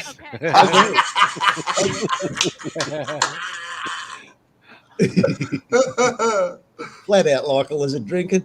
So I'm talking about a lizard drinking. I've got to go have a piss. Got to go paint the porcelain and exercise the lizard. Righto. I'll be back later. Guyana be back soon? Okay. Well, we're going to play an Alex Trainer video. Well, good on you, mate. Good on you. Okay, buddy. I'll see Try not to get it on you. Love you. So here's a great video. Come back if you can, man. They're hiring. Is at the grocery store. So this is exciting. This is Alex Trainer, guys, because I love this dude. Job these days because they're always looking for someone with more experience. And it's like, how can you get experience if you can't get experience? And it's the same with making videos for the internet. People will only watch if you have a reputation. But how do you get a reputation if you don't have a reputation? Well, is this the one where we all owe him like 2 hours worth of labor? World of limited social mobility and unlimited paradoxes. And it's no surprise that the hottest genre on YouTube is the one where rich people give poor people money. Fantasy. Oh, what the and fuck we get to with those pretend that kids? their lives are going to improve in a meaningful way because they got a bunch of stuff from Best Buy. It's Generation What was that dude's Z's name? Lord of the Mr. Beast? Rings. And if you want to make money making videos, you got to give away money. But how do you give money if you don't have money? I have never made more than $14,000 a year. Videos I watch on YouTube called the LA 16, Beast. but in 2020 I made like 4, and 2021's not looking better, so you're forced to come up with a genius idea. If you don't like handouts, don't watch those videos, and especially don't watch this one you're not paying to watch, because this is going to be about food stamps. I am so broke that I am collecting money I desperately need to make sure I don't die of starvation. It's not much, but I need it. But you know what I need more? Social mobility. And it takes money to make money. So here's my idea. Poor person supermarket sweep. I go to the regular supermarket, I buy the most expensive single items I can find within my budget, and I spread the wealth by giving a taste of the good life to regular working people who deserve food as much as everyone else. Because we all deserve food. So first thing you do on a supermarket sweep, you go for the ham. Doing that crazy ham jive. $18.09. Okay, here you go. This is for you. Okay, thanks, man. Ham jive. Ham jive. This isn't just a ham. Doing that crazy ham jive. Never enough hams on a supermarket sweep. And when I saw the price tag on this next one, That guy looks like either Pete or Peel. Down from $40 I can never remember which one is which. It was a steal at $20.29. I like it when he does the coach. Peel. I love when he does the coach. P and Keel. Can't win them all. Now on to the cheeses. First, a taste of Italy. It is a $19 slice of Parmesan cheese. Wow. Next, the taste of velvet. Coming in at an astonishing $10.99. For this, I figured I'd double down and get two. She didn't even suspend her disbelief. Wow, how much would a piece of palm like that cost for $105? That's probably like 2 paintings worth, right? At least. I'm gonna have to sell another painting for that one. Because you know how much I love them? Yeah. Shut up! And now for some very specific baking supplies at $16.49. One little fucking lobster. Give me a big bag of espresso powder, man. Okay, I'm gonna eat like a rich person. Gluten-free flour. Do you have celiac disease? Flour. I don't. Nailed it. Just like I hit a home run for $19.99 with Death Wish Coffee. World's strongest coffee given to world's oldest woman. I always wanted to try that, but it's really expensive coffee. It is. I think we got some. I heard it. Drink coffee? What'd you And think just of like it? Doris Brown, a gift I that's don't going to think be it there was forever. as good as the kind this that we just got. $19.99 bottle of olive oil. Kind we That's just the got best is olive oil from they that sell weird at a story I store was that talking isn't Whole about. Foods. I'm Oh, right really, on. It's the most really digging expensive, this music. so that This is means it's well. the best. This is a And professional finally, it's production. time for dessert. It is. Clocking in at Yeah, everything he 22.77, does got is this really cake funny. that they It's made really me good. write on myself. Okay, you can turn around. I got you a cake. What is? Can you read what it says? I bought this with food stamps. Yeah, he did. Thanks, Obama. Thanks, Obama is right. Shout out to the creator of food stamps, according to most Republicans, and The this creator video's of food de facto stamps. Fuck executive that! I producer. paid into the Barack system Obama. when I could Thanks work. to him, we could afford our Right? grand total of $170 and 10 I get items, like which $7.50 left me just a day to live $30 off spend of. on So food for myself for the rest of the Yeah. month. Wait, I didn't think this through. Oh no. How am I gonna eat? I need that money so I don't die. Oh, this is not good. This is bad. Okay, well, how much is rice? Okay, I just eat rice all month. It could be like Survivor. It's not fantasy like on YouTube. It's reality. Didn't For even cook millions Beans of and it. rice. Americans who don't have the lifeline of a total They psychopath are trying to always be nice. internet famous, showing up at their door to give them slightly above average food. Sure, there's clearly enough food for everyone. Boy, that's in the what I world, miss but about that's not Ecuador. how it works. Being able to take And you don't the want to see lady how out the on world a really works. nice That's why lunch you watch date, YouTube and videos. the both of us So can like and eat, subscribe, drink, and don't forget have to a follow me on three-course Insta. meal with Next week, I'm coconut going to be doing a giveaway of my juice soul for because I need $4 this. total. I really need this. Damn. This has to work out for me. For the love of God, That's like pretty and fucking subscribe, sweet. or And things then are when I going to would get just a like lot make more the desperate. quinoa soups in the crock pot, like we had 3 of us eating for like less than $2 a day. It was That's killer. It was It's a like big it's it is a good fest. tune. 1960s You know the and wonderful 70s soup stone, prices. Steve? What's that? You know the wonderful soup stone by The Dr. soup Hook and the stone. Medicine Show? Yes. Well, I'm not sure Dr. that it Hook is was. I awesome. don't know if that was original by them, but they did it very well anyway. It wasn't Yeah, theirs. no, I think it is. I think that's original. Oh, Whatever album that was originally on, I me fucking loved that acuerdo album when I was a little tan kid. bien las Dr. Hook was lentejas. awesome. Oh, legumbres del diablo. Oh, Roland and the Roadie and Gertrude the Groupie. Yes. That's I'll never I named forget one of the those geese at the fucking feed little store Gertrude after that song. She loved me. She had a freaking crush on me. She used to zap me in the back of the freaking knee when I wasn't paying attention to her. Little shit. She's sitting there talking to a customer, and she'd come up behind me, and I'd be petting her, and she fucking loved me. It was awesome. I was so honored, and I'm talking to the guy, and I wasn't looking. I had shorts on, and she'd zap me right in the freaking I back shot of the this knee. I'm like, footage 2 years oh, ago. shit. You know, the This nigga strangest things, Uh-huh. you miss the strangest things when you leave the United States and live overseas. You know, Yeah. for a while, everything's fine. You know, they got groceries, they got markets, you know, you're able to live and survive. And eventually you get homesick. And there's things about Merca that you miss, right? And for me, after about 6 or 7 months, I started jonesing for gravy. You know, they had mashed potatoes, they had all kinds of, you know, potato dishes, never fucking gravy. And it wasn't even like Mexican cuisine down in Ecuador. They For just didn't shame. have too much sauce of anything. They had like the salsa de ají that was this orange looking shit made from the tree tomato that was fucking weird. Whatever. Some like it, some don't.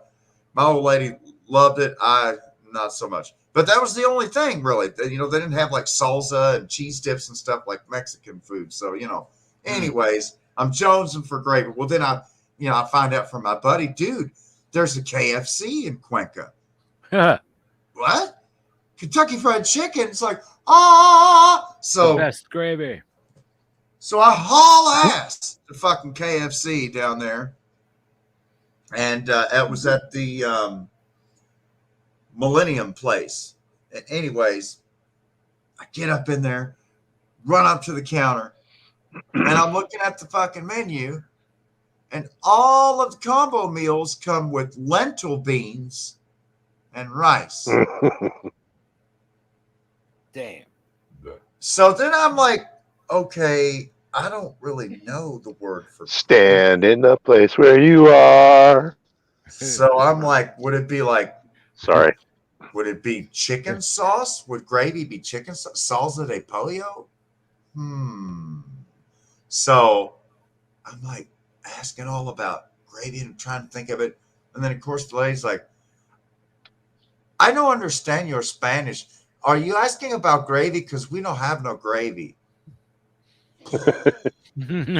Smack. Damn it, it's KFC. Crush the dream right there. I was like, at Shot that point, down I was in so flames. hungry. You know, I traveled all the way across town walking and taking 2 different bus lines, and I'm here fucking hungry. Just give me the fucking lentil beans and the fucking rice, man. And so I get the chicken and I go sit down and I'm like, what the fuck? I got a chicken breast, and the chicken breast is literally like the size of what a drumstick would be in the United States. It's like it came from like Gulliver's Travelers Lilliputian chickens or something. Lilliputian chicken. But then, like, so I But asked it's my like friend normal size Richard about chicken. it. I'm like, is what it dude, is. Richard, why are the chickens so fucking small here? He's like, oh, I noticed that when I go to New York, you know, because there's a lot of Ecuadorians in New York City. A lot of Ecuadorians in New York City. Anyways, he's like, dude, the chicken meat Kentucky in the Fried United Pigeon. States, they inject it with needles and they pump it up and they're on steroids and they're not normal chickens. He's like, all the chickens in Ecuador are like free range and wild chickens. And Normal so they're chicken. not as big. Right. Fucking Like, wow, awful what they do. So actually, that was probably like the healthiest chicken I ever ate at a KFC. Yeah, it was probably delicious. Because I mean, those 16 herbs and spices or whatever, fucking, I don't care. You, You know, Stever, I bet it would be delicious. Put that shit with on some some fucking pigeon. gravy. With some gravy. Damn, they didn't have my gravy. Son of a bitch. I had Did to they make it myself. Did they have spicy fries? I like those No. spicy. God damn it. They did have fried plantains, though. Oh, I love fried Yum. plantains. Yeah. Plantains are fucking rocking. I like that. All you shit. even really need a little salt and pepper is really all you need with that. You want to throw some garlic in, that's even better. Yeah, little garlic on there. Fucking bang. And then I found like. Oh, you know what I've never had? I've always wanted to fucking try Mofongo. They had a Burger King, so I ate at the Burger King, and then I found they had a British chain. I've had the jail version, fish and unfortunately, chips. but it was pretty good. But it A was British really chain expensive. of fish and chips, like Arthur Treacher's. It was King Arthur's fish and chips. Yeah, anything to do with Arthur and fish and chips. It's always good. That's weird. How that works. Aram came in. Pollo. Probably tastes like pollo. What's up, Aram? Bueno, The best pollo. food I ever Good to see ate, you. any, of all the places I've traveled, was when we was in Köln or Cologne, right? Köln, Whoa. next to Dusseldorf, on the Rhine, And the Rhine. and oh my Cool. God, man! Dusseldorf. It's like I ate at the same restaurant 3 nights in a row and had like all kinds of different cuisines there, and it was just had like Indian cuisine and Italian me. cuisine and German cuisine, and just Yum. fucking awesome. So for Aram and everybody else, but Aram just came in, so Used to think the world was flat. Really threw my hat into the crowd. I felt I had used up my quota of yearning. Used to looking on the children at night. well, yeah. I don't know. But we did a thing anyway. I'm going to call it a night, you guys, and thank you all for hanging out with us. We love you very much. Go to go home. Well, I want to show have a you good guys. night, brother. I want to Much show love. you guys a video Sleep well, man. of Alex's, and he's at. You'll see how this ties in. You'll see it. All right, let me see. Are you going up to bed? All right. Well, not me. I got another one ready to go. Woohoo! Well, there's not much in there. Good Fire in the night, hole. sweetheart. All right, I'm gonna put this on. Hang on. To Flood tunes go. 4 and 20. Oh my God. And we bid All right. you good night. All right, here we go. I shot this footage 10 years ago. I was also apparently on a first date at the time. I had just bought this camera and I thought, I'll just film whatever and make a video about it later. Turns out the later was a lot later, but here goes. Old Sturbridge Village is an 1830s New England living history museum, and it's not a bad place to bring a date, considering I went on to meet this girl's parents. Look, I know this place is an historical reenactment too, and that's very weird, but I'm way more interested in this date I went on, which you can overhear in the audio of almost every shot. It's interesting to see how people dated in 2011, what they wore, It's a Sturbridge Village. funny. First of all, they're evil creatures. You ever had business with a goose? Business with a goose? Well, we split a timeshare once, but Courtship was so different back then, just from the way people spoke. this is retarded. Everything was different back then, even the way I shot videos. I'm getting some serious M. Night Shyamalan vibes here. Okay, that's still my style. Spot on, 2011, Alex. Well, what about my writing style? I should have researched this before I decided to come here and make jokes. Okay, I still do that. Again, Whoa, those shoes. Hey now. Man, I gotta learn how to hold this thing. It's like way too shaky whenever I do it. why couldn't I hold the camera right? Was I nervous to be on my date? Or maybe I've always just been bad at film. Yeah, this is like the most awesome. Let the record show I am referring to a Canon. These seems C3i. like For those of you who ranging aren't film buffs, clues. Spielberg shot 0 of his movies on a T3i. But did he uncover any mysteries from the past? I think not. Look at that fancy bed, Derek, huh? Derek, man, what do you think he's looking at? Did Derek like the bed? Who do you think slept in that bed? Why was I whispering, the master is at work? We'll never know. And did this girl like me filming while we were on our date? I just punched the camera. I guess not, but maybe she still liked me anyway. Did you watch my KKK movie? I did. It was hilarious.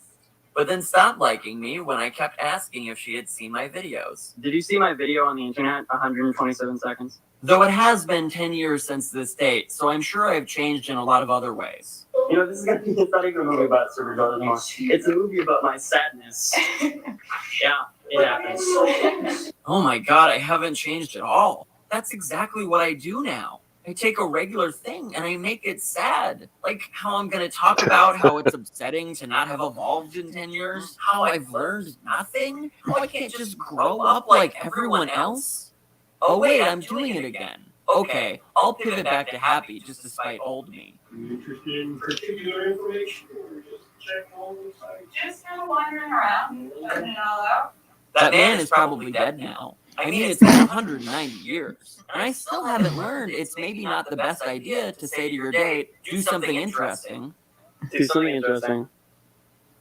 He stole this. But if there's one thing I didn't have, it was confidence. Because I guess I stole that book. And I know we made out a bunch. And she took me to meet her parents. I think you just want to learn about us.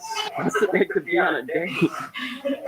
It's interesting to look into the past, to see people looking into the past. Maybe it's not so different from now. Maybe in the 1830s, there was a guy who constantly asked if people had read his weird, sad writing. Maybe people were sad then too. And maybe they were also asking questions about the past in order to inform their future. Maybe that's how art is made. And maybe someday I'll submit this to a film festival in Utah. Nah, that's how art is made. That's how you win Sundance. Right there. Nice. There's another one that he has that's funny with his grandmother and her decor. I forget what.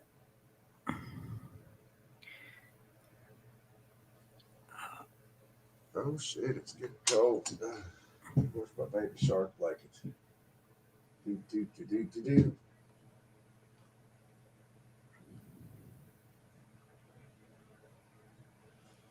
Yeah, I had to close the window myself. I have to get it so hot down here to heat the rest of the house up. I got to keep the window open most of the time through the winter.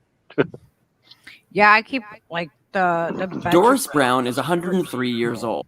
Okay. Yeah, I have to keep this fan blowing air out my window here in my throne lair here. Otherwise, the entire domicile smells like a skunk crematorium. You know what I'm saying? I hear you there. Yeah, I got that going too. A nice ventilation setup. It's a skunk holocaust in here, man. So I man. think you'll appreciate this one. Old. How did she get to be so old? Was it diet or exercise? I tend to think it's the spirits of these Native American decorative plates that have been watching over her. Are these plates problematic? Maybe.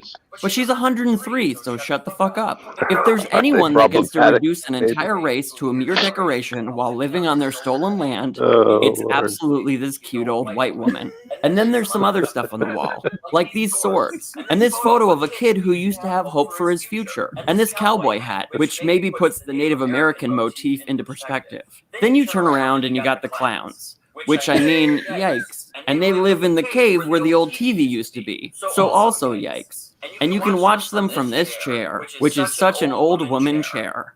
And then there's the life alert, which is basically useless because she's never gonna die. And this letter from the Pope. Because I guess they do that when you pass 100 and spend your whole life funneling money to a pyramid scheme founded on a lie. She doesn't like when I say that. And it comes with amenities, like these boats, and a creepy basement, and then a second, creepier basement. But the best amenity is when you sit down, she'll just make you a sandwich. And you can't stop her, so you don't even feel bad about making a woman who was born in 1917 wait on you like you're a prince. And then for dessert, you can raid the weird candy drawer she has in the fridge. Then you can ask her questions like, what was it like when JFK got shot? And she'll say something like, It was very sad. Or you can ask, how was the Great Depression? And she'll say, It was very tough time because I remember going with my friend in a wagon to go to the town hall and get extra. They said it was butter, but it was not. It was margarine or lard or whatever it was. Or you can ask, what do you think of your grandson, Alex? And she'll say, I love him very much, and he's my favorite. and I guess from some of the decor, you might say this person's a little kooky. But actually, she has more of her mind left than anyone else in the family. Except me, I guess, because I have an iPhone and she has a jitterbug. But maybe I'm wrong because she keeps it simple. No 4G LTE, no lock on the bathroom door, no microwave, although she did have one. I just took it when I went away to college and never gave it back. Maybe the secret to such longevity is to not stress out about stuff. Does it go together in any way? Not really. But does it spark joy? Does it sound what? Does it spark joy? Yeah. Is it perfect? No. But also, yeah, at the same time. And is she perfect? Yes. And she will never die. So I wouldn't change a goddamn thing. Although I guess she should probably put a lock on the bathroom door. I don't care. If anybody wants to see me taking a crap, let them be my guest. Hey, Nanny, I'm taking a shit! Ah!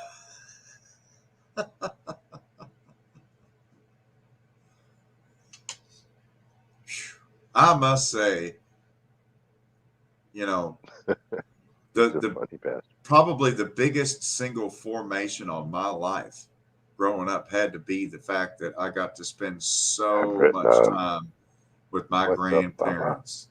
You know, with both my dad's mom and dad and my mom's mom and dad, both sets of grandparents. Whoa. Long, long times. So pretty. That's a badass collar, too. Did you make that, Lucky? I think you're on mute. Yeah, you're muted, Luck. Your mic is mute.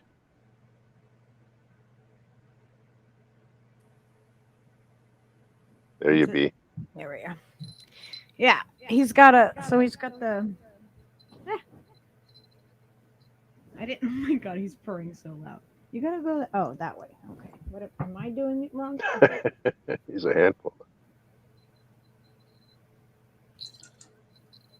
Who's got? He's so big. Huh. You're such a big boy. He's so happy. You said he's part Maine Coon? Uh-huh. I mean, look at the size of him. Like as a handsome sack of cat. Yeah, when he stretches out,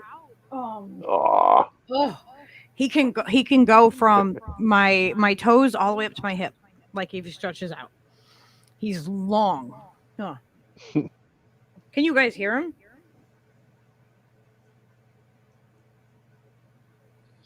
Oh.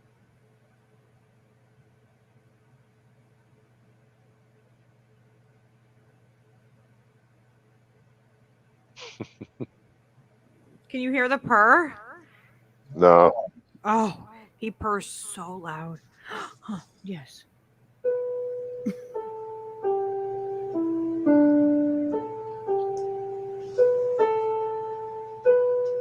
You're gonna claw my face that way.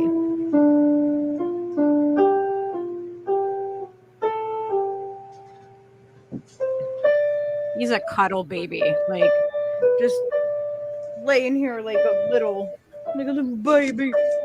Yes. Little snuggle bugger. He is. He's trying to knead on my face. Random cat videos across my feed yesterday, and like a little montage of cats smacking their people or attacking their people. It's funny as shit. Yeah, he's I'm like, well, you're right. You're right. You're right in their face or whatever. And the cat's just like he's raising his. Oh my god, fun story. We had a German Shepherd named Kaya, and she adored my stepfather. This was like, you know, when I used to live with them when I was in high school, and what was his name? Which cat was that? Crap. I think it was my cat Moonshadow. Yeah, and like Kaya was watching my stepfather, like just like rapt attention because he's eating a sandwich, and she usually got a cut of whatever he was eating, so she's like just all about the sandwich. And Shadow grew up with her and like used to knead on her and sort of like fake nurse on her. Like he grew up, so like he absolutely like adored each other. Like he'd groom her, and they were really cute together. But she didn't. He's like right in front of her a lot, trying to get her attention. She's not paying him any attention, and so he gets in front of her, and he kind of raises his paws up on either side of her face like this, and slowly but surely he goes like this, and all of a sudden he goes whack, whack, whack on either side of her head with both paws. He gets up on two legs and runs across the yard. Like, I'm like, holy shit, it was one of the funniest things I've ever seen in my life. He was like whack, whack, whack, and freaking ran away on two legs. Oh my god, it was so funny. That's so funny. Oh my gosh. Yeah, Everett is nuts. Like if I throw, like I'm getting like his fur on me. If I throw like a ball or something, he'll go and chase it, and like he'll jump up in the air, like 4 feet in the air, like out of nowhere. He is crazy. He's jumped up on top of Steve's shoulders before, just like out of nowhere.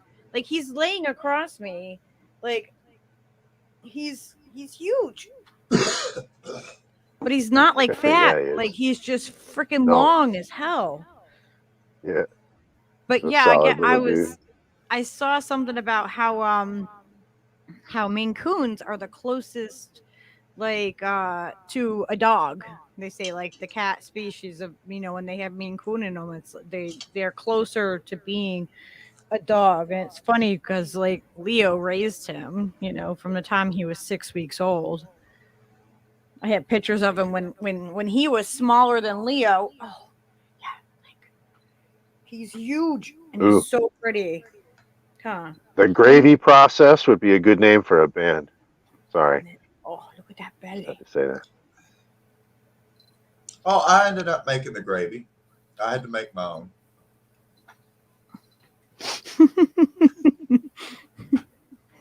Well, you know, I gotta say, I've been checking out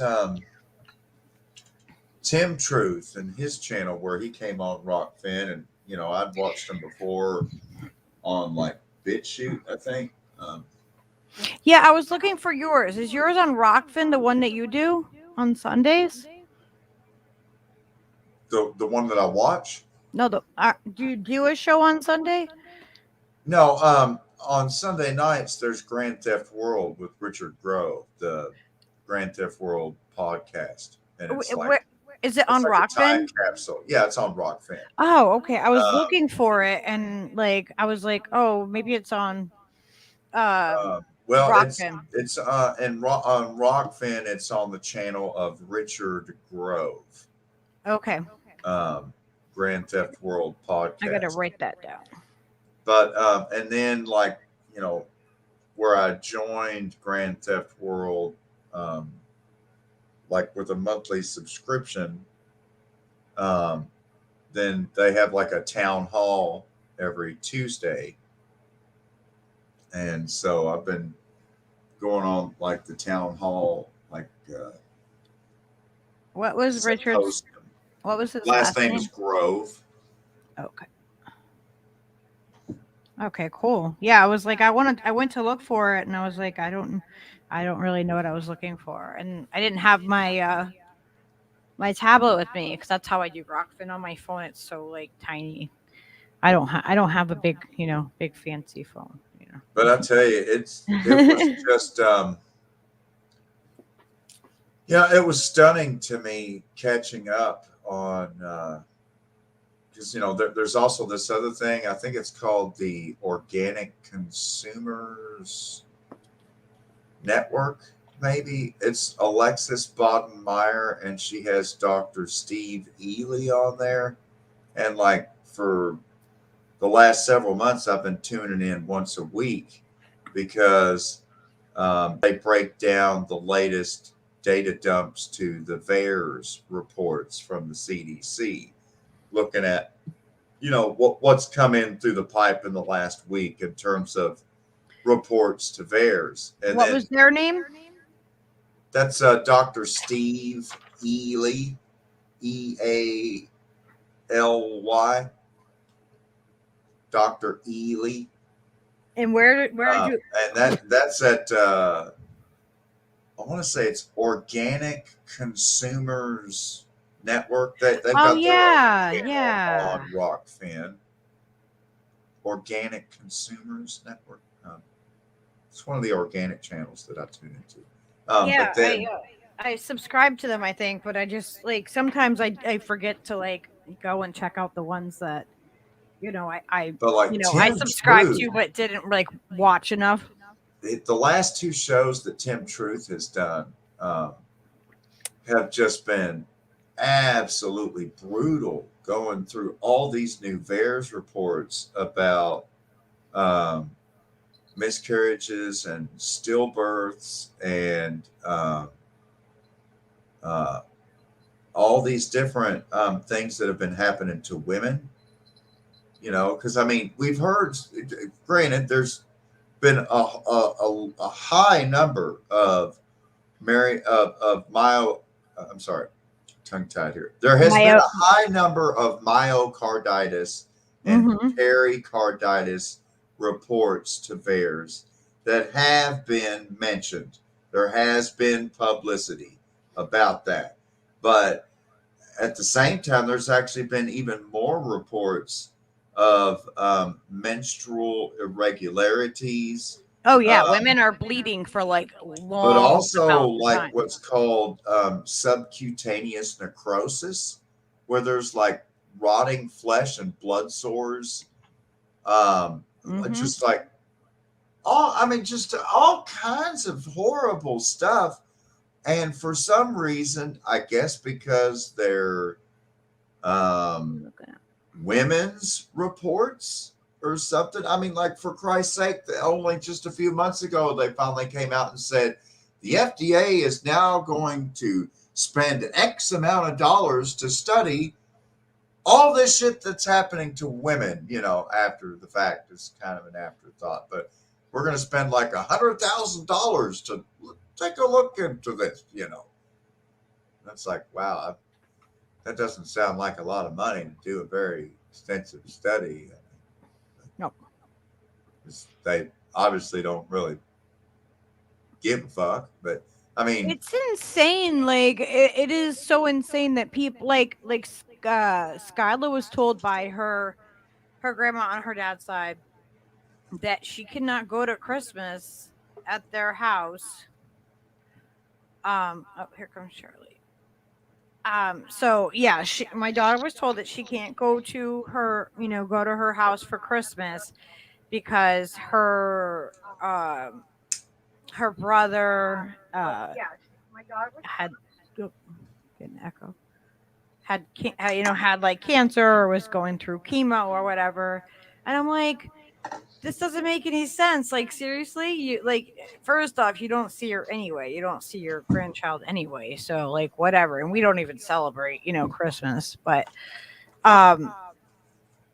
it's just funny to me that, like, she wants to say, like, yeah, you can't come because somebody else is, because you haven't had the freaking boop. And it's like, are you kidding me? You were a freaking nurse. You were a nurse. And you're going to tell me that you're just like, you're going to. So it just And that's killed the whole point. It's been an information overload for me over the last 24 hours of reading and hearing about all of these VAERS reports affecting women and mothers and girls and children, boys as well, pouring into the system because, children and pregnant mothers, for example, were actually in all of the safety protocols. They were actually in category X of the safety protocol, meaning that they were never, ever, ever to be given this as per the safety protocol submitted to the FDA because they had no, teratogenic studies where they look to see whether or not there's going to be birth defects. They've not studied, how it's going to affect menstrual cycle. They haven't done any of that. And so they were in category X from the outset, and now all this shit's been added in later. And I mean, they plan to go all the way down to 6 months with this thing. They just keep ratcheting it up. And so as a result, with the new reports that are published by the CDC's Vaccine Adverse Event Reporting System, or VAERS, as we call it, each week you're seeing a lot more younger women, pregnant women, and children, because those are the people who are being brought into the vaccine regime at this point. And so with that, I feel like the Celine Dion vaccine injury is the tip of the iceberg. And although she's had to indefinitely postpone her Las Vegas shows, and she's apparently paralyzed, and it's now been confirmed across many different media, internationally and within the United States. I know that her heart will go on, but maybe at last, victims will start to be heard. Because I know Ron Johnson, senator from Wisconsin, who I'm no fan of, did actually and has repeatedly given platform for people who've been injured. And I mean, I don't know about you, Charlie Brown, but to me, the single most abusive thing that continues to happen in this country to those that aren't actually killed by these emergency authorized products, as yet not fully licensed or approved. The worst thing of all is for the people that did obey, that did comply, that took one for the team and did their part and just happened to get really fucked up from it, but are still alive. And if they talk about how they were injured, what it's done to them, even if it was the second or the third shot, it doesn't fucking matter. Well, now you're an anti-vaxxer and you're spreading disinformation.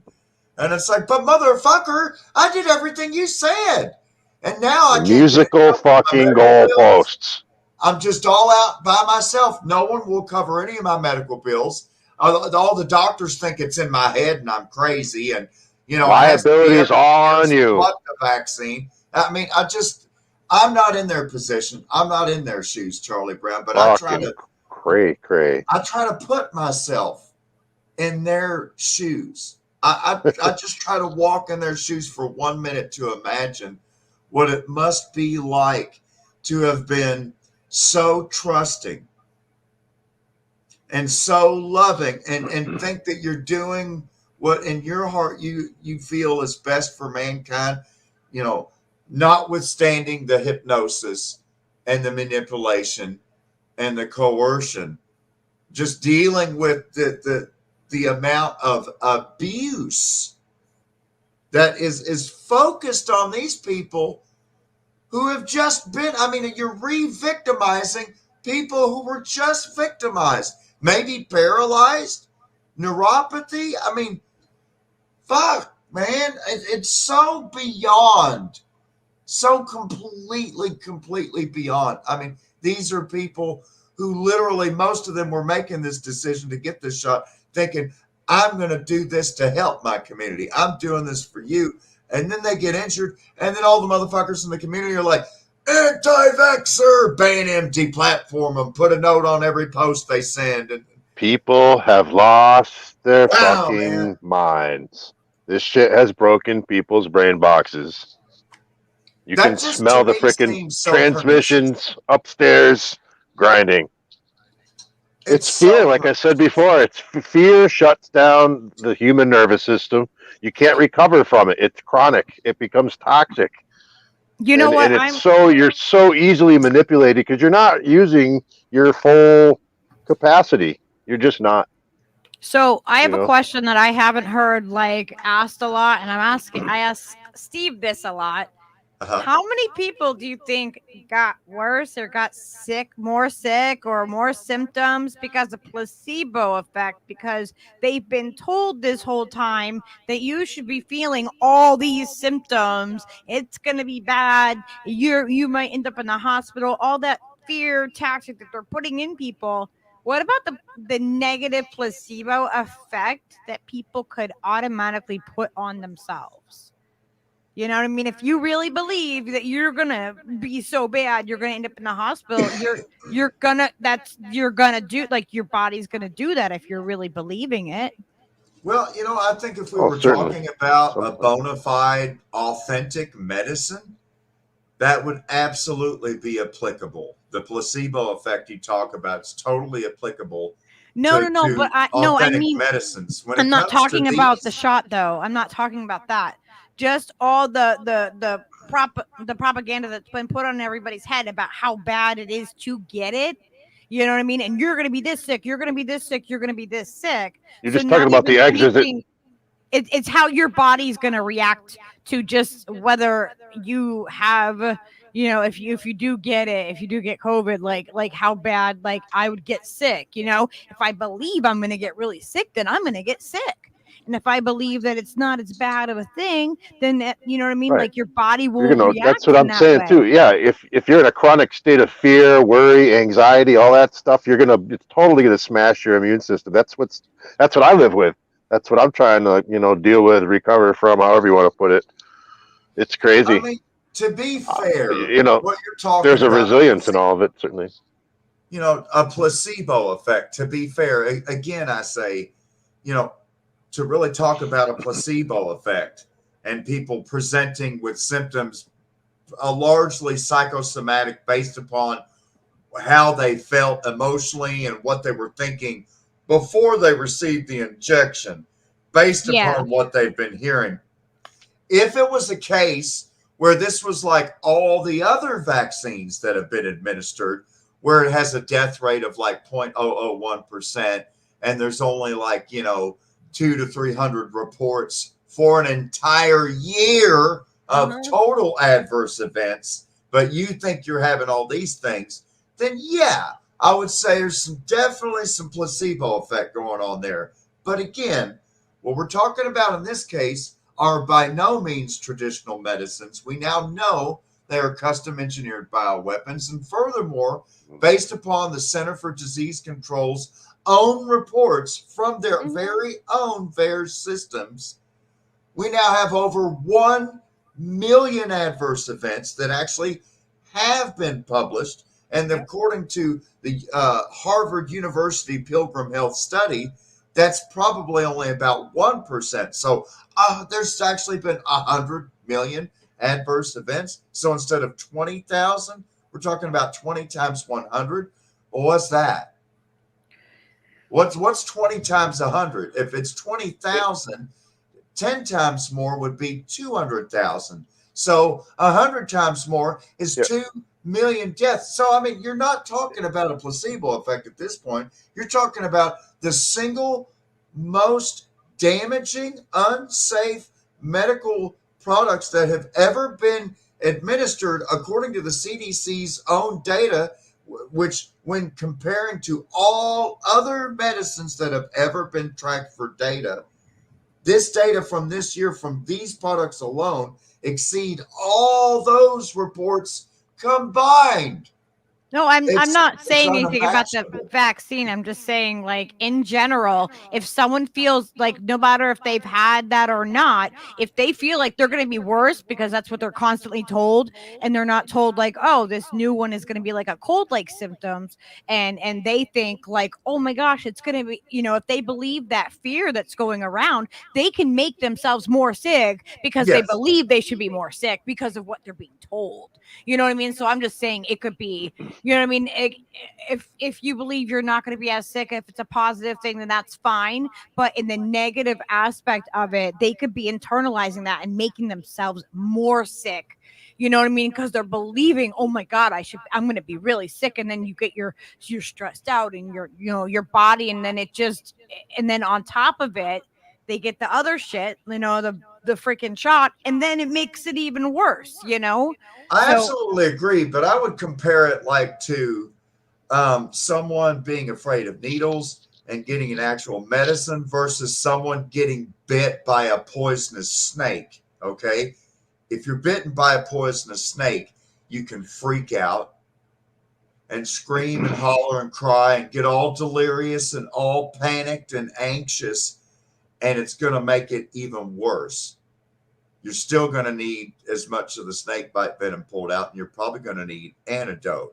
Okay. I think you guys are kind of talking about two different things, though, Yona. Right now, I think, if I'm correct me if I'm wrong, I think Lucky, you were more referring to the effect of like just the whole narrative affecting people's like anxiety levels and that like lowering their immune system, sort of leading to them being more likely to be ill in general.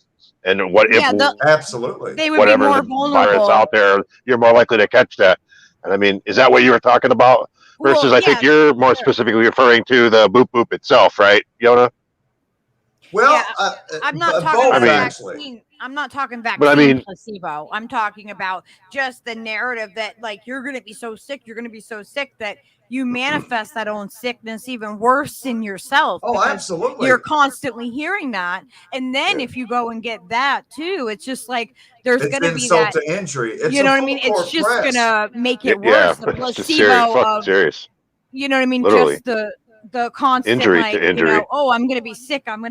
So that placebo effect of like basically that, and it's attacking you in every arena, Lucky. I mean, they said, you know, you can't socialize, you can't congregate in church, socially distance, stay away from people. And then with the silos and the social media and the further division along cultish and ideological lines across social media, there's just been more and more and more separation.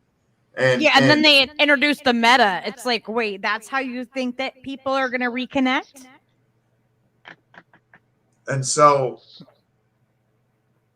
you know, what really bums me out, Mojo camp. Yeah. When I think about it, is the fact that so many people are being injured. And when it comes to the actual reports of injury going into the CDC VAERS system, they've been verified, they've been checked, they've been put in by medical professionals.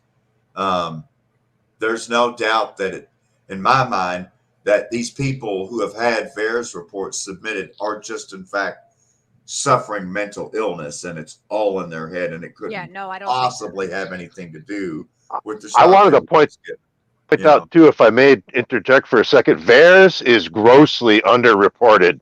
Yeah. The data is way fucking manipulated for their own nefarious purposes to the best of their ability. They got to give it some appearance of credibility. I mean, even just what we know, what you just stated are those not crimes against humanity? There's no liability. All the liability is on the individual poor bastard, and it's not informed consent when it's coercion. I mean, you would call it what the fuck it is. There's just no other way to put it. And like, to your point way earlier about Jimmy Dore not really kind of, saying what really needs to be said, and I get, and I agree with your argument, but at the same time, it's like, it's just so ridiculous that you have to go to like a whole nother fucking platform just to say regular shit about this. There's just too many levels. I don't know. I lost my track on that. I apologize. Jimmy Dore is a prime example. Jimmy Dore Excuse me. was all on board. Jimmy Dore stayed home, didn't go out. He had pre-existing medical conditions of different we sort. did it first. Right. We And did. so finally he said, and again, Jimmy Dore did what I thought any responsible person would do. You go to your primary care physician, you go to your different doctors, you ask them what they think, you trust them with all your other prescriptions and medicines, and you go on the advice of your doctor. And Jimmy Dore went off the advice of his doctor, and he got the shot. And then, lo and behold, he got the doctor was propagandized, and that just trickled right down. But all previously accepted protocol right out the fucking window, and it's all brought to you by fucking Pfizer. Totally captured regulatory. I mean, that's FDA's been fucking worthless since the AMA is a terrorist organization, as far as I'm concerned. Oh, yeah. I don't know. There's at least a half a dozen known cures for cancer, and they all got chased out of the country. You ever hear about that dude? They found a cure for cancer on a ranch in Texas, and did you hear about that? I watched the one on the doctor like yesterday, that he ended up moving out of the country. Ecuador, I think, is where he went, because he found a cure with herbs and stuff, and cured everything. They found it by watching a horse or an animal they had put out to pasture. They thought was terminally ill, but they didn't have the heart to put it down. It wasn't quite that point yet, and the horse just knew. Ate a combination of a bunch of herbs that were just growing right there and got better. And they're like, wow. And they started giving it to other animals that were unwell. And then somebody in the family got sick, and they're like, fuck it, we'll throw what we can at it. And they got well. By the time they got kicked out of the country, they had helped like 2,000 people. Oh, cure no, this cancer. is a different story, but it's one just. Oh, well, this dude, he was a Texas, like some kind of millionaire or something, and he was a big mouth. He was a Texan, so it's like, big hat, big mouth, and like they pushed it up against him, and it's like the AMA like came for him hard. And this is the one that helped but out. they opened a clinic in Mexico. Remember, like Lefty from whatchamacallit, from oh my god, not Spice Girls, the other ones. Oh, you mean Left Eye? Left Eye. Yeah, Lisa Lopez, she died down there with the healer on. Yes. And Sabo, was it Sabo? Sabo, Dr. Sabo. Yeah.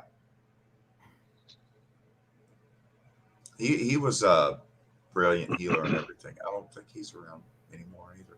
There have been so many naturopaths and homeopaths and natural healers that have died suspicious deaths in the last few years. My God, yeah. Talk about a body count. Yep.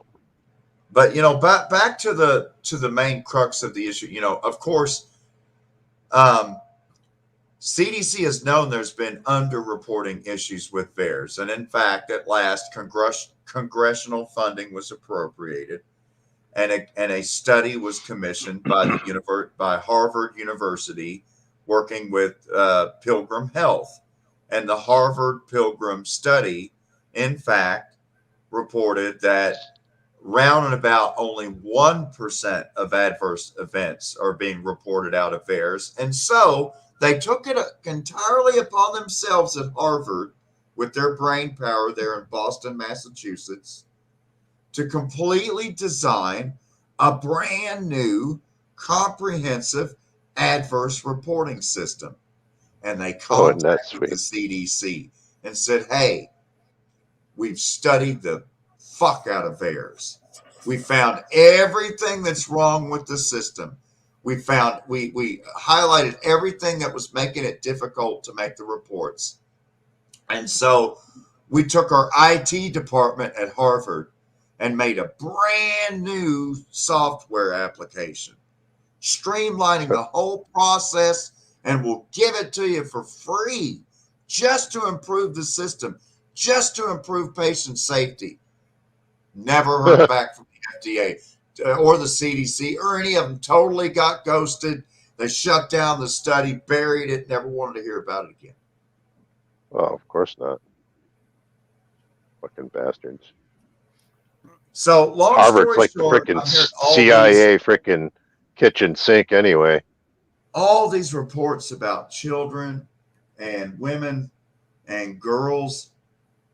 Because again, I've heard the reports about boys with the heart issues, but it was just gut punch after gut punch. I mean, I was red-eyed and sore-throated by the time, I made it through the last bit of it. And so I sat down and I learned that song from the Titanic, not the Celine Dion song, but the one that the violins play on the deck.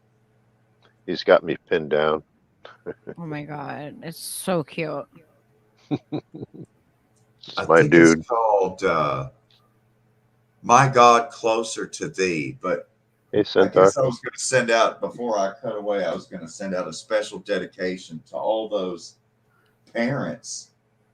Being a parent myself, having brought children into this world, I can't imagine just the unbelievable pain first-time parents right now are going through. That, all the ultrasounds, all the scrapbooking, the baby showers, the clothes, the decorating the room, getting the crib ready, going to the hospital on the due date, and then this ear-bleeding, blood-barfing, poor black-eyed thing comes out and fights for life for like 2 days until it just dies, because the doctor said get the vax 2 weeks before childbirth, because they won't even allow you to go into fucking maternity unless you've had a COVID vax.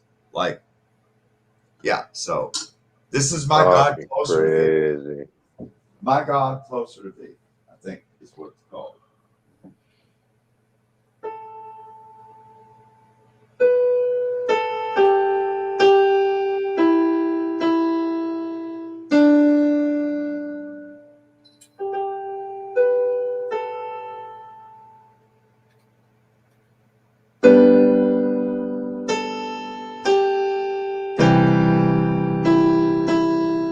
Yeah, that's the work, Centaur. That's why the Buddhists call it practice, right?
Yeah, I can't do the song lyrics. I don't know it, but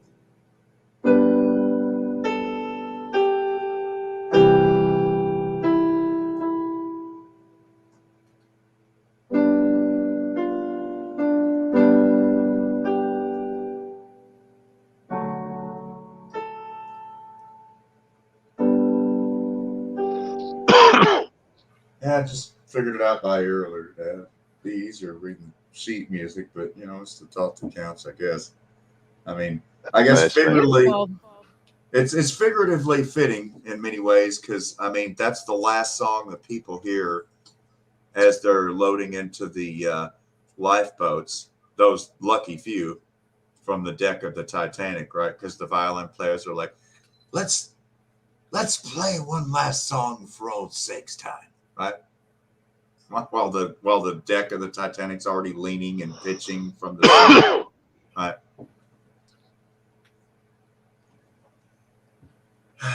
And that's kind of like where the American Empire is at this point, you know. Pretty sad, you know. And of course, there are the lucky few getting into the lifeboats, and then there are many of those stuck in lower passage that never even make it up to the surface of the deck of the ship before it sinks fully, you know. And that's kind of where we're at. I mean, good Lord, I guess if there's any one focus, I just keep going back to how many people have already been victimized that are just completely and totally, entirely ignored. How many former business owners had their businesses wiped out by the lockdowns? How many former restaurant owners had their restaurants? I mean, my God, how many restaurants have closed in the last 2 years, never to reopen? You know, how many lives have been completely and totally fucking destroyed? Last year, this time, Trump managed to get more money out the door. This year, you gets nothing. You gets nothing but cold Joe Manchin in your stocking. That's all you're getting from the TV this Christmas. We had one of the oldest mom and pop hardware stores in my hometown close this past year because of all this bullshit. Yeah. They tried, but they couldn't keep the doors open. And now they had a better selection of freaking nuts and bolts than Home Depot did. You got all these people that lost their economic livelihood.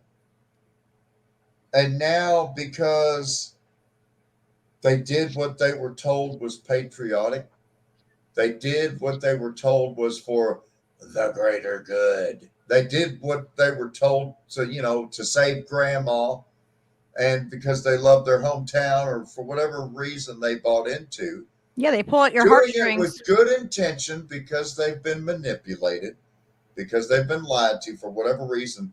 They made that personal choice to take that medical product with good intent.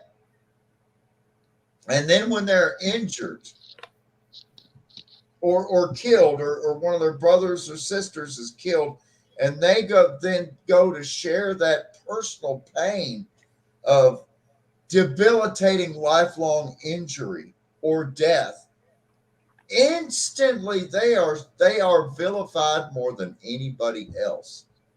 Yep. They did what you wanted them to do, and then they're still like, evil or whatever, or they're lying or they're crazy. And it's like, we live in such a absolutely We've seen the same thing happen society. to nurses and doctors and firemen and paramedics. Everybody who was essential before. Yeah, all the heroes, the essential heroes, went to not entirely dissimilar to mandates. Not entirely dissimilar to what happened to the Vietnam vets when they came home. They were the first generation of soldiers to not come home to a ticker tape parade, but to getting spat on and being called baby killers and all this other crazy shit. It's the same mentality that's behind that.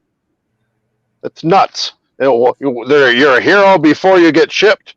You come back and you need your community. You need your society to keep up their end of the fucking bargain and be there. And nope. You keep your fucking mouth shut. And then they shut up. And then now all these generations, as a ripple effect, now go in and join the military without knowing, because I've heard that from so many. Like, I went in, I didn't know we did those things that I became involved with. Like, I hear that as a regret all the time. And they're like literally, like they say, I did not know, like I got put in there, and I didn't know that was what was happening. I didn't know. I talked to this one vet. I was on the phone with him, and he told me that he found out what happened during Desert Storm that he was a part of, and he didn't know until he watched the documentary. Like, I watched a documentary on it and found out information. He's like, I didn't know that I was a part of that, because you only see your little, your small piece of it. Everything's so secretive. So like, they keep this person over here and this person, like, you know what I mean? Like, there's enough knowledge, but it's not, they keep it so contained that not everybody knows what's all the bigger picture of it is and it's happening. And he was an older gentleman, and then the newer vet that I talked to, and I didn't know either of these guys, but he said, if the generations before that came home from the war spoke up and weren't silent on this, and people knew what they were walking into, then it would be a completely different thing.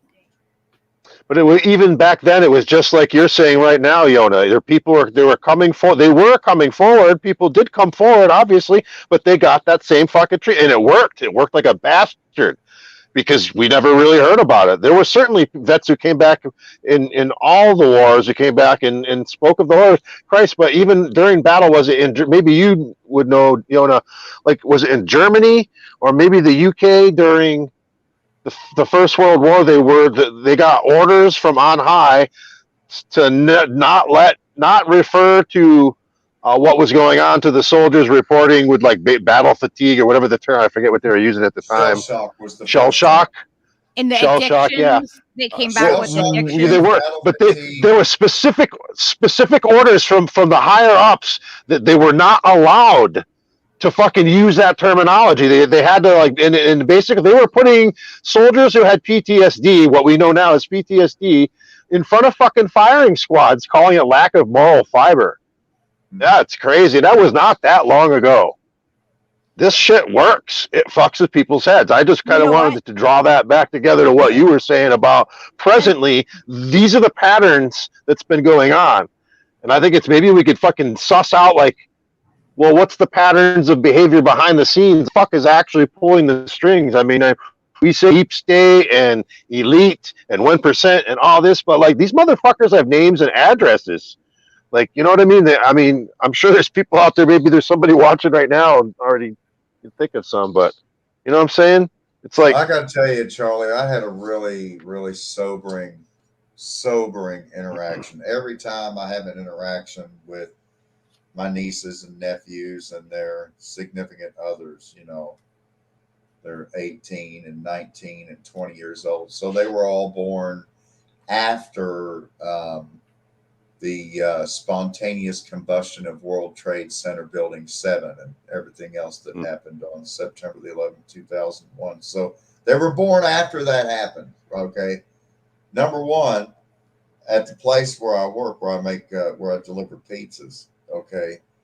I'm having to write on boxes and mark orders all the time. And so just to torture all the other employees in the store, other than us two other old guys that work there, I write everything in cursive. And none of them can read and write cursive. None of them can read cursive. It blows my fucking mind. I'm like, seriously? So my daughter knows cursive, but yeah, like, and she's 18, but like, that's a rare thing. They don't teach them that anymore. Mm-mm. They do not teach them. So I get in a conversation with them tonight about where the word marijuana comes from. Marijuana comes from Mali Hahuana. That's how Montezuma, chief of the Aztecs, described this to Cortez. But this is way back, I think, on round one of Yona on the Lucky Show, when we talk about Cortez meeting Montezuma, and he shared with them chocolato, aka chocolate, chocolate, and he shared with him coffee, and he shared with him coca, You need to go educate Nay's Garden about that. He says that no one can call it anything but cannabis, and the dude fucking yells at us about it. You can't call it ganja because that's not okay. You can't call like all these things. Like you can't call it any of these other names except for cannabis. And I'm like, no, dude, I can call. He's like, well, ganja is not a well enough known name. Are Well, you I'm going to kidding call me? it. I'm going to call it Malihahuana because that's what Montezuma called it, and he's the one that taught everybody else before they killed him. So I'm not going to fuck with Montezuma's French. I'm just going to go with the Aztec Nahuatl word because it means literally Malihahuana means an herb that gets you drunk. Herb that the beautiful thing about it is you don't have to say a word, but puff puff pass, and everybody gets along just fine. Mm-hmm. One big circle. But who is anybody to censor us and then tell us that it's a freaking CIA fucking word and blah blah blah, but it's not. So he's spreading this misinformation and scolding people and being really fucking nasty to people about something. Said that ganja. It's not even ganja true. is a CIA word. No, he said marijuana is. Oh. But it comes from the Aztecs, so it's marijuana comes from Cortez hearing Malihahuana and saying marijuana, making it into a Spanish word. Isn't that where the feds took it from though and perverted it to try and like associate? It was a racist thing, wasn't it? In some sense, with the prohibition of it, they bastardized the word as they always do, and that's where we get marijuana from. And they tried associating it. That's where all the reefer madness bullshit came from, right? Well, it's interesting. In Mexican Spanish, marijuana is spelled the way that Cortez spelled it. Marijuana, Marihuana.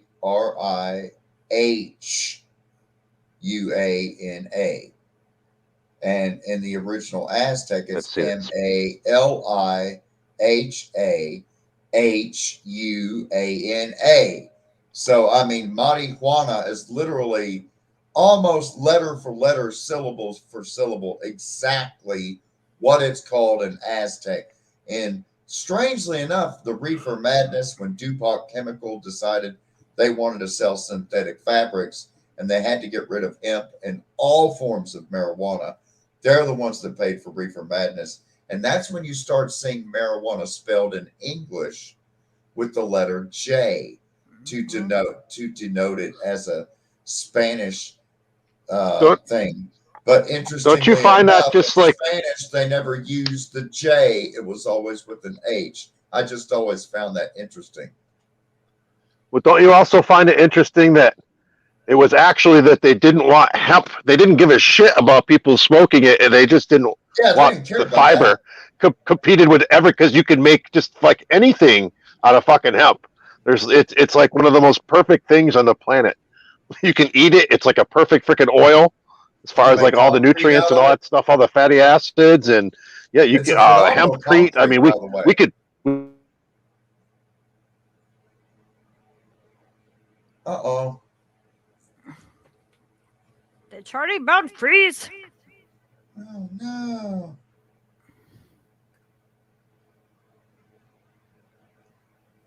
Well, the thing about it, not all weed's the same. There's different strains, and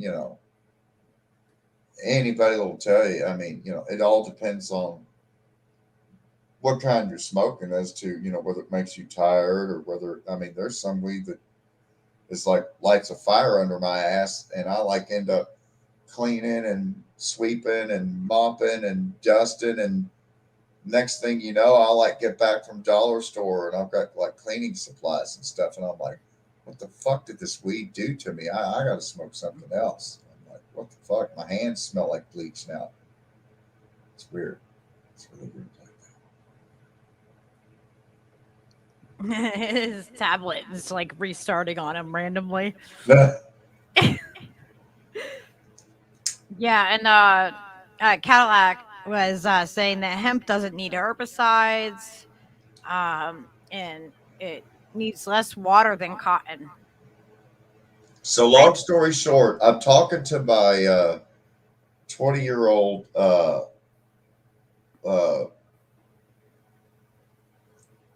significant other, my niece there, and I'm like, so you know where the word marijuana comes from. That comes from when Cortez met Montezuma. He's like, well, who's Montezuma? I was like, well, that's the Aztecs. Who's the Aztecs? Well, that's Mexico. Mexico's an Aztec. I was like, well, you've heard of like St. Augustine, Florida, like, you know, the oldest city in the entire United States. Florida. Yeah, I've heard of Florida. I was like, you know, like Ponce de Leon, Fountain of Youth. What?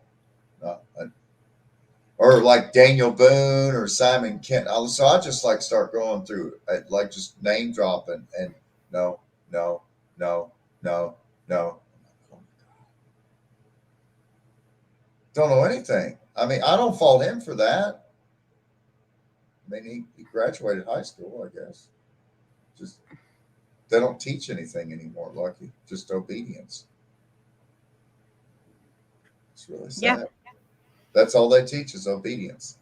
Yeah, like think about it. Like when the school bell rings, it's the same thing as if you're working in a factory. You know, when your day starts and when you end and everything else, they make you walk to. You know what I mean?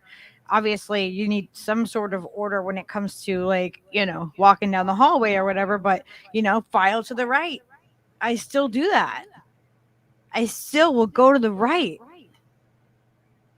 Like.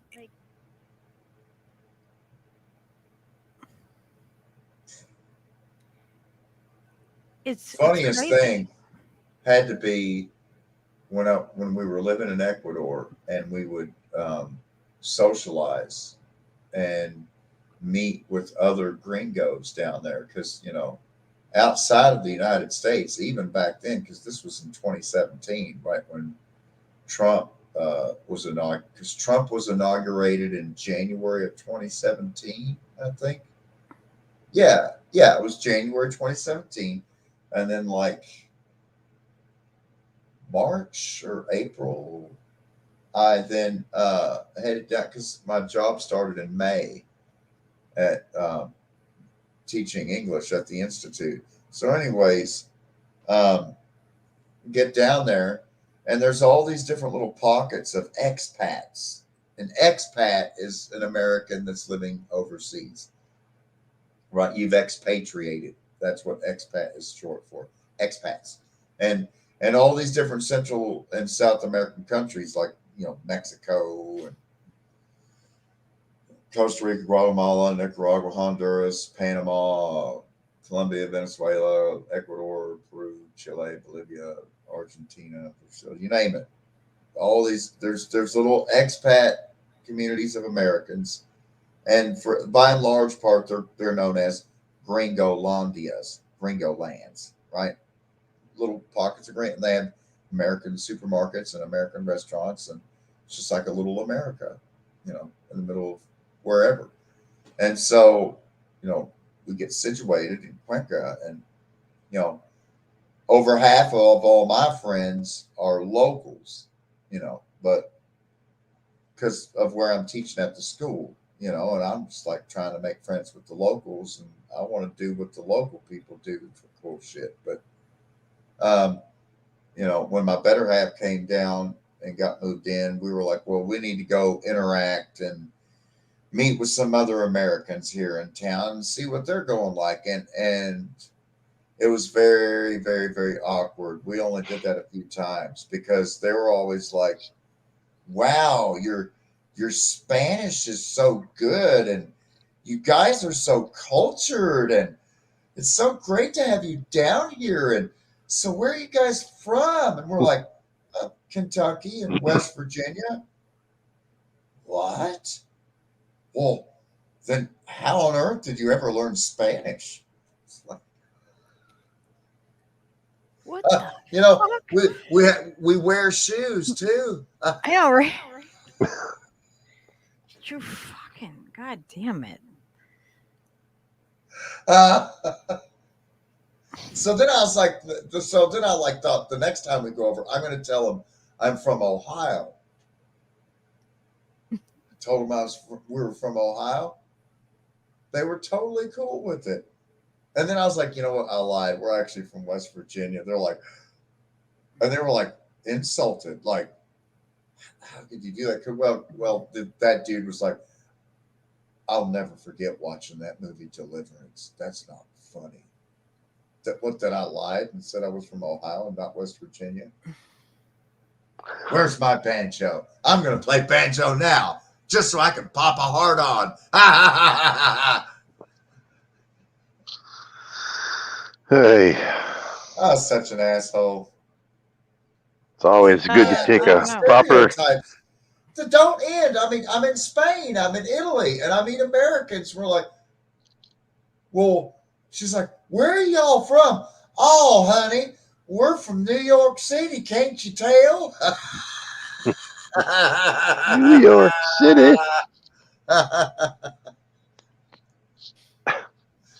Yeah, I must say the entire time in all of our world travels, I never ever met anybody else from Kentucky or West Virginia.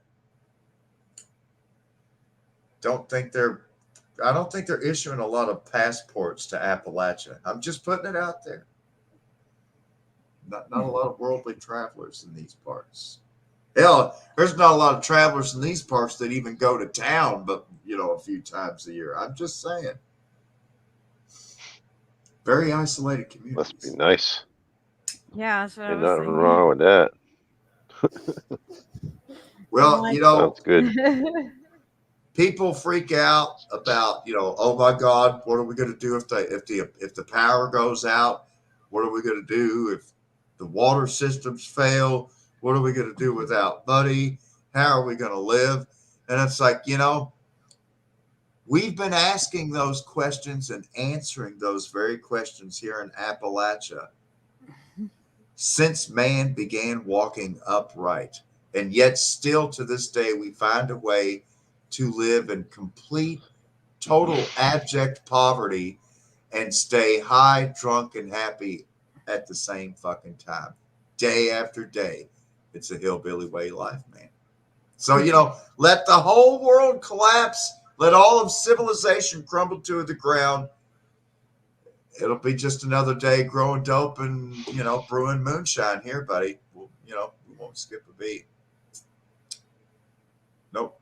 There's a lot of people that won't be able to just, transition that smooth. We'll still be playing banjo, Charlie Brown. If you're high on that shine and you're smoking your own tweeds as the mushroom cloud goes off, you might be a hillbilly. Yep. Yeah. The good things in life you don't need money for, Bubby. Ain't that the truth, man? It's all about the love. Money only rents your happiness. We did a whole can't eat it. podcast on that. Yep. It doesn't even burn that well, really. Fuck, the movies make it look like it burns easy. I got to circle back. I got to bring it back to the current. Fun fact. Oh yeah, your nickel there. West Virginia elects 2 senators that they send to Washington City from the great state of West Virginia. One is Rockefeller. Literally. His name is fucking Rockefeller. And the other one lives in a mansion. Yes. Who doesn't know Joe Manchin at this point? Am I right?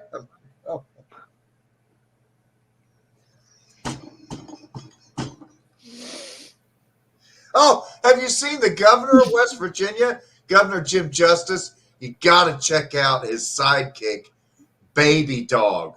I swear it's a 300-pound dog that he calls Baby Dog. Baby Dog wants you to get the vax. Okay? That's what he said. He's Baby Dog's got diabetes. Oh my God. Baby Dog. Oh, so I wanted to show you guys real quick the doctor. It's Dr. Sebi, Sebi. I'm not Sebi. I said Sabo. It's Sebi. Or yeah, that's it. That's the one with Lisa Lepti Lopez of the TLCs. Yeah, I'm gonna show a few minutes of it to show you guys who I'm talking. Yeah, there he is.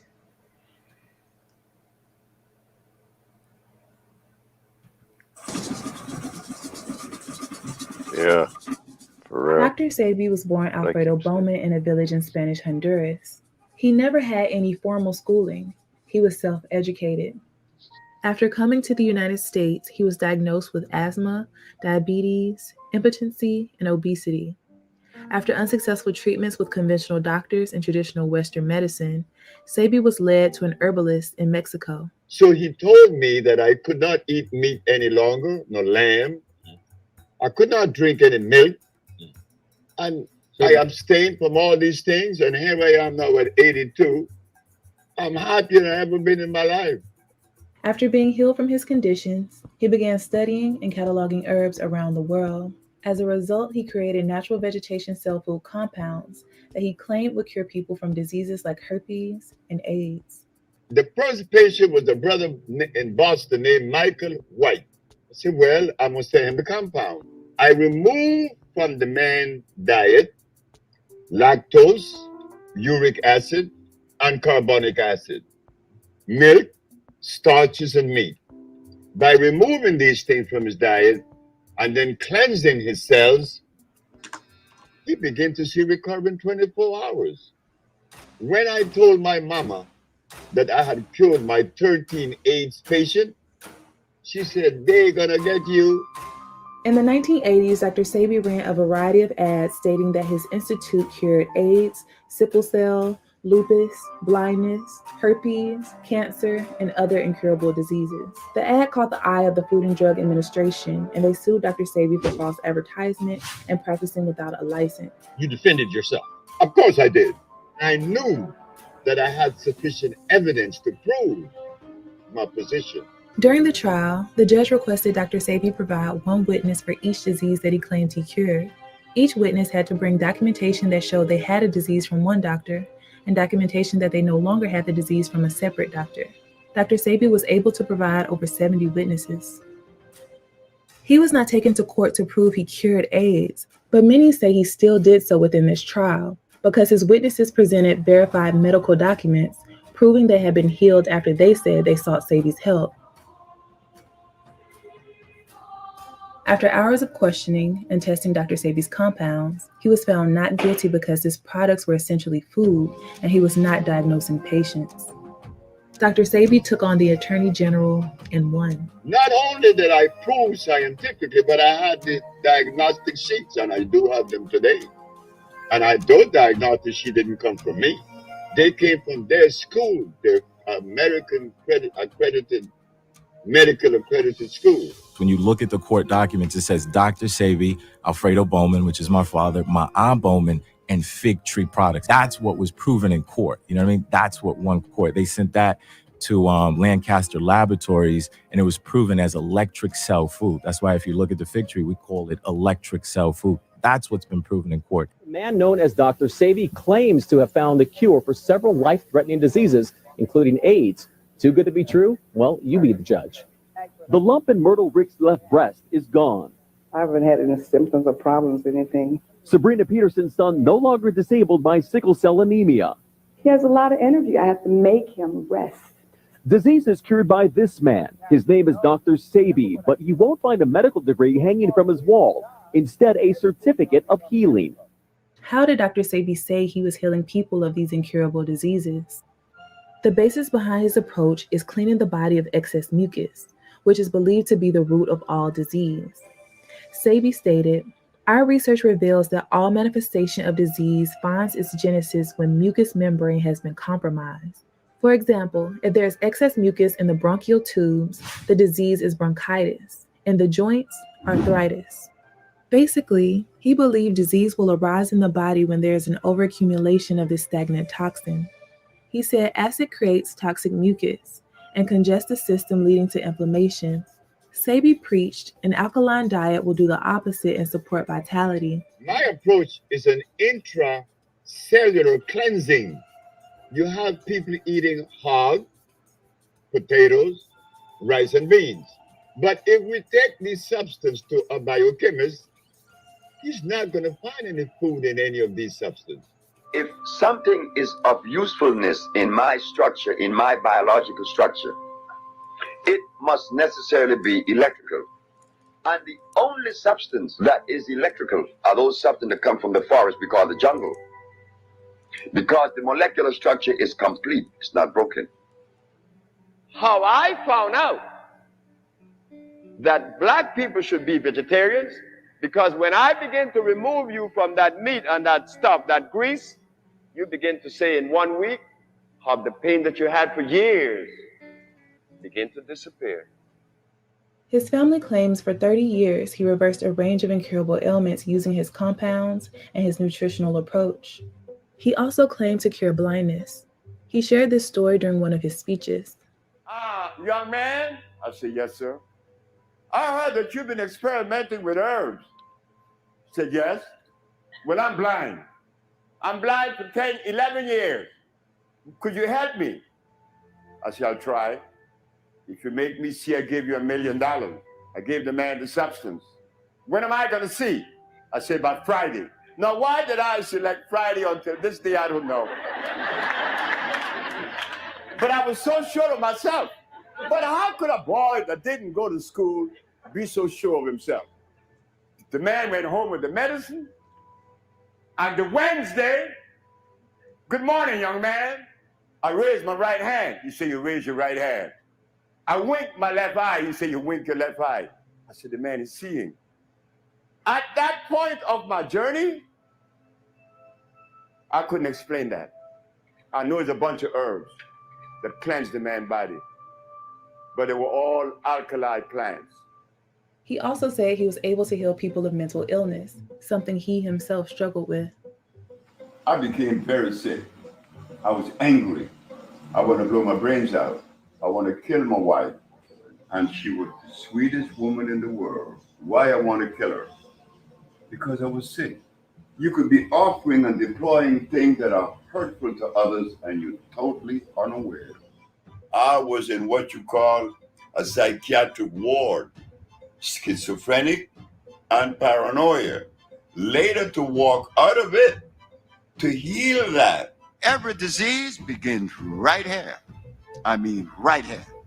I don't care if you're blind or if you're insane. It's right here.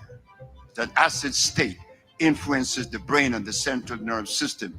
It changes the image in your eyes. You do not see with your eyes. Your eyes is only the lens that the brain looks through. And what the brain sees is what you're gonna see. I had a lady from Mexico, and that lady would say, no, don't let them take me. No. And there was nobody there. I made an extract from the Cascara Sagrada. She said that when she went to the bathroom upon taking the Cascara Sagrada extract, she looked in the commode and she saw some berries that she ate 12 years prior. They were lost and they became molded and sent off that negative message. Again, the mucous membrane in the intestine were compromised. She no longer crazy. His wife Ma'a gave him the name Sabi, and locals began calling him doctor after they saw him heal fatal illnesses. There was a little boy that was dying. It was his spleen, but nobody knew it was his spleen. And he lay there and he was like 5 years old. This is Dominica again. Mm-hmm. And so he was laying there and he could hardly walk. And the doctors had said he was going to die. And so we gave him the herbs and he was up and around. When people are healed, everybody is Dr. Sabi, Dr. Sabi. Because of the act that he's performing, you're helping someone to achieve wellness. And so in that act, one identifies it with a doctor. So they begin to call him that.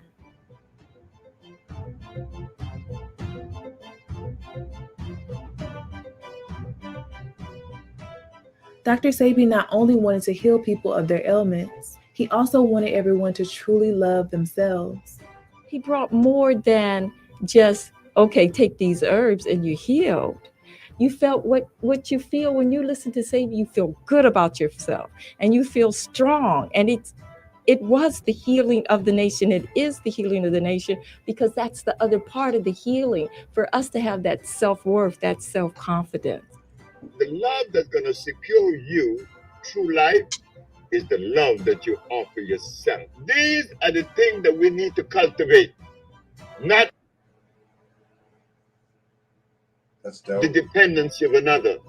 Why should you be dependent on me for love? On yourself. That love that you have for you, that love would never die. Dr. So I'm not gonna play the whole thing because it's like a 40-minute, clip. But I will point out that modern allopathic hospitalized medicine is an invention of the Rockefeller dynasty, and Rockefeller himself never used a hospital, never went to a doctor for his entire life. He only trusted in homeopathy and naturopathy. I mean, allopathic hospitalized medicine was devised, it seems now, looking at the totality of history and how the Standard Oil monopolist, oil tycoon, used big oil to birth big pharma and big medicine. Looking at where looking at what that's brought us to at this point, considering it was conceived by robber baron eugenicists, and seeing how eugenic it's been throughout its development, and now its consummation as a very, very precise genocidal tool. I mean, it's, naturopathy and homeopathy will be our medicine forward. I mean, at this point, I have so many trust issues with just going to any medical clinic or any emergency room or any hospital in the United States, because that's where they kill people these days. Yep. If I'm lying, I'm a dime. It's true though. You can't trust that I mean, we need people that know how to do basic stuff. We need people that are that are herbalists and things like that. They're out there, but like I said earlier, that their ranks have been thinned. And just the darndest things and the darndest coincidences and all the strangest one person deaths and one person car accidents happening to all these things. I mean, it's conspiratorial thinking, but in retrospect, again, you look at the totality of what's happened in chronological order, and it paints a rather clear picture and Technicolor focus with like 5,000 dots per inch resolution. I mean, it's very, very clear to see what's happening. So my focus at this point is on the way forward. And what we do is we move on. I don't really see any point in protesting in front of a hospital about them killing people. Don't tell me they don't know. They know. They know every person that dies in there. They know. I mean, the nurses and the doctors themselves call remdesivir, run, death is near. Run, death is near. Like they don't know what it does. Like they don't know. I mean, first you inoculate, and then they coagulate, and then you intubate, and then you cremate, right? Vax, boost, wash, rinse, repeat. There you go. Pretty fucking sick. Iatricide. It's what's for dinner. Yeah. It's funny. You can look in a lot of dictionaries and they won't even list the word iatricide. But it's a real word. It means death by doctor. or as they would classify it. There we go. Death due to medical error, right? It's Scooby-Doo Fauci. Death by doctor. Yeah, it's death by doctor. Or, as they would say, medical error, which is the second. Here we go. Tell them that.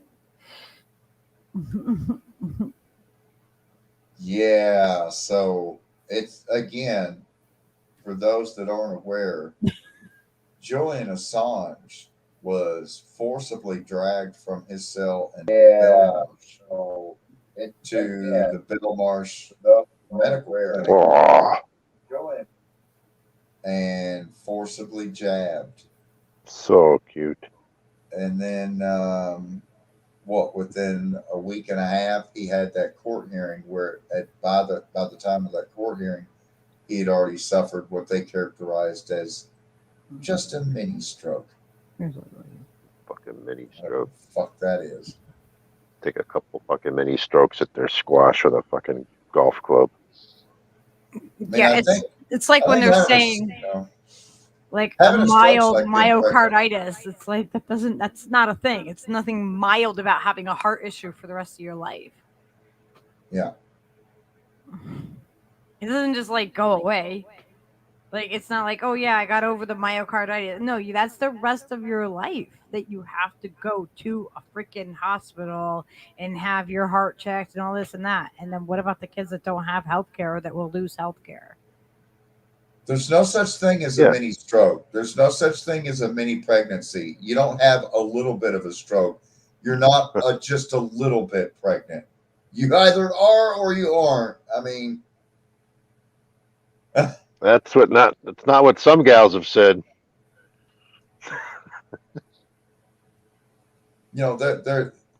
I really find it pernicious, this constant attack on what I feel is an attack on biological gender.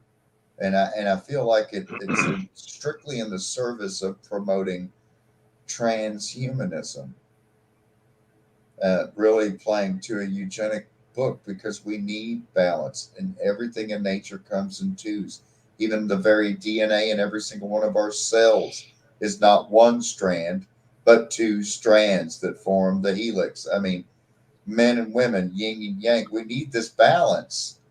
And, to say that men can menstruate, men can lactate, men can be birthing persons, men can be pregnant, it's not only an insult. Like I said before, but I'll make some popcorn. Any dude out there wants to do it, go ahead, I'll wait. You think you can have a child, you can bear a child, it's okay. Well, didn't Arnold Schwarzenegger have a child in that movie? That was a long time ago. It gives me the creeps thinking about it. I don't know. Yeah, I think you're absolutely right about the whole transhumanism plan, to drag humanity and craft it into. I think the Matrix is very quickly becoming a fucking documentary. We're all copper tops. Well, we really are, as it is now anyway. Somebody else said earlier, I don't know if it was this chat or if when we were over on Roar, or I forget where, but somebody was like, what the fuck did they say? Their argument was like, well, every time somebody said something about, doing something from like a socialist perspective. Yeah, somebody's giving Julie Love some shit. And she was talking about doing things from a socialist perspective, and they were shooting it down. And it's like, well, what's your alternative? You don't have one. All you can say is boo. And that's all the kind of, if you boil it down, that's all the rhetoric ever is. It's always been the boogeyman or whatever. And it's like, God forbid people should get together and collectively fucking look out for one another. Holy shit. Oh my God. How revolutionary. Socialism. Instead of saying socialism, by all means. It's like community. What about yeah, man. Yeah. Keep it communism. Simple, right? Yeah, communism. That's better than socialism, right? Okay, watch. Well, I've heard it said that it goes from socialism to communism, but I don't know. I don't really get into all that. Okay. Here we go. What you got? Ooh, is this picture of boot on your face forever? 1984 was written, after which he would never leave his bed again. This isn't the George Michael video. But he left one final warning. George Orwell. 1984 is, I believe, a quite terrifying masterpiece. So terrifying, in fact, I don't think I should like to read another like it. I'm not absolutely dissatisfied with it. I think it is a good idea, but the execution would have been better if I had not been under the influence of TB when I wrote it. You once claimed that you have an ability to face unpleasant facts. Is that what you demonstrated in 1984 by drawing an accurate portrait of the future? I think that allowing for the book being, after all, a parody, something like 1984 could actually happen. This is the direction the world is going in at the present time. In our You world, saw it firsthand. there will be no emotions except fear, rage, triumph, and self-abasement. The sex instinct will be eradicated. We shall abolish the orgasm. There will be no loyalty except loyalty to the party.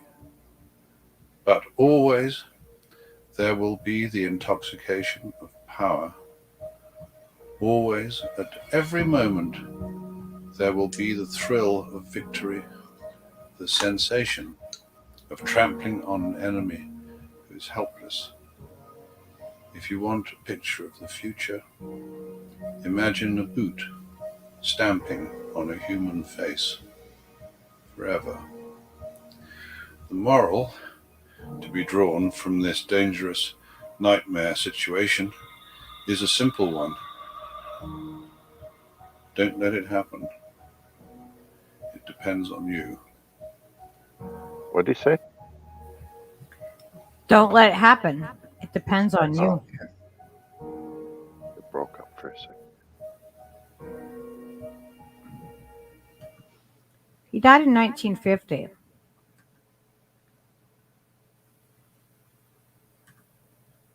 He told us like what was going to happen. He's describing the now. And anybody who has not read George Orwell's book, or you know, if you haven't read it in a long time, you can get book on tape on YouTube or any other platforms and stuff. Like, I really suggest re-listening or rereading Orwell. It's nuts. Like, he completely predicted what they're doing to us now, along with Brave New World. Huxley, I was just going to say. Mm-hmm. Yep. He wrote that in the fucking 30s. Mm-hmm. Think about that's nuts. That But I mean, let's go back. I mean, you're a font of knowledge, my friend. Like, how many books can you think classics going back hundreds, thousands of years, maybe, that have told us a similar story? Humanity just keeps banging its head against the wall. We make a bigger dent as we go further, but I don't know. I'm feeling like this awakening going on. I got to wonder, like, different. I ponder this sometimes sitting here alone. What do people think? Hundreds, thousands of years ago, going through this similar shit, like what, up against it, and just like, obviously now we have each other. This is wild. Believe it or not, Charlie Brown, I think all over the world we can. We're at an extreme disadvantage. I mean, when I think of the Phoenician civilization, some of the bleaker days in the late Byzantine period before the Ottoman Empire, all throughout these periods of time, the poorest of the poor were still connected to nature, still connected to the seasons, still connected to the land, Orwell married to the harvest. And now, in today's modern society, it's characterized by large disconnection from the weather, disconnection from your food, disconnect. No, I get that. My point was that, you know,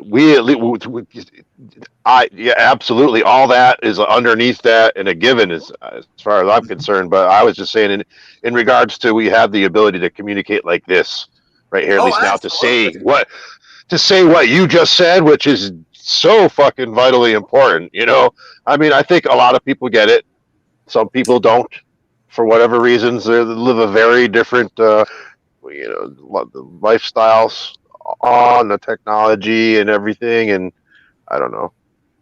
We're a little bit of I have both this over here, I guess.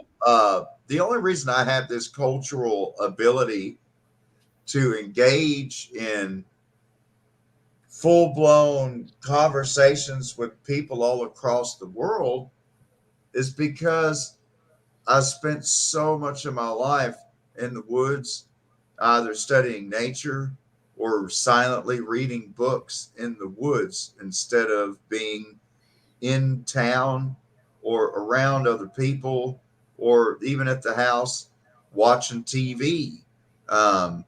Or listening to the radio. I mean, I've always been anathema to advertising or commercials of any kind. I would just turn the TV off and then wait 2 minutes and then turn it back on. I mean, I've always done been that too. much of an asshole when it comes to advertising. And so, you know, me as well. That's why I am the way I am, because when, you know, peers of my age were socializing or watching TV or, you know, at school the next day asking, did I see this on TV? I was like, no, I was out in the woods all night long. You know, I'm reading the second book of Plato right now in my great book series, you know, it just, and it was also weird always going to school and just being like, school was just, as you can imagine, school was just so unbelievably boring to me.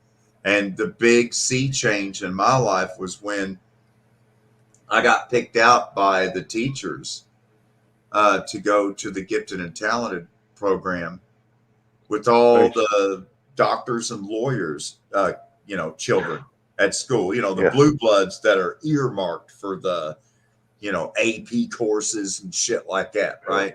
And I was not, but like, so I got stuck in it. And then I ended up between 6th grade and 7th grade, I went to Western Kentucky University for 3.5 months of college. And, you know, right before I went on that, right before I went to the college summer course in Bowling Green, you know, I had just tried my first cigarette with the neighbors up on the hill, you know. And I mean, I think now, if I'd stayed there, you know, I probably would have ended up getting involved in, you know, doping or moonshining or something. I mean, you know, I was right at that age there, you know, 12 years old, about to turn 13. And instead, I go off to Bowling Green, which, by the way, Lucky and Steve and I were on a live stream the other night, late in the night, when the tornadoes tore through Kentucky and just devastated Mayfield and Bowling Green and other towns. So that's, I mean, Bowling Green's kind of near and dear to my heart. I have a brother living in Bowling Green. I also have a brother that's lived and worked in London, England for last number of years, and I really need to reach out to him and see if he's seen some of these protests in downtown London. I'm sure he has. But Bowling Green and going to Western just totally changed my life. I mean, that's when I started, took classes in Pascal and Fortran and early, you know, computer languages for those that aren't familiar, you know, based upon basic platform and, you know, pre-MS DOS languages. You have a question. Allison needs a wrench. Lucky. Did you ever see any strange lights? I don't know if you saw it. Bigfoots. Yep.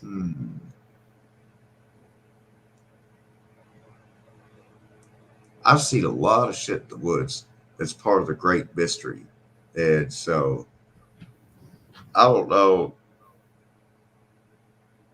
It was strange, but just because it was strange doesn't necessarily mean it's extraterrestrial or Yeti or Sasquatch based, you know. In retrospect, a lot of the things I've seen, I always like to think that they were just really, really good drugs, because I've had some really good drugs. Really good. I mean, yeah, man. That's a whole nother story. Oh, what a long, strange trip it's been. As a matter of fact, I Allison, think there was some gave you paper one. going around in the late 80s called UFOs or Sasquatch or something, as I recall. Oh, and then he wants to know, or they, sorry, they. So, Right on. the things that I've seen and You're so experienced in cool, the Lucky. woods always have to do with the doors. And, you know, when The those. William Blake poem, the band. No, when those come from, because for us, you don't die and there's no death. You just go to another world through another door. And so those that go through the door come back through the door all the time. And so it's, yeah, you know, so it's that's why I'm like, I don't even know if I would call it, it's definitely not UFOs. It's definitely not Bigfoot. And it's not even strange. It's just, you know, ancestors doing their ancestor thing, you know, things like that. As for dreams of dream catchers, I think we talked about this before, because the question had been asked, what would happen if you grew a mushroom on a dream catcher and then ate the mushroom that grew off the You're dream supposed to catcher? hang it in your window, and the first light is supposed to burn them away. They're supposed to be caught in the net. Isn't that? I thought my sister is part Anishinaabe, and I thought she had sent me something a while back saying something. Wasn't it the Ojibwe who first came up? Wasn't that their lore originally? Something to do with the Spider Woman or something? Yep. That's Am I right. misremembering that? That's right. I get at least part of that right. That was a really beautiful tale, you know. Like for me to say in Cherokee, my name is Bear, is Yona Dawado or Yona Dawado. But in Ojibwe, it would be Aniqua Makwa. I'll be right back, guys. Because I have a baby bear, so I would be Makwa. Now, are these what you would call the Algonquin languages? Like, is that like all in the family? Sort of. There's like a. No, Ojibwe no? is an Algonquin language. Cherokee is an Iroquois language. They're completely different language Okay. groups. All right. But like, I guess that's what I was referring to. Okay, right. Well, I didn't know that it was Iroquois, but close old day one family friends belong to the they're Anishinaabe, Ojibwe, or Chippewas, and so that was one of the first Native American languages I ever was taught in, from native speakers, because my first girlfriend. But also, like, Potawatomi and some other languages, they Cree, that they can understand a lot of each other, because the Algonquin languages are much closer grouped than the Iroquois languages, much more like a Romance Latin derivative based family of languages, where speakers can, just like, someone that speaks Spanish and someone that speaks Portuguese, they can generally understand each other and somehow hammer out a conversation painfully, but yet I've heard understand the general gist of what each other is saying.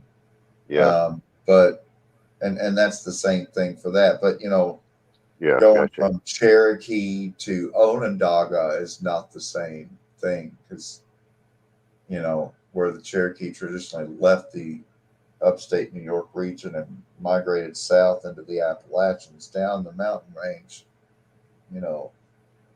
ended up kind of blending in with the Creek languages like Chickasaw. And so Creole, Cherokee is in some ways kind of already been creolized by its contact with southern tribes, even though it's originally a northern-based language.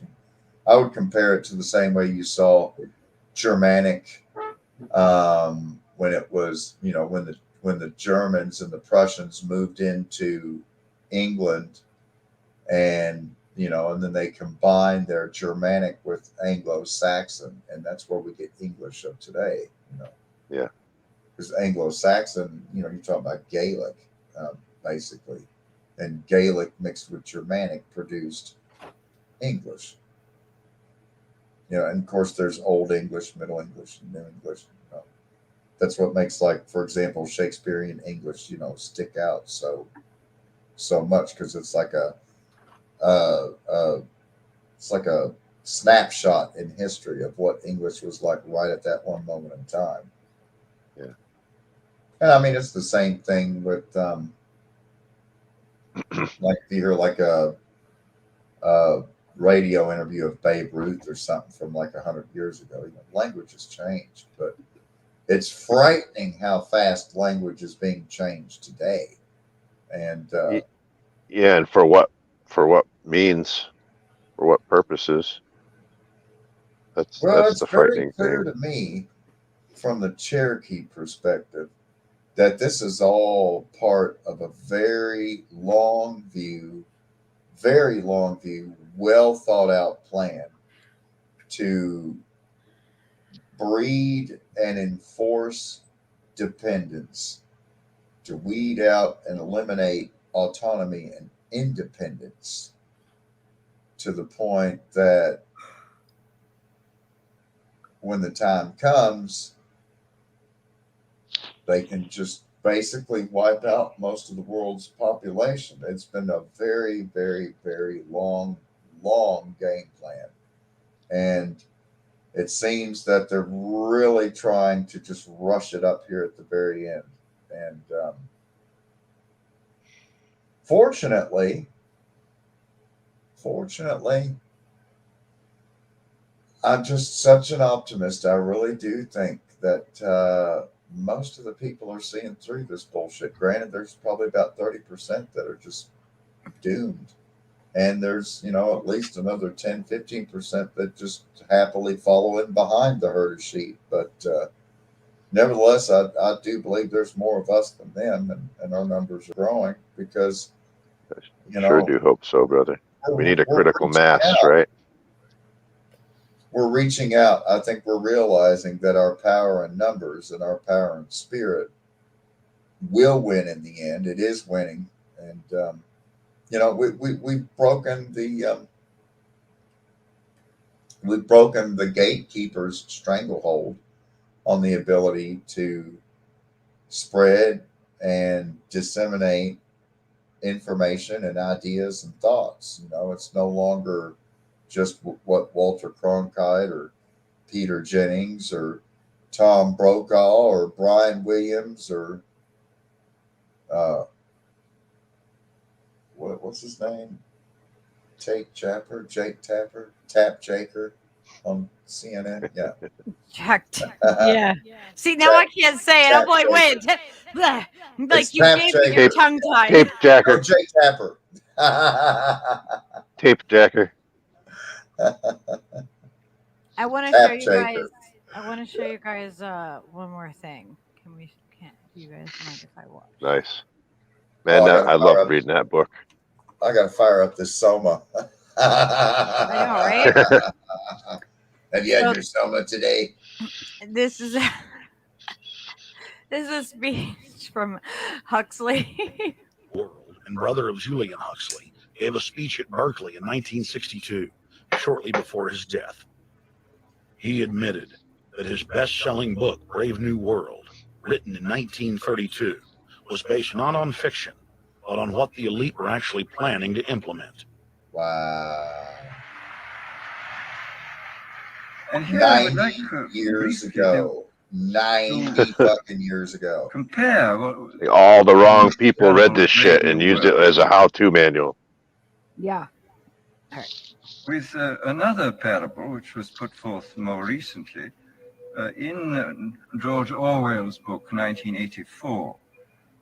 I'm inclined to think that the scientific dictatorships of the future, and I think there are going to be scientific dictatorships in many parts of the world, will be probably a good deal nearer to the Brave New World pattern than to the 1984 pattern. They will be a good deal nearer, not because of any humanitarian qualms in the scientific dictators, but simply because the Brave New World pattern is probably a good deal more efficient than the other. But if you can get people to consent to the state of affairs in which they are living, the state of servitude, the state of being, well, it seems to me that the nature of the ultimate revolution with which we are now faced is precisely this, that we are in process of developing a whole series of techniques which will enable the controlling oligarchy, who have always existed and presumably always will exist, to get people actually to love them. People can be made to enjoy a state of affairs which, by any decent standard, they ought not to enjoy. And these methods, I think, are a real refinement on the older methods of terror, because they combine methods of terror with methods of acceptance. But then there are various other methods which one can think of. There is, for example, the pharmacological method. This was one of the things I talked about in Brave New World. And the result would be that, I mean, you can imagine a euphoric which would make people thoroughly happy even in the most abominable circumstances. I mean, these things are possible. I was just going to say, whatever fucking shape it takes. Like you said, sir, too, I mean, I know that's not what you meant specifically when you guys were talking earlier, but the placebo effect, it fucking take this here. It's going to make you feel better. Or not. You know, you're going to worry about, you're going to take it because you're all worried or not. And then you're just going to worry. Whatever. But it's fucking gene therapy. We have no fucking idea what this shit is going to be doing to people, and giving it to children. Jesus fucking Christ! And this on, is man. crazy because look, this is 1958. I'm not going to play the whole thing, but look it's Mike Wallace. Oh yeah, I think I have this. I think I downloaded this. A man haunted by a vision of hell on earth. A searing social critic, Mr. Huxley, 27 years ago, wrote Brave New World, a novel that predicted that someday the entire world would live under a frightful dictatorship. Today, Mr. Huxley says that his fictional world of horror is probably just around the corner for all of us. We'll find out why in a moment. Yeah, exactly, Wallace Allison. Interview, presented by the American Broadcasting Company in association with the Fund for the Republic, brings you a special television series discussing the problems of survival and freedom in America. Good evening, I'm Mike Wallace. Tonight's guest, Aldous Huxley, is a man of letters, as disturbing as he is distinguished. Born in England, now a resident of California, Mr. Huxley has written some of the most electric novels and social criticism of this century. All right, Smoke Out with Mike Wallace. A series of essays called Enemies of Freedom, in which he outlines and defines some of the weird to see, to right? our freedom in the United States. And Mr. Huxley, right off the bat, let me ask you this. As you see it, who and what are the enemies of freedom here in the United States? Well, I don't think you can say who in the United States. I don't think there are any sinister persons deliberately trying to rob people of their freedom. But I do think, first of all, that there are a number of impersonal forces which are pushing in the direction of less and less freedom. And I also think that there are a number of technological devices which anybody who wishes to use can use to accelerate this process of going away from freedom, of imposing control. Well, what are these forces and these devices, Mr. Huxley? I should say that there are two main impersonal forces. The first of them is not exceedingly important in the United States at the present time, though very important in other countries. This is the force which in general terms can be called overpopulation, the mounting pressure of population pressing upon existing resources. This, of course, is an extraordinary thing. Something is happening which has never happened in the world's history before. I mean, let's just take a simple fact that between the time of the birth of Christ and the landing of the Mayflower, the population of the Earth doubled. It rose from 250 million to probably 500 million. Today, the population of the Earth is rising at such a rate that it will double in half a century. Well, why should overpopulation work to diminish our freedoms? Well, in a number of ways. I mean, the experts in the field, like Harrison Brown, for example, pointed out that in the underdeveloped countries, actually the standard of living is at present falling, that people have less to eat and less goods per capita than they had 50 years ago. And as the position of these countries, the economic position, becomes more and more precarious, obviously the central government has to take over more and more responsibility for keeping the ship of state on an even keel. And then, of course, you're likely to get social unrest under such conditions, with again an intervention of the central government. So that I think one sees here a pattern which seems to be pushing very strongly towards a totalitarian regime. And unfortunately, as in all these underdeveloped countries, the only highly organized political party is the Communist Party, it looks rather as though they will be the heirs to this unfortunate process, that they will step into the position of power. Well, then, ironically enough, one of the greatest forces against communism in the world, the Catholic Church, according to your thesis, would seem to be pushing us directly into the hands of the communists because they are against birth control. Well, I think this strange paradox probably is true. There is it's an extraordinary situation, actually. I mean, one has to look at it, of course, from a biological point of view.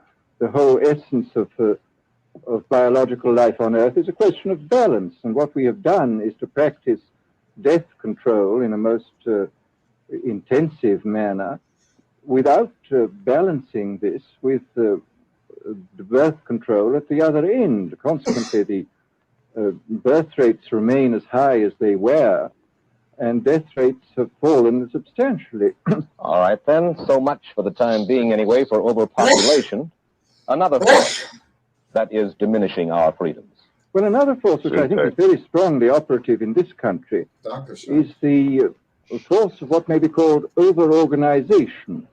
As technology becomes more and more complicated, it becomes necessary to have more and more elaborate organizations, more hierarchical organizations. And incidentally, the advance of technology has been accompanied by an advance in the science of organization. It's now possible to make organizations on a larger scale than was ever possible before. And so that you have more and more people living their lives out as subordinates in these hierarchical systems controlled by bureaucracies, either the bureaucracies of big business or the bureaucracies of big government. Now, the devices that you were talking about, are there specific devices or methods of communication which diminish our freedoms in addition to overpopulation and over-organization? Well, there are certainly devices which can be used in this way. I mean, let us take a piece of very recent and very painful history is the propaganda used by Hitler, which was incredibly effective. I mean, what were Hitler's methods? Hitler used terror on the one kind, brute force on the one hand, but he also used a very efficient form of propaganda, which he was using every modern device at that time. He didn't have TV, but he had the radio, which he used to the fullest extent, and was able to impose his will on an immense mass of people. I mean, the Germans were a highly educated people. Well, we're aware of all this, but how do you equate Hitler's use of propaganda with the way that propaganda, if you will, is used, let us say, here in the United States? Are you suggesting that there is a parallel? Needless to say, it's not being used in this way now. But the point is, it seems to me, that there are methods at present available, methods superior in some respects to Hitler's method, which could be used in a bad situation. I mean, what I feel very strongly is that we mustn't be caught by surprise by our own advancing technology. This has happened again and again in history. Technology has advanced, and this changes social conditions, and suddenly people have found themselves in a situation which they didn't foresee and doing all sorts of things they didn't really want to do. Well, now, what do you mean? Do you mean that we develop our television, but we don't know how to use it correctly? Is that the point that you're making? Well, at present, the television, I think, is being used quite harmlessly. It's being used, I think, I would feel it's being used too much to distract everybody all the time. But I mean, imagine, which must be the situation in all communist countries, where the television, where it exists, is always saying the same thing the whole time, is always driving along. It's not creating a wide front of distraction, it's creating a one-pointed drumming in of a single idea all the time. It's obviously an immensely powerful instrument. So you're talking about the potential misuse of the instrument. Exactly. We have, after all technology is in itself morally neutral. These are just powers which can either be used well or ill. It's the same thing with atomic energy. We can either use it to blow ourselves up, or we can use it as a substitute for the coal and the oil, which are unhealthy. You've even written about the use of drugs in this light. Well, now, this is a very interesting subject. I mean, in this book that you mentioned, this book of mine, Brave New World, I postulated a substance called soma, which was a very versatile drug. It would make people feel happy in small doses. It would make everybody bump a rail at soma every time he says soma. To sleep in large doses. Well, I don't think such a drug exists now, nor do I think it will ever exist. But we do have drugs which will do some of these things, and I think it's quite on the cards that we may have drugs which will profoundly change our mental states without doing us any harm. I mean, this is the pharmacological revolution which has taken place, that we have now powerful mind-changing drugs which, physiologically speaking, are almost costless. I mean, they are not like opium or like cocaine, which do change the state of mind, but leave terrible results physiologically and morally. Mr. Huxley, in your new essays, you state that these various enemies of freedom are pushing us toward a real-life, brave new world, and you say that it's awaiting us just around the corner. First of all, can you detail for us what life in this brave new world which you fear so much, or what life might be like? Well, to start with, I think this kind of the dictatorship of the future, I think will be very unlike the dictatorships which we've been familiar with in the immediate past.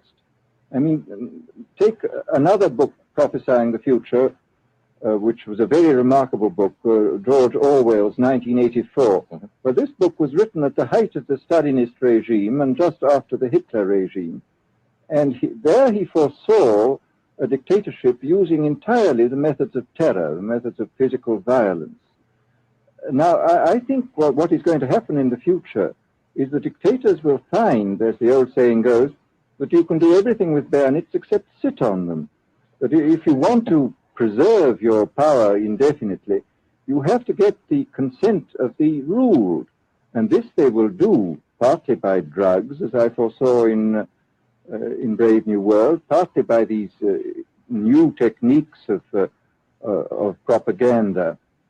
They will do it by bypassing the sort of rational side of man and appealing to his subconscious and his deeper emotions and his physiology even, and so making him actually love his slavery. I mean, I think this is the danger, that actually people may be in some ways happy under the new regime, but they will be happy in a situation where they oughtn't to be happy. But let me ask you this. You're talking about a world that could take place within the confines of a totalitarian state.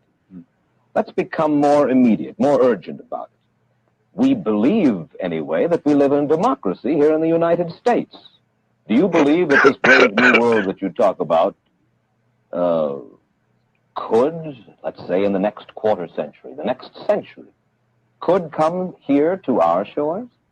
I think it could. I mean, that's why I feel it's so extremely important here and now to start thinking about these problems, not to let ourselves be taken by surprise by the new advances in technology. I mean, for example, in regard to the use of the drugs, we know there's enough evidence now for us to be able, on the basis of this evidence and using a certain amount of creative imagination, to foresee the kind of uses which could be made by people of bad will with these things, and to attempt to forestall this. And in the same way, I think with these other methods of propaganda, we can foresee and we can do a good deal to forestall. I mean, after all, the price of freedom is eternal vigilance.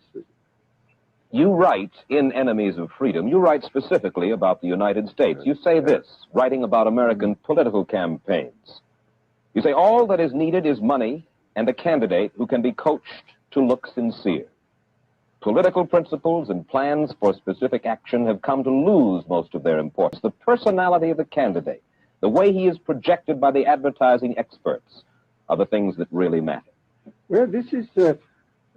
during the last campaign, there was a great deal of this kind of statement by the advertising managers of the campaign parties, this idea that the candidates had to be merchandised as though they were soap or toothpaste, and that you had to depend entirely on the personality. I mean, the personality is important, but there are certainly people with an extremely amiable personality, particularly on TV, who might not necessarily be very good in positions of political trust. Well, do you feel that men like Eisenhower, Stevenson, Nixon, with knowledge of forethought, were trying to pull the wool over the eyes of the American public? No, but they were being advised by powerful advertising agencies who were making campaigns of a quite different kind from what had been made before. And I think we shall see probably all kinds of new devices coming into the picture. I mean, for example, this thing which got a good deal of publicity last autumn, subliminal projection. I mean, as it stands, this thing, I think, is of no menace to us at the moment. But I was talking the other day to one of the people who has done most experimental work in the psychological laboratory with this, who was saying precisely this, that it is not at the moment a danger, but once you've established a principle that something works, you can be absolutely sure that the technology of it is going to improve steadily. And I mean, his view of the subject was that, well, maybe they will use it to some extent in the 1960 campaign, but they will probably use it a good deal and much more effectively in the 1964 campaign, because this is the kind of rate at which technology advances. And we'll be persuaded to vote for a candidate that we do not know that we are being persuaded to vote for. Exactly. I mean, this is the rather alarming feature, that you're being persuaded below the level of choice and reason. In regard to advertising, which you mentioned just a little ago, in your writing, particularly in Enemies of Freedom, you attack Madison Avenue, which controls most of our television and radio advertising, newspaper advertising, and so forth. Why do you consistently attack the advertising agency? Well, no, I think that advertisement plays a very necessary role, but propaganda. The danger, it seems to me, in a democracy is this. I mean, what does a democracy depend on? A democracy depends on the individual voter making an intelligent and rational choice for what he regards as his enlightened self-interest in any given circumstance. But what these people are doing, I mean, what both for their particular purposes, for selling goods, and the dictatorial propagandists are doing, is to try to bypass the rational side of man and to appeal directly to these unconscious forces below the surface, so that you are, in a way, making nonsense of the whole democratic procedure, which is based on conscious choice on rational grounds. course, well, maybe you have just answered this next question, because in your essay you write about television commercials, not just political commercials, but television commercials as such, and how, as you put it, today's children walk around singing beer commercials and toothpaste commercials, and then you link this phenomenon in some way with the dangers of a dictatorship. Now, could you spell out the connection, or how do you feel that you have done so sufficiently? Well, I mean, here, this whole question of children, I think, is a terribly important one, because the children are quite clearly much more suggestible than the average grown-up. And again, suppose that for one reason or another, all the propaganda was in the hands of one or very few agencies, you would have an extraordinarily powerful force playing on these children, who after all are going to grow up and be adults quite soon. I do think that this is not an immediate threat, but it remains a possible threat. And you said something to the effect in your essay that the children of Europe used to be called cannon fodder, and here in the United States they are television and radio fodder. Well, after all, you can read in the trade journals the most political accounts of how necessary it is to get hold of the children, because then they will be loyal brand buyers later on. Mm-hmm. But, I mean, again, you just translate this into political terms. The dictator says they will be loyal ideology buyers when they're grown up. We hear so much about brainwashing as used by the communists. Do you see any brainwashing other than that, which we've just been talking about, that is used here in the United States? As used by the communists, but we would never do such a thing. The shining city on the hill, or shitty something on the... Essentially, the application of propaganda methods, the most violent kind, to individuals. It's not a shotgun method like the advertising method.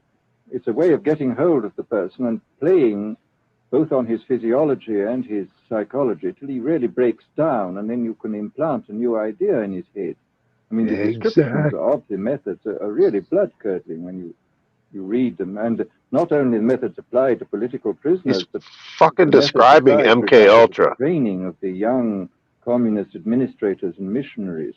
They receive an incredibly tough kind of training, which causes about 25% of them to break down or commit suicide, but produces 75% of completely one-pointed fanatics. The question. Now think about it. Fucking Hitler got his ideas for what he did to the Jewish people, or by what the U.S. did to the First Nations peoples of Turtle Island, and then at the end of that, the United States gobbles up all that evil shit through Operation Paperclip and fucking completes the fucking work, and now they freaking bang zoom. They've just fucking released it on the general pop. It's one big fucking psyop, man. It's pretty crazy though. Like, we were being told this in like the 30s, the 60s, like, you know. Was it 90 years ago? Christ, that was so spot on. And that almost sounded like inside information, the way he was putting it. Imagine if they had if that's still kind of how like the conversations happen. Oh, so Riley, we're gonna have to we'll have to do a thing on MK Ultra that's like way down a rabbit hole. But we will definitely do something on just that. Yeah. Riley, I don't know if you're interested. I have a channel you can go to. I just have playlists. I don't have a podcast, but I have a playlist called Pineal Squeegee.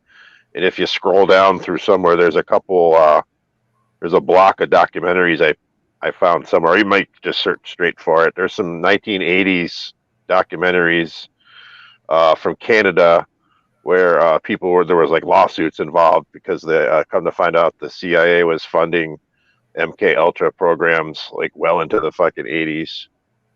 It's documented. So there's no reason to believe they'd ever fucking stop if they were still doing it into the 80s. Really? Beautiful. Oh. Sweet dreams, brother. I wish I could speak in your language to say so. Rest well, brother. We love you.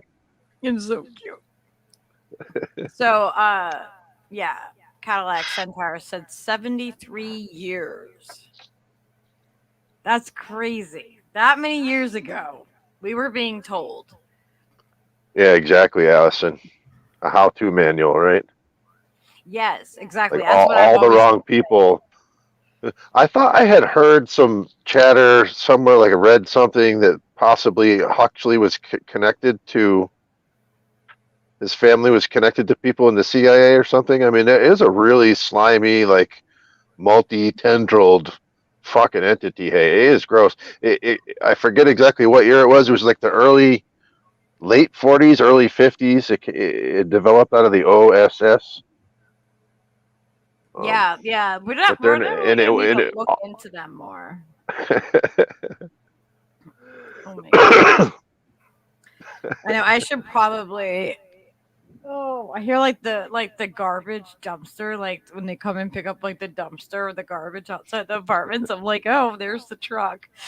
Yeah, I'm like, wow, it's almost like 5:30. Oh my gosh. Um. Yes, catching some dreams. Yes, I know. I know. We stay up late sometimes. We really indeed do. they are, Centaur. Um.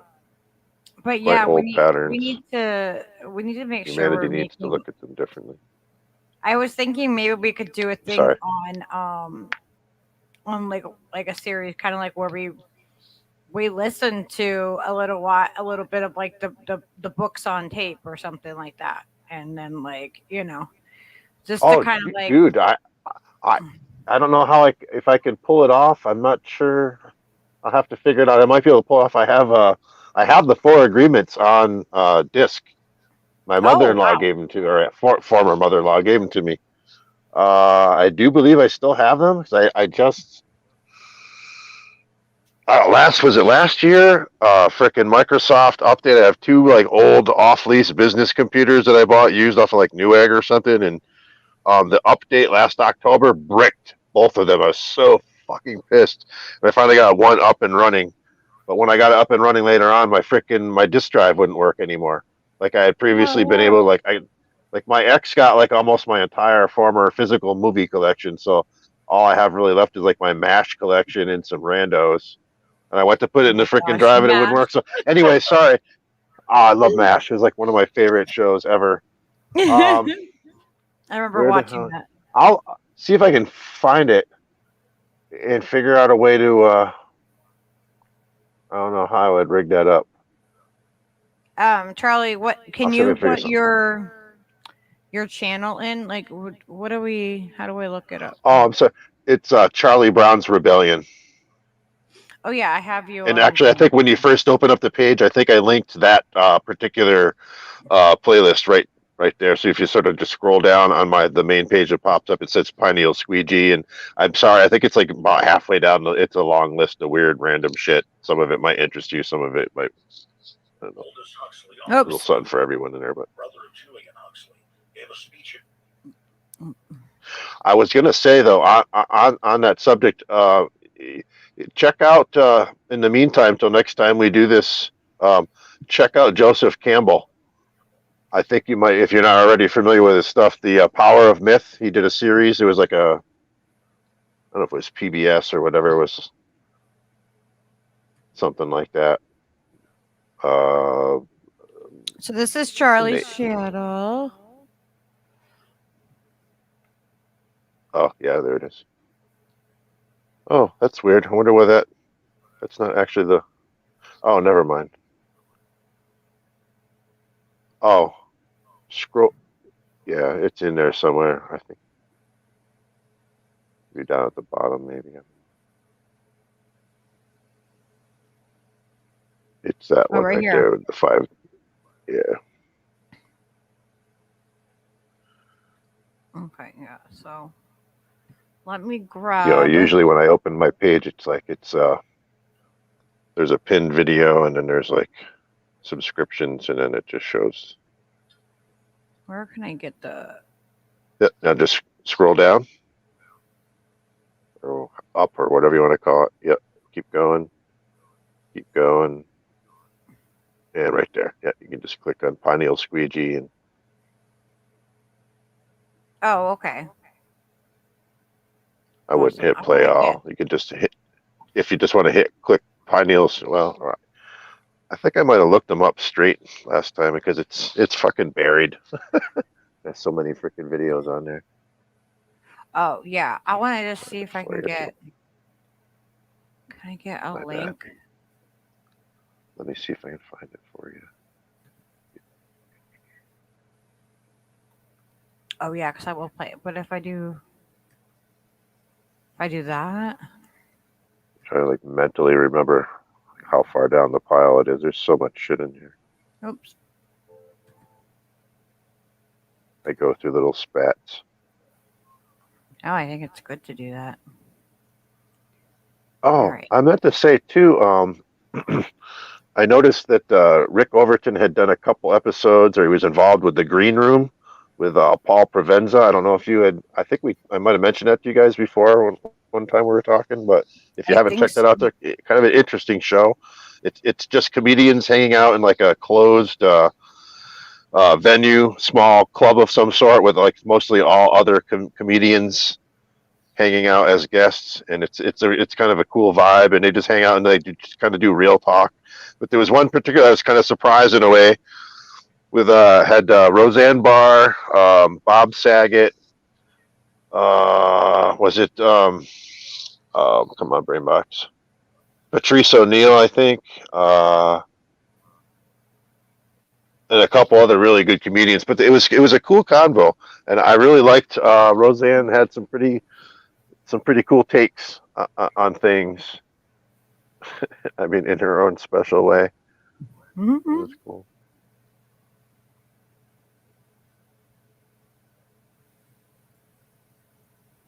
I'm not like a type of person who I'm not like a big fan of like anyone or anything except nature. Like Mother Nature, that's my favorite music, number one. But I appreciate like if somebody comes up with a song or a poem or research or whatever that's true, that like is better, like, honestly, like makes, for the betterment of humanity, whether it's, joy in the moment of enjoying a song or art or something of that nature, or like I said, with research, like people like freaking that I've been following and like digesting the research has literally saved my life. As if I had continued to drink the fucking Kool-Aid, I'd be swinging from a fucking tree out back by now. Yeah. With no, exaggeration. Oh, so it's important that we share all this shit. And, I think like you were saying, why don't people have these kind of conversations? But we sort of do. I mean, I'm not going to say I'm up there with Huxley in any way, shape, or form. Well, no, but we do. We're not having it in the same way that he did, but. No, exactly. But it's leaving the room open for that discussion and, the thirst for knowledge, the quest for truth. I don't give a shit. I don't want to believe in things. I'm not a big believer. I'm not a big subscriber. I just want to know. I just kind of try to get to the point now where I'm just like, my current understanding of this is thus. It could change in a few minutes if new information is presented. I don't know. Yeah. I really appreciate the Buddhist perspective of like kind of like trying not to have a sense of like ground underneath your feet. Like don't like be so clingy to that whole notion. But that's what society's all about, right? In so many ways, right? Some form of comfort or something there to feel like something to prop us up. Our cult people in our cult, when my mom was going through all her treatments for cancer, and we'd have to just fucking, hours spent in waiting rooms for her to get fucking various treatments and shit. And you just see everybody sitting there in like this weird silence. And I don't know. I forget where I was going with that. It's fucking. What was I just saying? The fact that we're having the same. I mean, we're not the same level you said as like Huxley and but we are having those. Yeah, we're having those important conversations, and we gotta have them because it's the only way that we're gonna get freaking out of this in any way. Oh my God, it's just. I just won't I won't give up on it. Well, there really has been a very long-term fucking social engineering program going on. I'm going to call it a PSYOP or whatever. definitely on purpose, and it's some of it's easier. So it's kind of how the CIA operates. They generally will go in first, and they'll try and find some existing conflict between. They're not even necessarily factions before they show up, but by the time they leave, they're fucking mortal enemies or whatever. And if they can't do that, then they'll invent shit their own. They'll go in there but it's that same sort of mentality, that same sort of what do I want to say, framework. It's how they operate.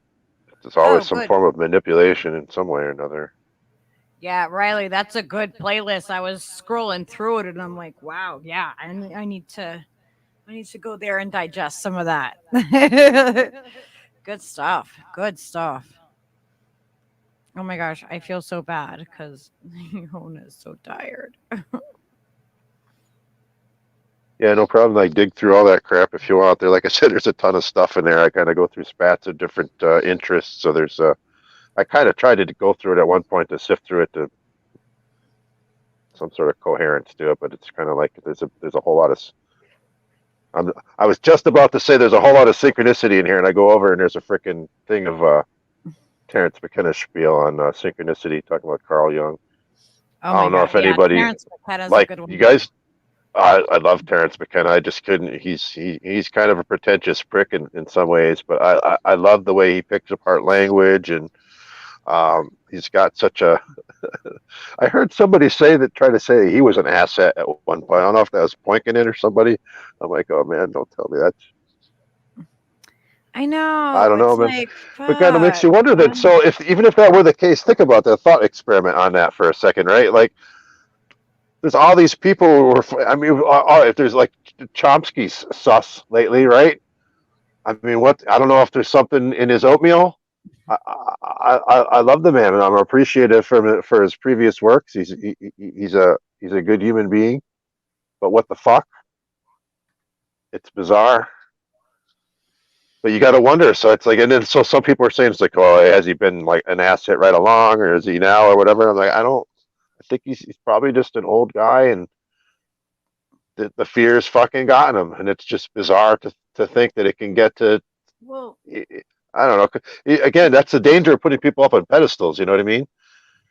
We can learn from it, and that's an important lesson too. I like to talk about a lot of is the fallibility of people, and yeah, it's kind of where I was getting to too. I'm doing like a Yoda moment for my own self, bringing that to full circle is the people who are the most fallible. It's like it's not the identity we were talking about there earlier. Remember, it's like confusing the identity with the message. What's really important here is that I mean this. You might not agree with the person's politics or whatever, but if somebody's speaking, so like who would have what's his name, Rand Paul lately, like he's kind of been spitting some fucking truth. I'm not a fan, you know what I mean? I'm not, you know what I mean? But the guy said some real shit lately that, I really appreciate. So I don't give a shit. I can agree with people that I don't agree with. I mean, like, there's people that are on the left that I don't agree with everything they say. I don't agree with everything that Steve thinks. But if I do agree with somebody that said, okay, I agree. It doesn't matter what their fucking political view is or who they, you know what I mean? If we agree on something, we agree. There's no prerequisite. Like, you know what I mean? Like, okay, but no, fuck that. I don't need that's bending to their labels. You know what I mean? Own it. I fucking agree with the dude. That's all there is to it. And I was thinking kind of like in the bigger scale, like, I mean, when people come forward like with new ideas, because I was kind of thinking to myself the past couple of days with some of the reading I've been doing and thinking, I thought I heard before I popped in earlier. You guys touched it. Yona had said something, or you guys were talking about, funding for different. I might have misunderstood. Was it for healthcare or something? And maybe initially talking something to do around the jab or something. But Bessel van der Kolk, who I talk about a lot, who wrote the book. The Body Keeps the Score. I just heard I try to follow that guy anywhere I can. Like I'm a fucking that guy. I am sort of a stan with that dude, because it's like he's so fucking spot on, and he's so real. Dude, if you could get that guy on the show, hey, And I wouldn't be surprised if you could somehow, if like you knew somebody who knew somebody. He lives like an hour away from me. He lives in the fucking Berkshires. He operates right here out of Boston. It's because of him and Judith Lewis Herman that the fucking terrorist organization known as the American Psychiatric Association were forced to fucking acknowledge the PTSD that the Vietnam vets were fucking experiencing, and all the vets before them. It's because of Dr. Vander Kolk and his fucking colleagues that we even know about PTSD in this country at all. Before that, like we were talking earlier, people were put in fucking firing squads not that long ago for lack of moral fiber, which turned out to be fucking PTSD. My life's in the fucking toilet because my fucking shit that, popped up because of my PTSD didn't look too cool. So, it's propaganda and all weird shit that gets in the way. It's crazy. Leo It's saves crazy. me But from that's what. myself. Let me finish that thought. I'm sorry. What I was going to say with that, I apologize. The funding for it. That's what he was saying. Like I was watching an interview with him probably maybe a month ago. It was very recent, and somebody in a nice conversation, I forget who with, he said that he's like, there's still no funding. There's funding for all this dumb shit, and it's like the DSM-5 when it came out. There's you got dumb shit like the oppositional defiance disorder, all kinds of stupid shit. Even the guy who came up with ADHD, the guy who developed that, said on his deathbed that it was not true. It was wrong, and there was a lot of push from big pharma and shit. Not that the underlying phenomenology, the physiology, and what people experience is not a real thing, but how they referenced it and what it turned out to be. I think a lot of people are looking at the nervous system with that too. Which makes a lot of sense. My ex's youngest was diagnosed with that, and she's fucking like pimping him out for like $700 a month and putting that shit in his fucking system. It's like legal speed. I know it works for some people, and I know it's a controversial fucking up. We're talking kind of what we were talking about in text, about the addiction stuff. It is. Kind of ties up in that. The language around it fucks people up, and we can't talk about things for what they really are, and people get stuck where they don't belong. We can, and the people who shine, who are kind of working it, kind of like we were talking about the other night when I was a little hot about that, and like the people, even the people who shine could shine so much brighter if they didn't fucking like pretend that we are anything less than human. And what we're experiencing is a perfectly fucking normative response to living in an absolute fucking asylum. It is. When we can talk about it like that and get down to the nitty gritty of it and stop talking. I don't like. I would really like Gabor Mate. I really appreciate his work because he's all about like not the addiction, but why the pain. Okay, so exactly. If I hadn't adhered to that too, I found that out on my own, and if I heard him say it one day, and I'm like, that's exactly it. I was like so stoked, So why not just lose the term addiction at all? Because you were talking about trauma, or really, if you go by polyvagal perspective, it's a dysregulated nervous system, which fucking, you look at it from the physiological perspective and realize that it comes from a response physiologically, and then your brain starts making up stories, changes the whole fucking game. Then you're not chasing fucking ghosts up in your head or pretending, hi, I'm so-and-so, I'm this and this. It's like, I'm a fucking human being. A whole thing on that, on that theory itself. Yeah. Because I really like interesting. When I started looking, I'm like, holy shit, this makes sense from what I've been saying. Like I'm like, all right, yeah, like we need to. Oh, you know what? I'm open to exploring anything. Like. I got you right here. Hang on 1 second. I'm just gonna step away from the camera for 1 moment here.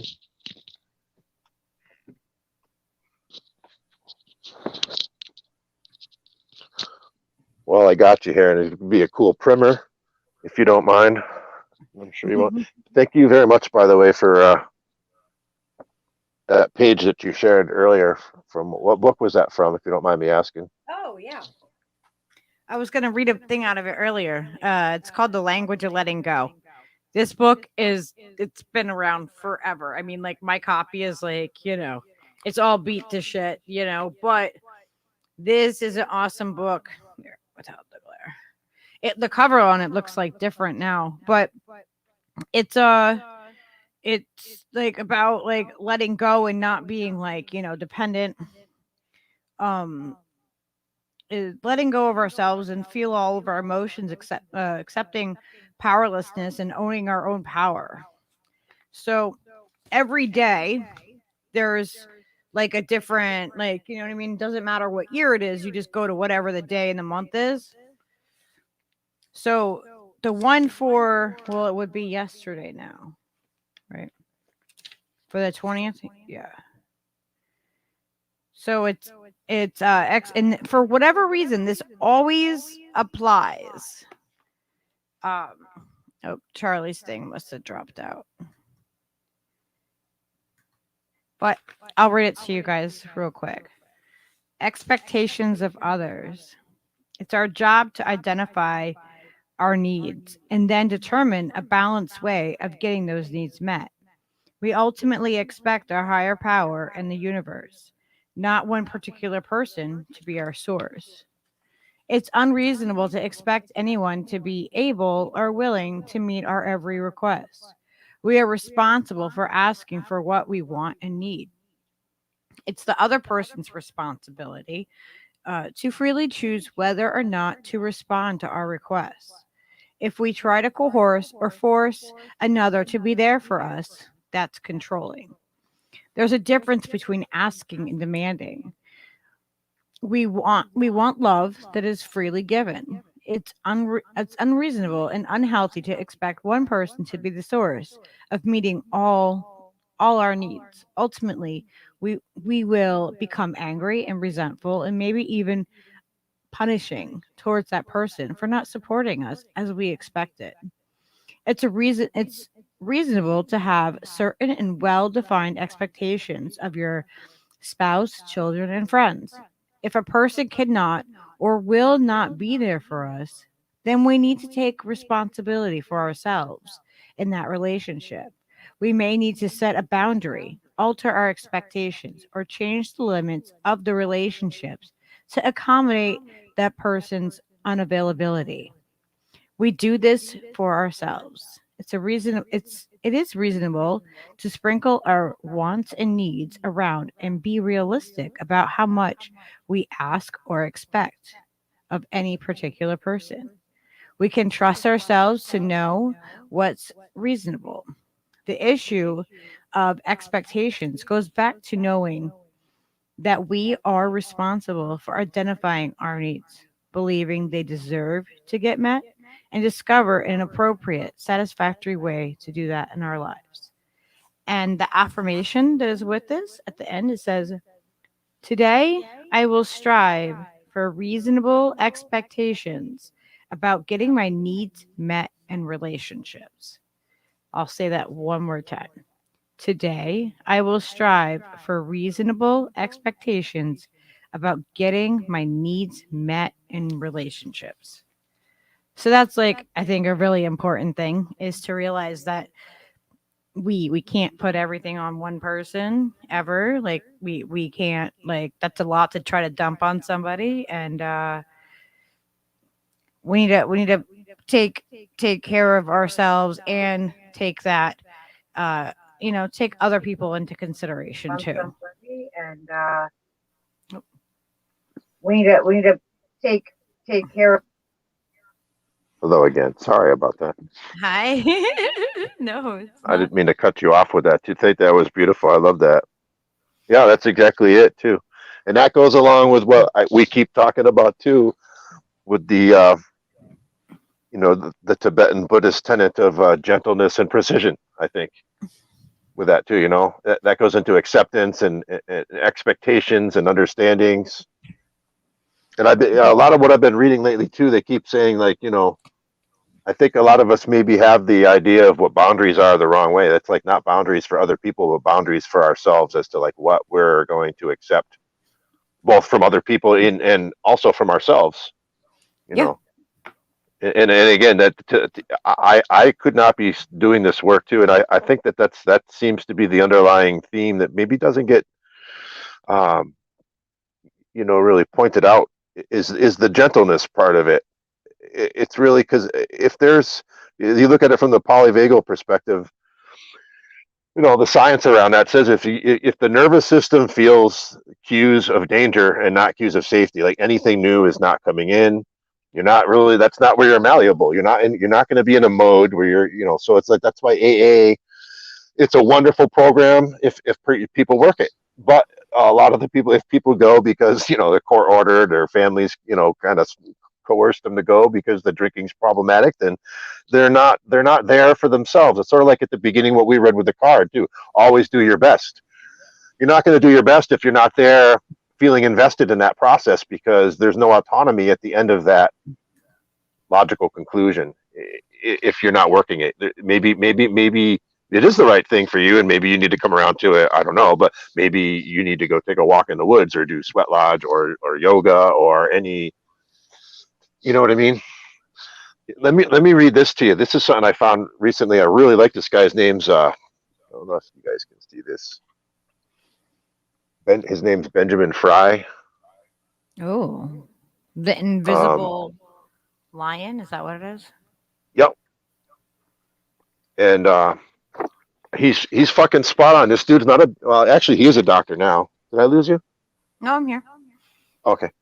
I guess he had his mother died when he was before he was one. It was a little bit of a long drawn out illness, and so it traumatized him, and he didn't realize it, and it sets the stage for all manner of What was the last name? It was Benjamin, right? fry, like you would fry something in a pan or what have you. Fry. Okay. Benjamin Fry. He's a Brit. I guess he had. I just want to write the book title on here. What was the book title? Sorry. The Invisible Lion. Although I don't, there's some stuff in here that's like, I tend to like pick at stuff, and I know people are, you're not supposed to do that, but it's like, you know what, fuck you. I've always been, I would be dead if I didn't do that. And the funny thing is, I keep coming at my work, my personal work, and again, this is literally a matter of survival for me my entire life so far. And like you were saying to me earlier too, when we were talking privately about, I don't mind saying here, and again, it goes right to what we're talking about right now, recognizing in ourselves strengths and being able to acknowledge these things. And losing track there a little bit. And the fact that you sharing this is giving so much too. Like when you share, like you're taking the taboo out of it, saying "fuck you." You don't get to make my story taboo. And taking the taboo out of it, I think, is like at the crux of that is what we keep talking about with language. Like I'm really adamant about all of us who have been through the thick of this shit with lived experiences to come at this in these sorts of conversations right here, like we're doing right now, and be just as honest as we know how. It's different in every moment, isn't it? Right? It's not always, comfort levels ebb and flow and all that shit. But the reality, just to do our best, to always do our best, to show up like this and reframe the fucking narrative and take it back. Because quite honestly, I really appreciate people with sheepskins on the wall and stuff. They have their place, but like science wouldn't know shit if it weren't for the fucking courage of people like us who, maybe talk to a therapist or some fucking stranger about stuff we don't want to think about, let alone talk to a stranger about, that takes courage. So everyone who's ever done that or doing that now, give yourself a pat on the fucking back for giving a shit about yourself and making the fucking effort, whatever it looks like, whether it's a therapist, I don't really, yoga, like I said, I mean, that's the cool thing I really like about the polyvagal theory, and Dr. Van der Kolk backing up Dr. Porges' work with that. All these guys like kicking in on shit. At some point, there's going to be like, how can you continue to ignore these guys and not give them funding? I didn't finish that thought earlier. Dr. Van der Kolk was like, there's no funding. He swears a lot too, and I love that. The guy's so fucking smart. He's like, this is fucking stupid.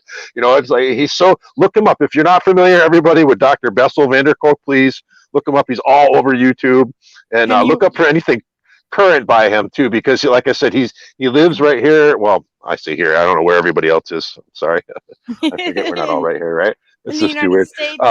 New England. He lives like an hour away from me, come to find out. And this guy's like kind of like, if I had to call somebody a hero or whatever, I would fucking give my hat off. If I wore a hat, I would take it off to this dude. The guy is like the real deal. He's a good shit. I don't have a lot of, and he says that too. And it's another thing. I double down on my love for the guy. I don't really have a whole lot of faith in the scientism. Like, it's not unlike what Fauci said. I am science or whatever. Like, fuck you. It's like, in other words, you're like the ministry of truth, of reality. It's like at one point the church was like, if you don't do what we say, it's like you're going to die in a lake of fire, and it's like, do all our shit. And it's like, no, it doesn't. We need to take this shit back. We might not always agree. Especially on the addiction stuff, all these things, it's like it gives people a fucking framework to make them understand that they're not fucking crazy, but to realize that there's a subfloor to like that level of awesomeness that they found in reality for themselves, to understand that it's like it goes deeper than that. Like Gabor Mate's work, I think, is a really good starting place to understand that for a lot of people. He helped me a lot with that, and they go. So let me finish. This is fucking dope right here for me. I hope this hits for somebody else too. So this is Benjamin Fry's The Invisible Lion, and this is the prologue. It says, meet the lion. So imagine you're walking along, minding your own business, when across the road you see a man running. He's waving out his arms wildly, screaming, turning this way and that, looking over his shoulder. He's disheveled. He seems feral, wild. He's frightened.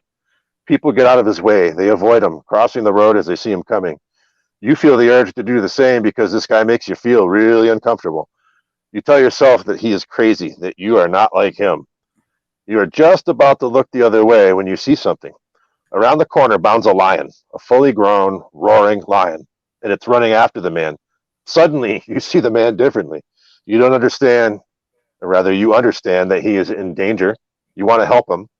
You are not alone. Other people see the danger. They also want to help. No one thinks the man is crazy anymore. They're no longer afraid of him. The man's not changed. He's still running wildly, terrified, blind with panic. Yet everything else has changed. His behavior is exactly the same as before. His body is doing exactly what it was doing before. And somehow he has gone from crazy to normal, from being avoided to being helped. Read it this way. Let's see my squash. Look like Santa Claus. Jesus. Sorry.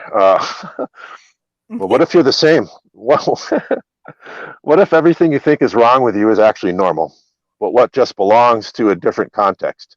What if you are not crazy or difficult or sick, but just can't see the lion? The man's behavior is normal. His body's working perfectly. His reaction and choices are sane. But without being able to see the lion, he becomes a problem to solve. You're reading this book because you're running away from a lion you can no longer see. Nobody's crazy. People want to help. They just can't see the lion. That's awesome, and that's it. The lion in so many ways is like, and he doesn't, and I appreciate what he does with this. He really goes out of his way not to use the word trauma, and I agree with him on his reasoning for not doing so. In that, I think there's a term for it. I think it's, if I'm pronouncing it correctly, clinomorphism or clinomorphism. I forget how to spell that exactly, but it means to in my terms, to bastardize legit terminologies like, oh, that traumatized me, or we say all these things, and it does kind of take the piss out of things that ought to have some piss in them. Some piss and some fucking vinegar, So he goes out of his way in this book. So I've read about, I don't know, a third of it or almost half of it or something, and he goes out of his way trying not to use the word stress for that reason, which I appreciate. But if I didn't stress this earlier, if I didn't finish saying earlier, he is now a practitioner, a therapist of some sort. I don't know what he calls his modality, but he was first and foremost, prior to any training at all, his life was a fucking shambles from what he described in many ways. That's, my paraphrase for it. But he found some clinic here in the States. I forget what the hell. I think it might have been called Melody House or something. Whatever it is now defunct. It was part of some greater agency or something now defunct. But he accredits it for basically saving his life and helping him like reset his nervous system and really get his shit together. So he built some therapy around it, and he went back to England where he's from, and sort of brick by brick, he rebuilt the entire program over again. It's a residential program, I guess, for people, and I don't know what it costs. I can imagine it's probably costly. I don't know that I've ever actually heard him talk about that, but it sounds awesome. If not everything is right for everybody, but the fact that the premise behind it is spot fucking on. And coming from someone who's been through the thick of the shit, to me, means all the more. And this is my point right here. This dude's book, I'm proud of this guy. I'm happy for him, you know. Again, I don't necessarily agree with like all the way some of the recommendations he does for things or whatever. But we're not gonna. I don't think we should ever agree with somebody 100%, because I mean, No. like, that means that we're not challenging our own thinking. Like, I was just gonna say, it doesn't leave a lot, excuse me, it doesn't leave a lot of room for growth yeah, I in mean, that like, sort of relationship. good to take it in and think about it and examine it, but don't like replace somebody else's opinion like with your own without like really processing it and saying, okay, like just, I don't want anybody to ever like morph, you know what I mean, what I'm saying or what someone else is saying and say, okay, well, now, like that's how I feel just because they said it. You know what I mean? Like, make sure that you really feel that, Yep. be authentic. That kind of goes to the whole identity thing too, whether it be in politics or otherwise. The cult of personality and all that sort of stuff. It's not. It's again. It's cliche as it is. I'm more all about the message than the messenger. And if the messenger is all the messier, all the better, as far as I'm concerned. That's why I wanted to. I meant to ask him earlier before he passed out on us. I'd really kind of like to pick his brain if he has anything he'd like to share. And I know it's a sacred subject and I mean, a sore subject for some people about the Heyoka or the role of like the sacred clown through history. Because I kind of feel like my sister and I have talked about this a lot. She and I both agree that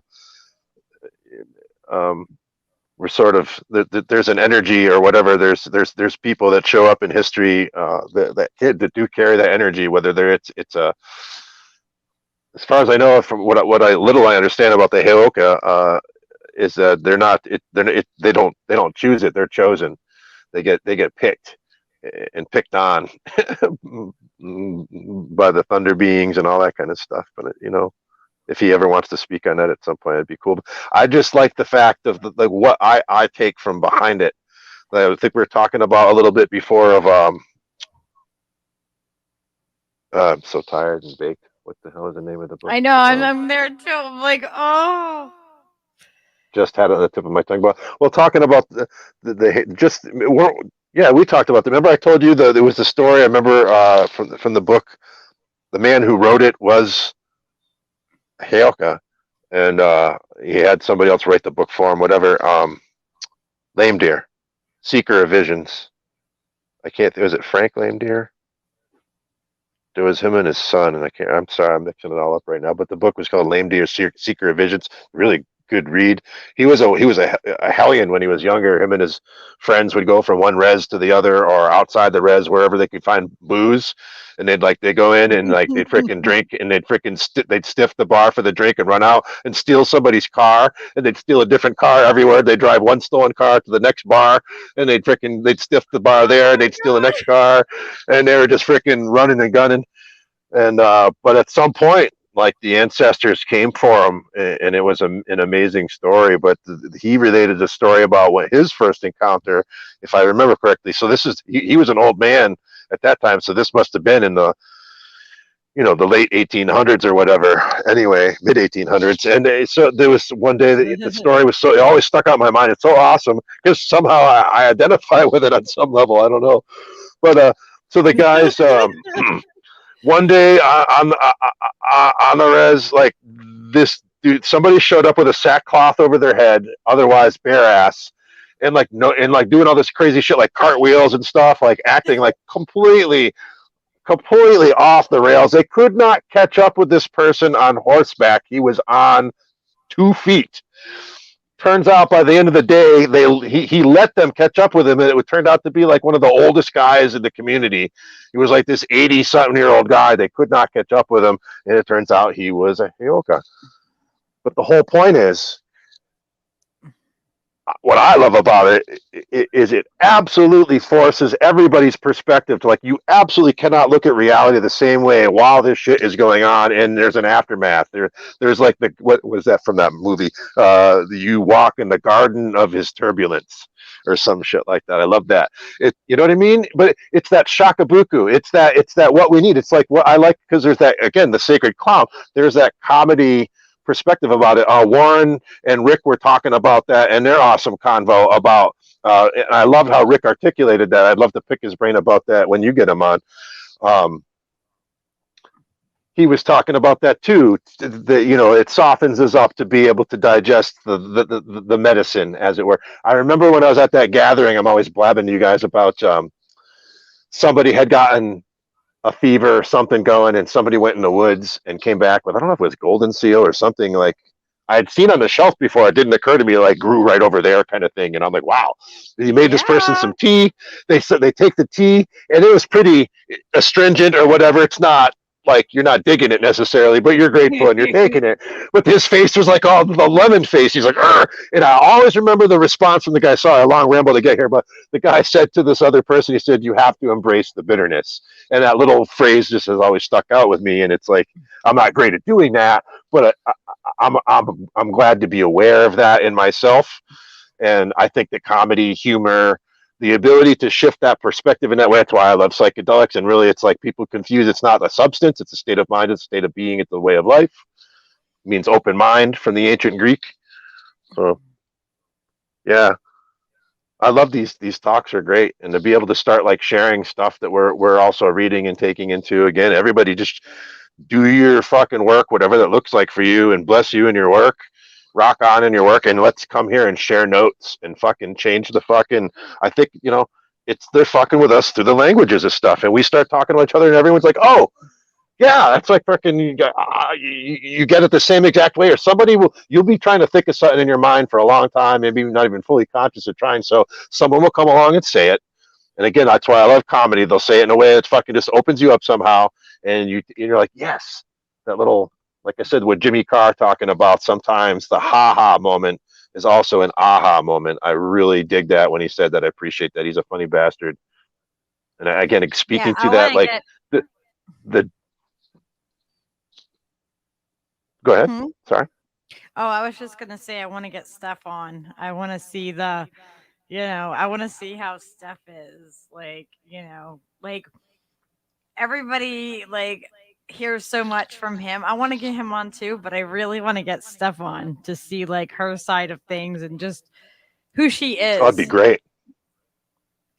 I like those guys. I love those guys. I know I totally get whatever Stever was talking about, and Yona too.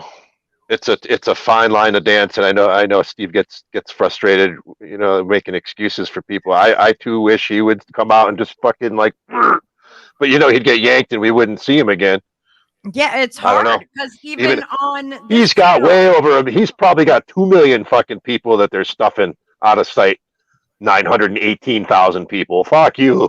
He's probably got 2 million people at least. Come on. He's probably not far behind Rogan at this point. Yeah, no. Love him, hate him, whatever. Take him with a grain of salt is what I do. He's a funny bastard. He's right on most things. He evolves with the facts most of the time. I do wish, like Steve and everybody else is saying, 100%. Yeah, exactly. That's not again. Yeah, and those are the spots where instead of being like we've been always socially conditioned to back, you don't talk about politics or religion. Why? Those are two of the things that people purportedly hold most dear in their lives, and we're not allowed to fucking talk about them. And now here we are. We wonder why we can't fucking talk to each other about this shit. Jesus Christ. Let's just So I got no patience for the Kool-Aid stuff. Seems like this dirty word to everybody, right? Like, I can't talk politics, blah, blah, blah. Like, or I don't pay attention to politics. I hear that, and I'm like, no, that's the thing that like you need to pay attention to it because that's our life. It's not like some random thing. Like that is literally the structure of what happens in our life. And by not paying attention, you're doing the same things that generations before have done and stuck your head. I was certainly guilty of it too for a long time, and I realized this is our civic duty. I mean, I'm a fucking special in my own way. I do what I can. I can't do what I used to do. I used to do as much, I used to like to volunteer and stuff and help feed people and shit. I can't really, weird way now. But, so this right here is, I don't give a shit what anybody says or something. Talk about your feelings. Well, it's funny how fucking people, I've known the biggest tough guys fucking I work with. It's like, always give me shit or something when I'm on the job with them, and then fucking somebody dies or their girlfriend fucking leaves them, and it's like, who do you think they come to talk to? It's like, yeah, me. This is what it's all about. I'm not here to make fun of you. Yeah, and the more that it is something that we take the taboo out of it, guess what's gonna happen? Oh, right. And even you that's take, how society changes. That's how we evolve. Exactly. That's how we've gotten from where we were, and that's why, people stood up and said, no, no, slavery is wrong. Women should have the rights. You know what I mean? Like it wasn't just handed to people. It wasn't like, oh, we're going to do the right thing now. No, you have to have people fucking care. You have to fucking care first. You have to wake the people up to care. Yep. And I talk to everybody. I don't care who it is. If it's a stranger, I will talk. I have talked politics to strangers. What does it matter if it's a stranger? Then I think of strangers as just like friends that I haven't met yet. That's the way I look at it. And easier to talk to strangers than the people you freaking gather around your holiday meals tables with most of the time. There's Yona. Not that you want to back away from those conversations either, but by the way, I just wanted to. Riley, I don't know if you were being serious with that question about PTSD or not. Simply put, my current understanding of PTSD, the easiest way to say it is it's just a dysregulated nervous system. All the other issues that are cognitive or otherwise pretty much come from our nervous system, and working with the vagus nerve seems to be one of the best ways to start relieving all manner of symptomology, and not just for PTSD, but all kinds of other issues too, because it affects the vagus nerve, affects our gut, which affects our brain. So you got that whole like trifecta of, the way the body works, the autonomic nervous system with the brain, the brain stem, it makes 10th cranial nerve and all that. That's why you physically will feel, you know what I mean? Like when I start to get bad anxiety because I have PTSD too.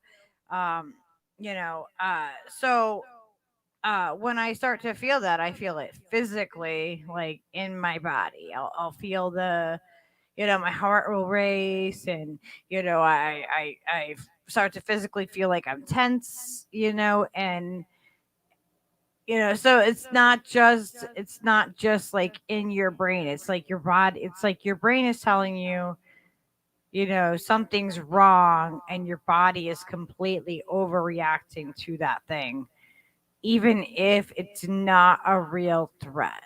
It's really crazy. The system that Charlie was talking about is amazing. I was looking into it. It's not a real threat. I was still listening to you. I had you going on the computer at least. I was still listening to you. Exactly.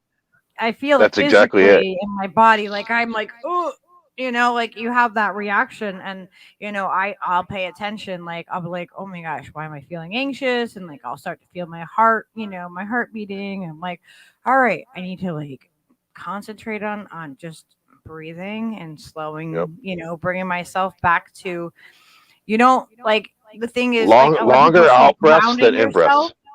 But I don't. Yes, and like nose breathing. You know what I mean? Like breathing. Like, and when you're taking deep breaths, you're taking them all the way to your stomach. You're not just like, you're going. No, your belly should come out, and you should feel that your ribs expand a little bit up here with a good breath, and then just. I don't like to do the counting things. I was starting to get to this before too. I'm sorry this thing keeps cutting out on me.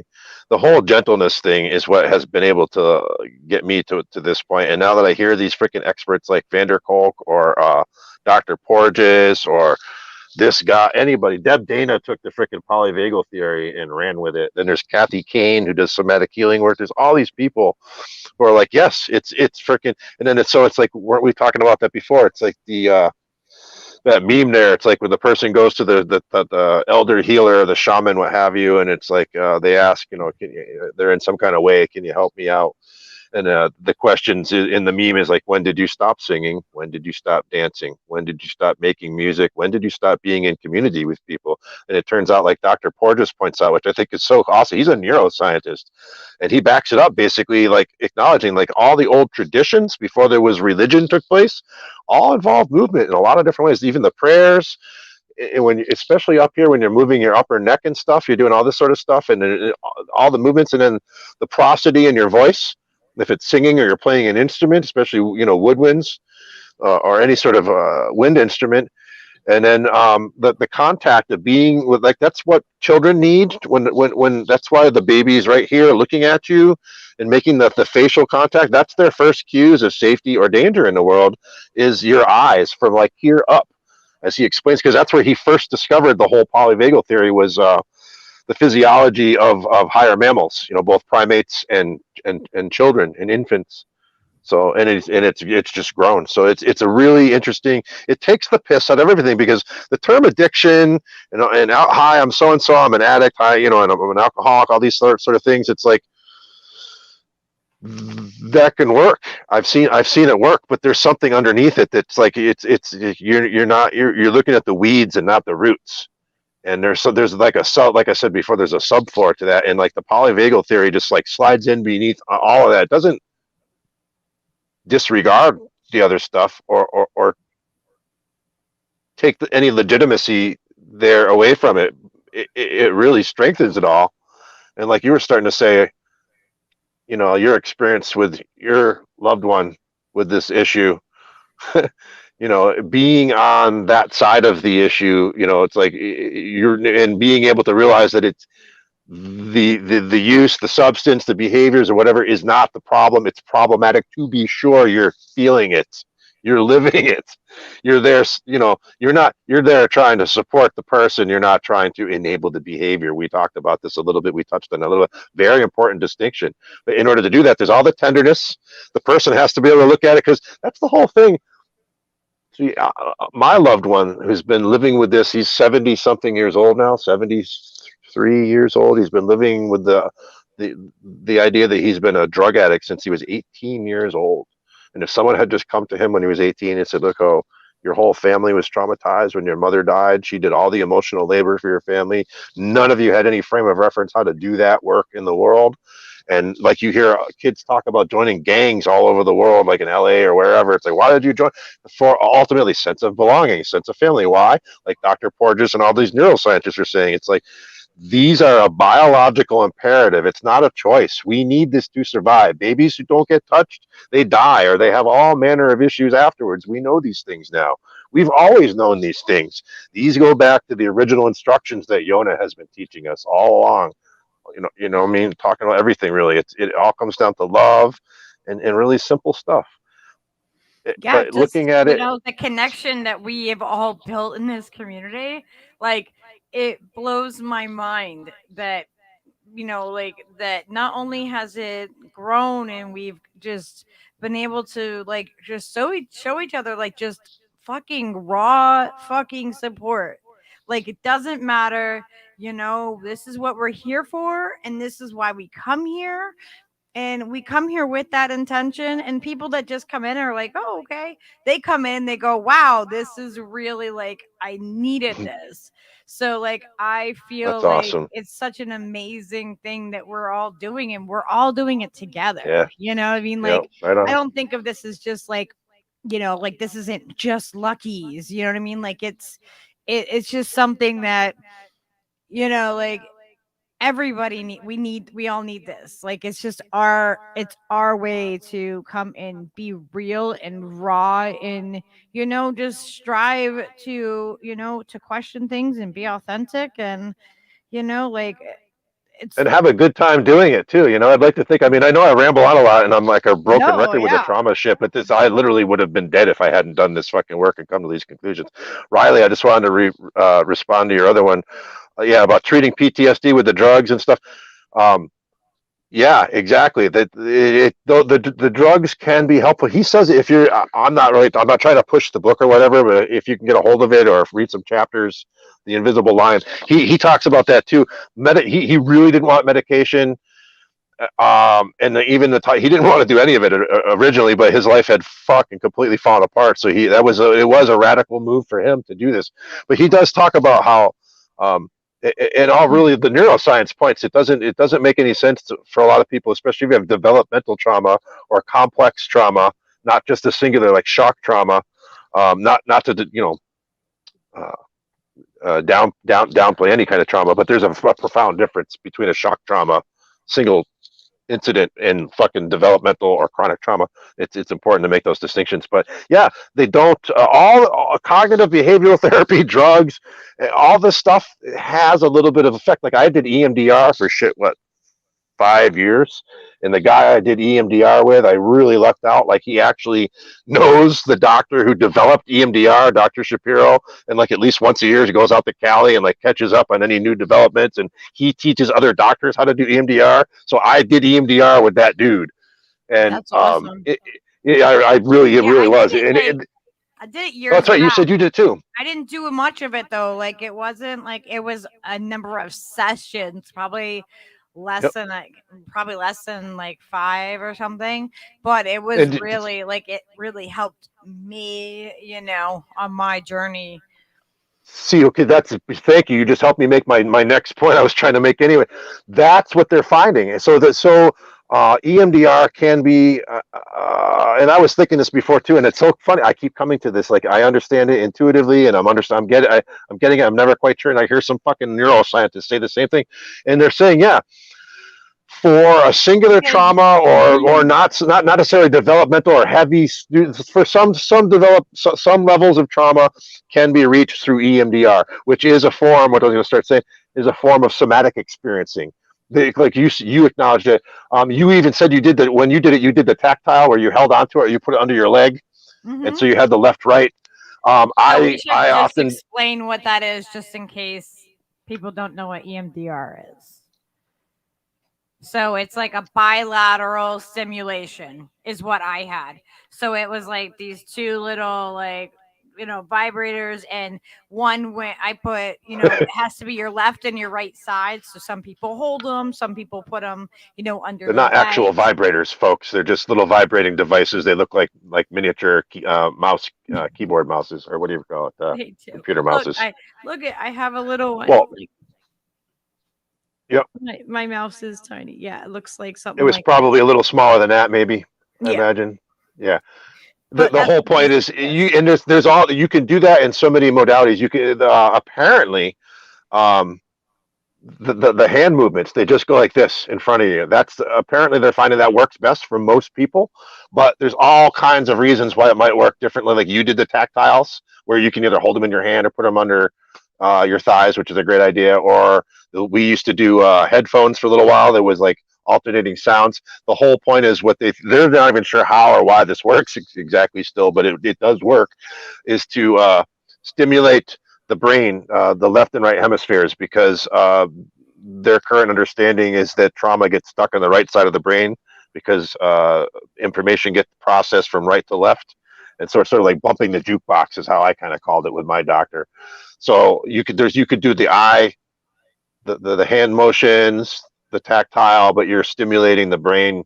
And interesting, after a Native American church ceremony one morning, the road man got up and we were just talking all casual afterwards. Just people were kind of coming in and out of the teepee afterwards, and we were just talking. And he's like, "Yeah, you look at the coals, because they build the fire in the form of a chevron, and there's an altar that's a half moon, and as the fire burns down, they rake the coals forward into the altar. So at the end of the night, or in the morning, I should say, it looks like a firebird. It's freaking amazing. But it also, he's like, this is the person whose meeting this is that we came here for. This represents their brain. He's like, I could diagnose like stuff that's going on with them. And he like went on all this stuff, and like they came in, they weren't even in there, and they came back and they confirmed everything he said. It was crazy. Not crazy, but it was cool. But yeah, where were we going with that? Oh, so yeah, to finish that train of thought. So for a lot of people, the EMDR works for certain degrees of trauma, but they're finding that for chronic trauma, like what I have developmental trauma, or you can get it as you're a little older, what they call, and again, these are all just the terms. We really ought to come up with better ones on our own, but for now, either developmental or complex PTSD. Those are the incidents that are like repeated stuff, and those are the things, especially in developmental cases, it really leaves an imprint on your nervous system. Again, in those, that's what developmental means. It means these are the programs that get put into your nervous system, and that's why that the drugs don't work, the cognitive behavioral therapy doesn't work, and maybe they work a little bit, but not really in the long run. Because I think that's kind of what you touched on, Riley, if I was understanding you correctly.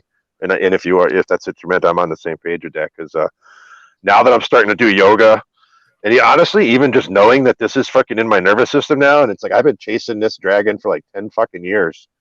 Like I did EMDR, then there's all manner of like mixing of others, the cognitive behavioral therapy, and the one thing I've never done is medication. Really, not for any length of time. I did trazodone, and it doesn't. I always underreact or whatever. So. And realizing is I'm grateful to have my past couple therapists, my doctors, to agree not to be fucking pill pushers. That's why I don't see a psychiatrist. I see a psychologist. Psychiatrists are not trained to fucking do this stuff. They don't even have these conversations we'd have right here. They'd have like a half a dozen scripts waiting for us at the fucking pharmacy by the end of this stream. But what they're finding is look up the polyvagal theory at some point too, because again, this is EMDR is great for a lot. People have even reported being able to quit smoking by using EMDR. It can be it induces a light trance state, is how my doctor used to put it, and it just allows you to get past your conscious mind, and you'll bring up an emotion or a memory beforehand. You'll kind of lay down the groundwork of like what you want to be working on. And if you're working with the right practitioner, the whole thing will be guided by you. They're just there to help facilitate you really being able to allow your own body to do the work. And it's just kind of, it is a form of somatic experiencing in that way. Shit comes up. So they do the tactiles or whatever. You got this stuff going left to right. You're either following it like a hypnosis thing or whatever. And whatever comes up, comes up. It's a picture, it's a feeling, it's a color, and it's all relevant. And you're just like, good, go with it. It's like stream of consciousness, and it's sort of like you're all at once. You're defragging your computer and you're cleaning your hard drive at the same time. You're collating files, because trauma is dissociative memory. It's memory time out of place. It still has the emotional charge to it. And what the object of healing to do, the integration work, is that it becomes associative memory, so that you can just go, oh, this happened, and you can just recall it, versus maybe you're thinking about it and it's bringing something up, or maybe you're not thinking about it at all and it just, something triggers you and it's fucking hijacks your mainstream. But I think that's a pretty apt analogy. McKenna has some pretty cool spiel on that. Culture is your operating system, and it really does go to that. I think a lot of the trauma that all of us have experienced is a direct fucking result of living in a fucking insane asylum and not being allowed to call it that as a form of gaslighting, which just doubles down on the douchebaggery. And we're all fucking swimming down the fucking stream to hell in the fucking douche canoe. I'm done. Oh. I get it. So that's a little bit just on what that is. Yeah, feel free to like pause me anywhere. I'll just wind me up, and I appreciate the convo and maybe some of this stuff like we were talking before. You never know who something might be useful to somebody. Riley, I understand that. Riley said that Yeah, they can't use drugs. They have a problem. Get addicted to stuff very easily. Would love to I hear you. know myself. I know it might sound corny. I don't know if you've considered at all like yoga. Anything that you can do to move, any kind of movement, doesn't have to be like fucking take the boxes and the framework, chuck them out the fucking window and put them in the burn bale if they don't suit you. Find something that freaking like doesn't insult your soul, that you feel like gives you fucking autonomy, that makes sense to you. You know what I mean? And don't be afraid to freaking trade notes with people on this shit. That's the problem. Again, I know this is a sore spot for people. I'd really like us to try and find a better word than addiction. Because like I said, I really think Gabor Mate is onto something. And like all the other people I've just been mentioning tonight are pretty much on the same boat with him, in that it's not why the addiction, why the pain. So it's like, okay, so we know it's not the addiction, it's something else, whatever it is. And he does go on to say it's pretty much, you could call it attachment disorder, It's trauma. It's really, and as you look at it again to the polyvagal theory, it ultimately comes down to is if we can get it as simple as we can get it to work to get in there and be able to do so. It's a dysregulated nervous system that we're dealing with. And if you look at it's so simple, if you look at it, because it doesn't, and there's no drugs. You're not affecting the nervous system with drugs on a long-term meaningful basis. You're probably going to do some damage from what I understand. I'm not trying to tell people what they should be doing. It's just my observations, and I have to do this, like literally. Like I've been living with. For anybody tuning in who hasn't heard my spiel before, we've done like the 8-hour. Let's sit and listen to Chuck babble. Fucking. We need to do another one. No, we need to do we should talk about doing one later on today. Excuse me. Because I would like to go further into depth in some of this stuff and not be feeling like we're doing it at the end where we're so tired.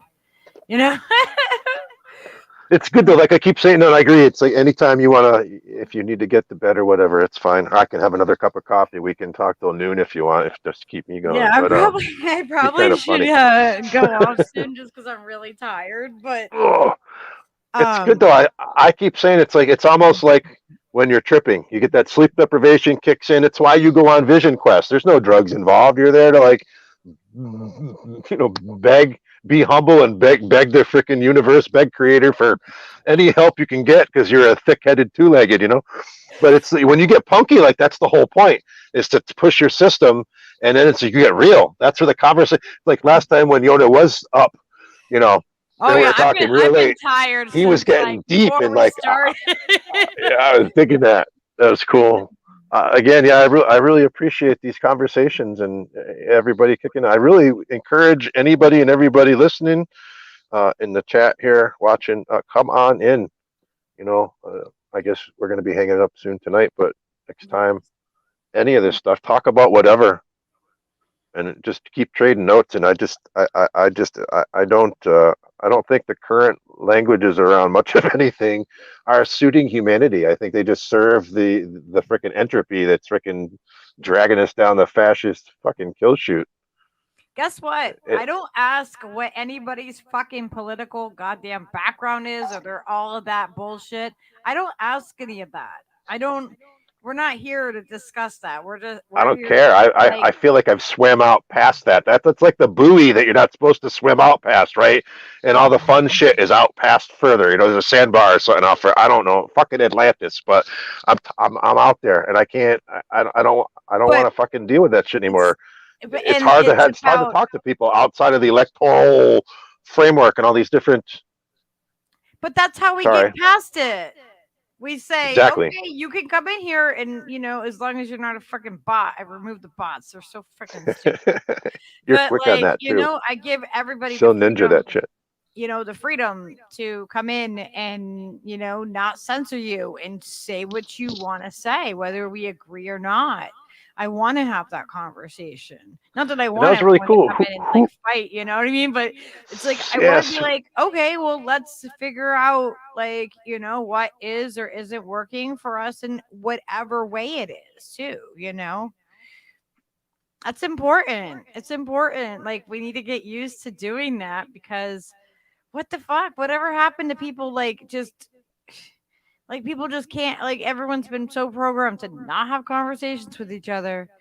Don't talk about politics. That's just, oh no, this is, oh no. It's like, wait, what? You're shutting down communication by saying those things. I've always had this intuitive sort of just pushback. I know it's makes me an outsider or whatever, but any kind of games, I can't stand sports. Fucking game. I like a Scrabble or a couple nerdy things, but I've never liked any kind of head games, especially anything that I've just noticed over the religion. Really, ultimately, it's there's certain aspects about the humanity of it, and I don't know. It's now that I'm older, I look back, it's I really gathered a lot of shit I didn't realize I had as a kid. It's probably what's kept me alive in some levels, certainly. But looking at it from all these as an outsider perspective really gives you that wider lens, and I'm like, oh, why are all these why does my hometown have I think 5 or 6 churches? It wasn't a big town. It's and then as many bars or whatever with a different political affiliate. It's just too. And then the sports with the whole. And then I learned the term bread and circus. I'm like, oh, right. I'm like, okay, it all starts to make sense. And then, like you say, we keep coming back to it. It's language, and we talk everybody that we love in this growing community, this universe of indie people talks about it in a different way, and I really appreciate fucking everybody being able to hammer at it, and it's sort of like it's making that bigger picture where people are going, oh fuck, okay. And then, like you said, that's what I want to say. Somebody came in a couple streams ago when Yona was on, and remember they came in and they were kind of being pokey. They were poking at him, and I don't know if they were being serious or whatever. It's kind of hard to tell with the tone. There's in through text, but was it and then Riley? Yona was Riley awesome. was poking. No, was it Riley? No, I know you were. That was cool. Maybe it was you. If it was, I thank you for that, and I appreciate that because it's like, and I appreciate Yona for being the cool cat that he is to be able to go. Some people, fuck you or brush you off, and he was like, let's dig into that. And I'm like, fucking exactly. Thank you. You have no idea where these rabbit holes will go. You know what I mean? Again, maybe we'll come out to question everything. The same chute at the chocolate factory, or maybe we'll be in different spots. I don't know, but yeah, I appreciate it. That's the only way we're gonna move forward is just like have a good night, Riley. Each other and having Discord and saying okay, but also like having a place where it's safe to do that, and like as people come in it, and it's like welcome to the inclusive tribe. This isn't sure was me. Welcome to the family. Yeah, and that's what it is. It's like, yeah, we have a bigger family, and yeah, Riley, I think it was funny. We were laughing so hard. Because I could not tell if you were serious or not. I still can't tell half the time if you're fucking serious or not. But it prompts good conversation. So thank you. Yeah, my sister kind of gets on me sometimes. I think we probably talked about this a little bit before, but it's like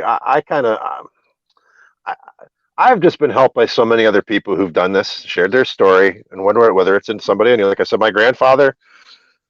Prime example, if he had not come, I sought him out. So I made my way to him. It worked out that way. Thankfully, it's weird how spirit works, but thank you.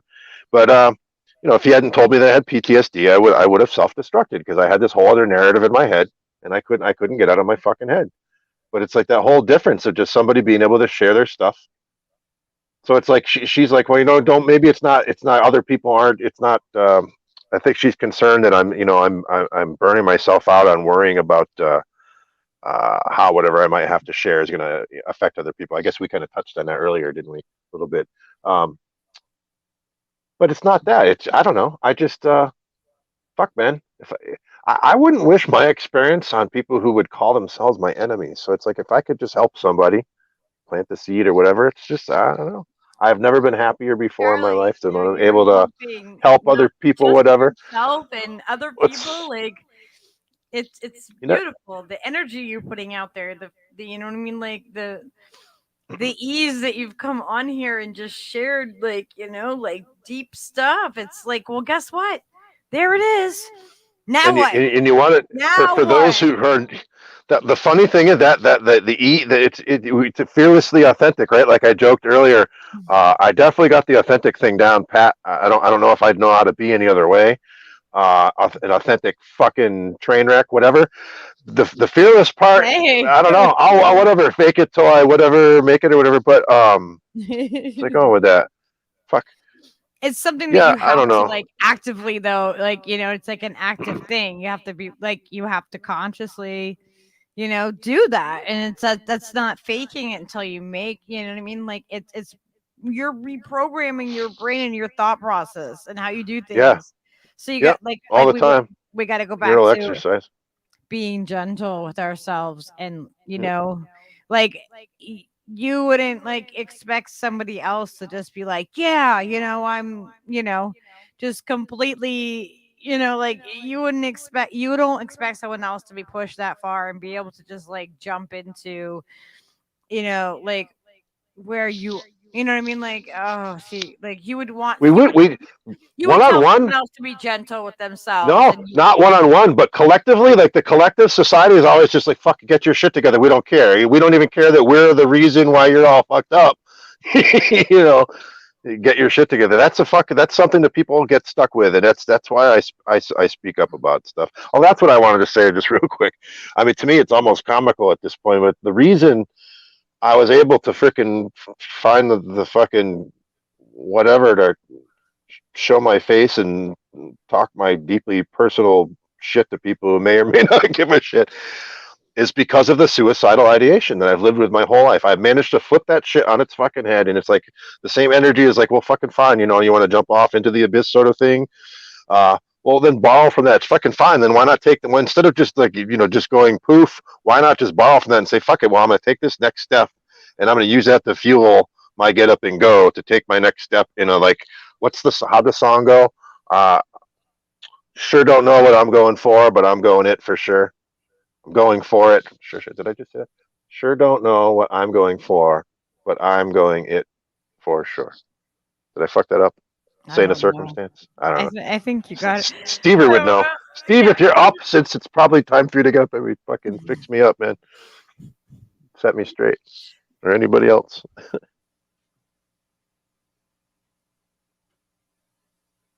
Yeah, see, here we go. I wasn't trying to, I don't know how I wasn't trying to scold myself. I guess that's kind of my whole point, Centaur, and I appreciate that. Thank you. No, that's the whole, yeah, be kind to yourself. Be kind to yeah, yourself. that's the whole point. It's you know, you got to, being kind to yourself is also acknowledging the fact that you're not so good at being kind to yourself.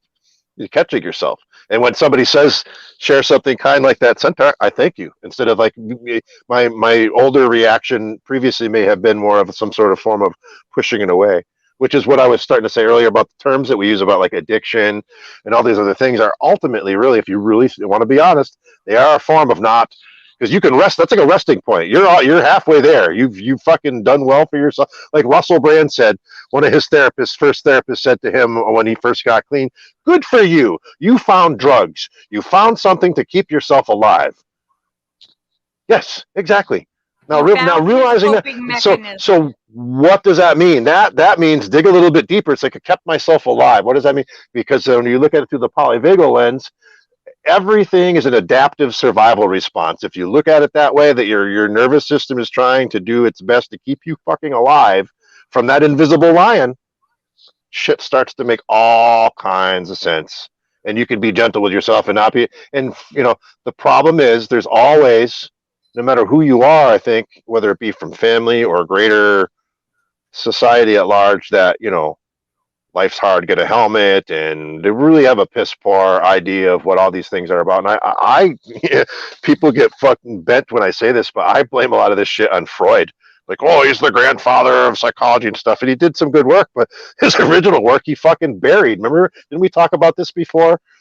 His original findings were that most of his clients, yeah, kind of pimped them out, right? Most of his original clients were all the women and the girls of the community whose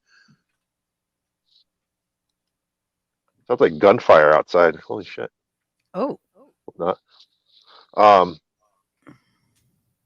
Yeah, it was all the men, the pillars of the community, the fathers and the husbands who were turning out to, like, you know, either beat their wives or molest their daughters or all this horrible, crazy shit. And it turns out that he really did find the original findings were trauma. And he had his hands on the original PTSD stuff, and all the pillars of the community came to him and threatened him to ruin his reputation if he didn't bury the information. So he did the best he could and rehashed it and kept some sort of semblance for himself. And he did some good stuff. But that's why Jung and the other dude who was studying with him, I think, broke off large part. And I think Jung was practically a shaman. He had some pretty, you know, he broke down. Did you ever hear about the Red Book?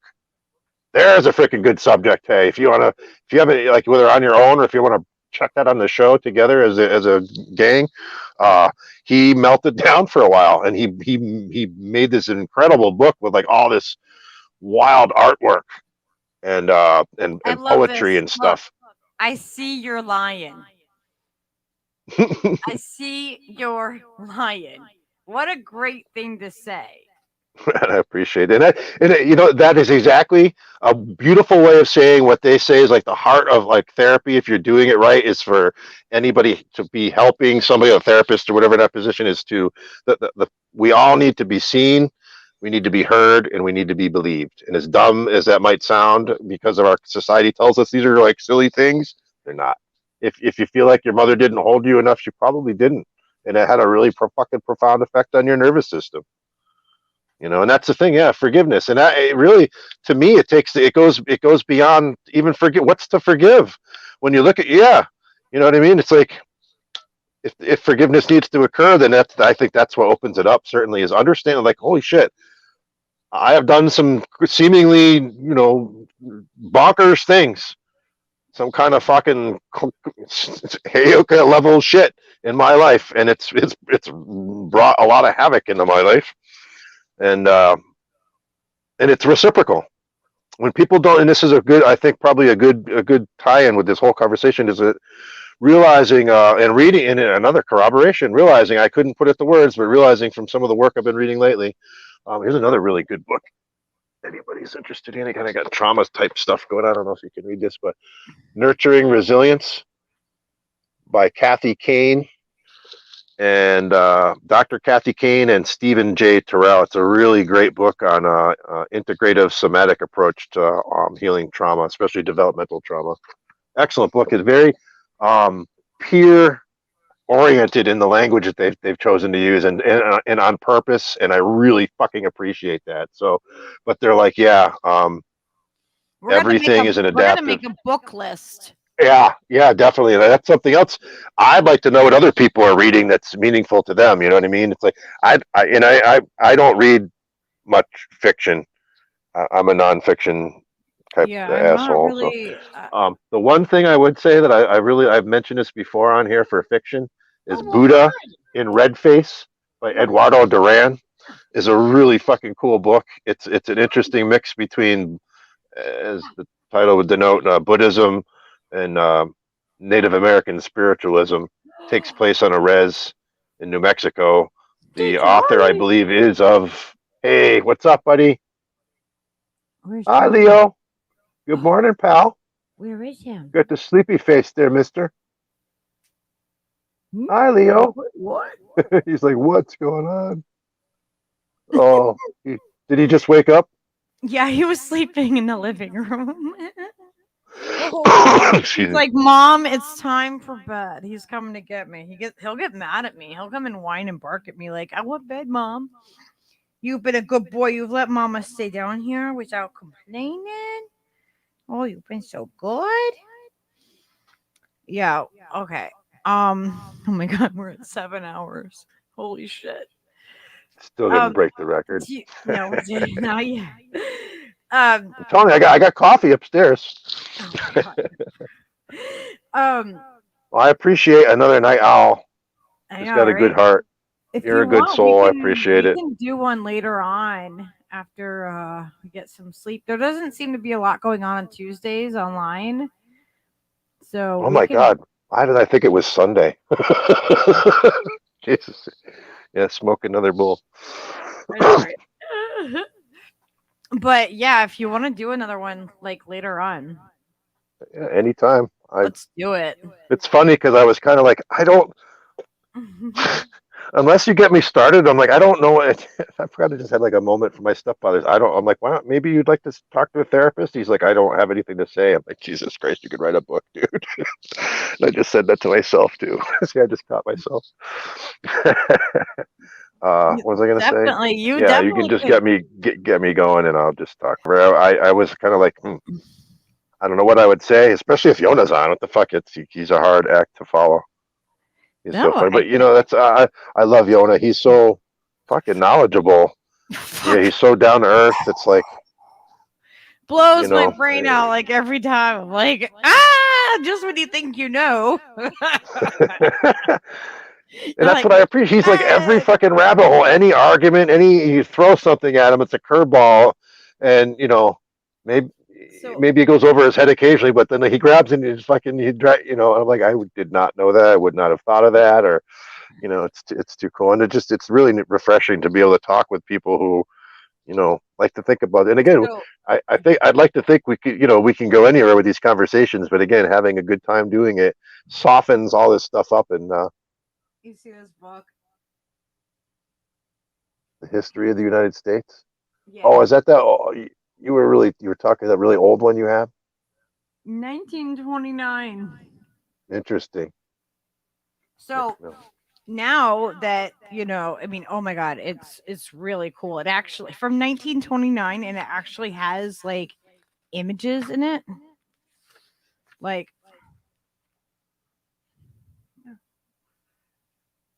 and like there's Cool. colored ones and stuff, which I know like that's definitely was not as common. But what I want to do is compare this to the history that we're learning with Yona and stuff like that is from the 1929. That's a pretty cool thing to see in a book, to have color images and stuff, and it's still in really good shape.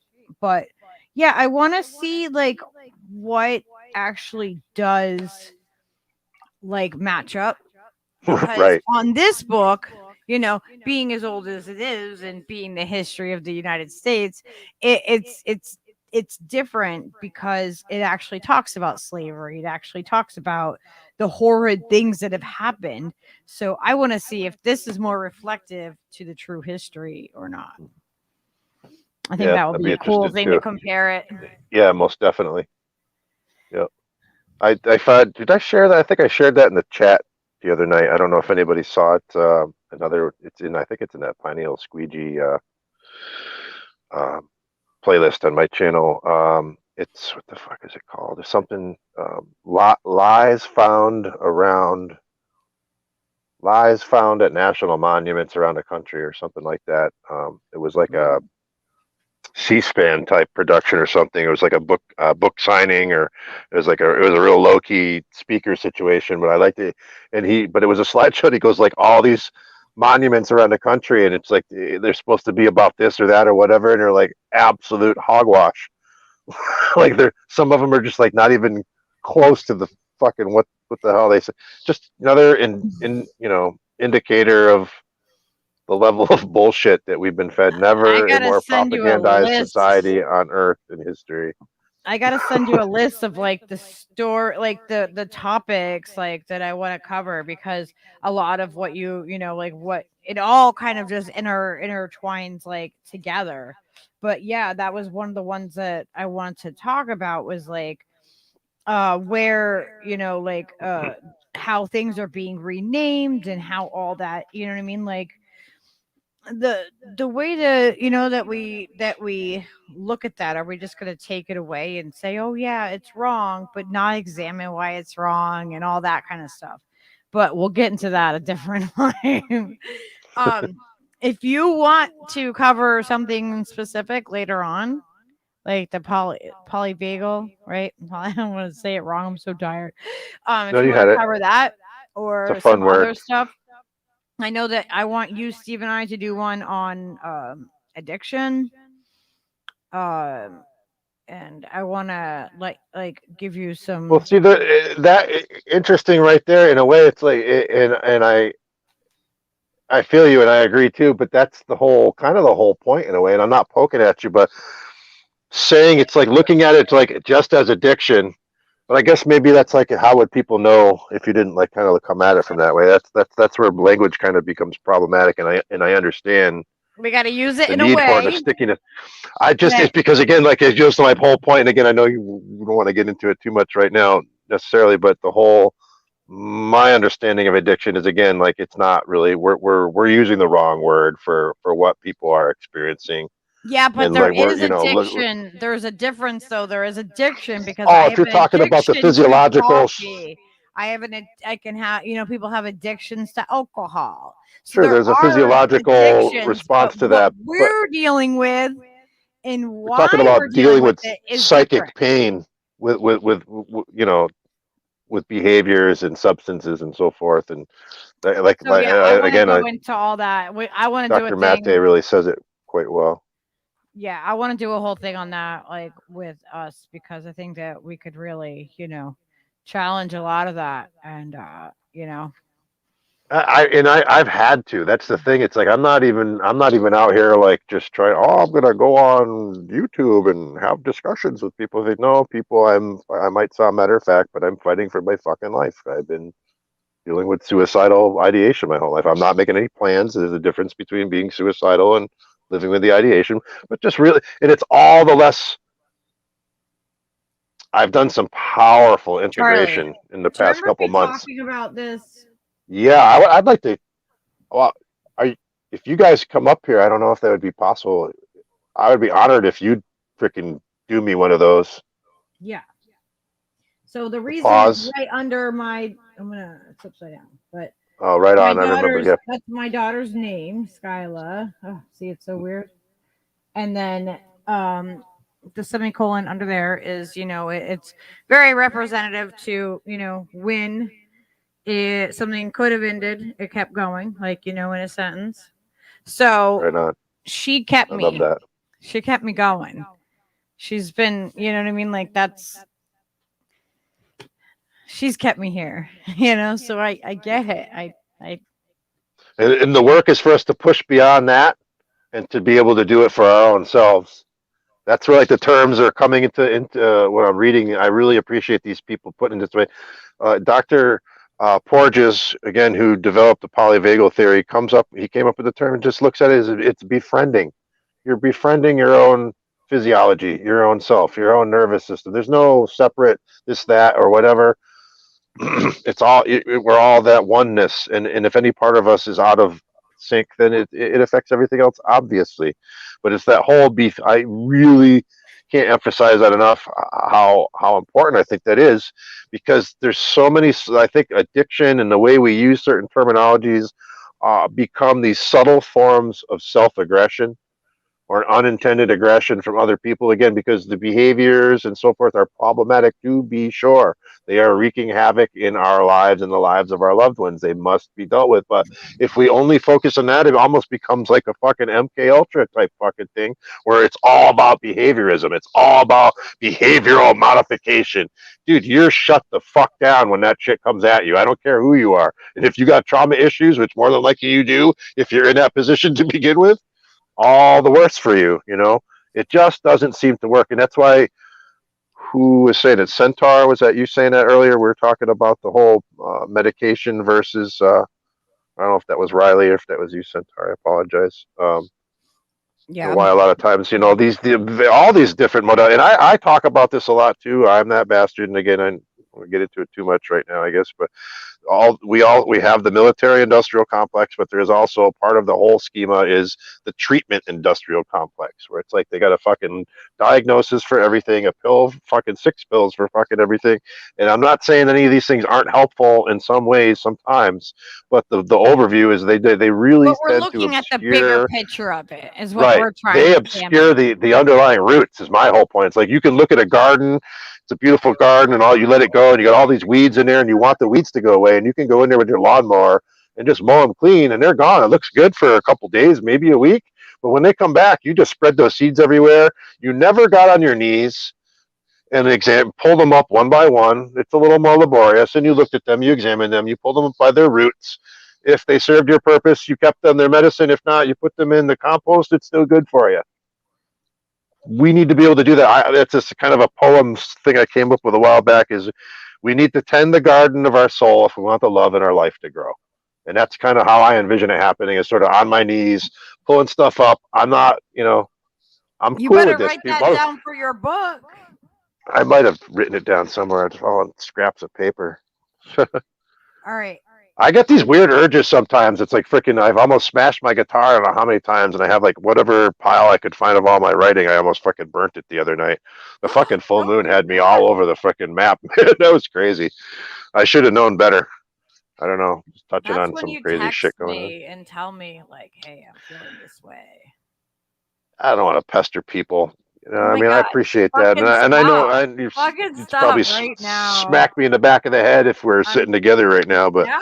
I know it's weird. I mean, no, you got to understand. You know what I'm saying? It's like, do you honestly, you feel in some kind of way, and you know you got one or two people you could call. You know, even if you do, tell me you don't understand that hesitation at least a little bit. You know what I mean? And for me, it's like there's so much what you had shared earlier. That whole thing about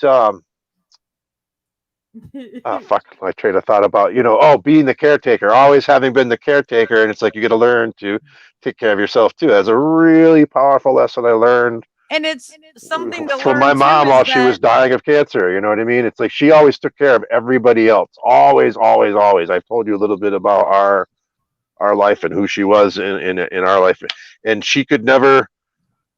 She was always there for everybody. I'd have friends from high school, just like even if I wasn't home, walk in the house and could talk to her all the time. But nobody was ever like I always listened to her, but she didn't really even go there to take care of herself in that way. You know what I mean? So there's a shadow side to being a helper is the lesson I kind of learned from that, and it's something I take to heart. And it's but you have to let others help you too. Right. You know what I mean? Because that's part of the process that helps other people. You know what I mean? Yeah. Like, yeah. And that's what helps me. If I can't help you, I'm gonna tell you. Like, I'm gonna say, I can't. You know, like that's okay.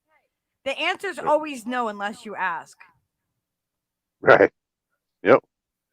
True. I think we're gonna leave it there for right now. Just to put a dot on that for you, a period on it, or dot as I like to do.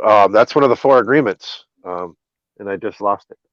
Where did they go? What the hell did you say? Repeat it, please. I don't know what is. Okay, we're done. We're gonna stick a fork in this one. Sorry, can I back it up? I didn't know there was gonna be a quiz. Oh shit. Yeah. Okay. What the notes or something. I know. Like, wait. Squirrel. It's Leo's fault. It's always Leo's fault, you know? The dog's like, man, I get blamed for everything. I'm the one who gets blamed for all the farts, all the things. Like, what the hell? We get blamed for everything. No. Oh shit. Wow, I really don't. We're way tired, huh? I can't even remember. Okay. Well, that's good. We did what, 7.5 hours. I know. Jeez. But that's it. That's where I think the work is for a lot of things. Just how are we going to deal with all the problems in the world unless we know what the fuck we're dealing with, who we're dealing with? It's way too easy to get caught up in all that, not seeing who people are. I was like part of that freaking poem I came up with a while back. There's we have this is our mutual aid. It's like our spiritual reviving mutual aid. You know. You're not so crazy Agreed. when you got a whole room of people going, yeah, I relate to that. Definitely like to see some more of the chat fam come on and share if they're so inclined to. It'd be nice. But yeah, there's a couple people that are going to be coming on. We got some things happening. To do some really bad singing together, like as many people we can fit into one.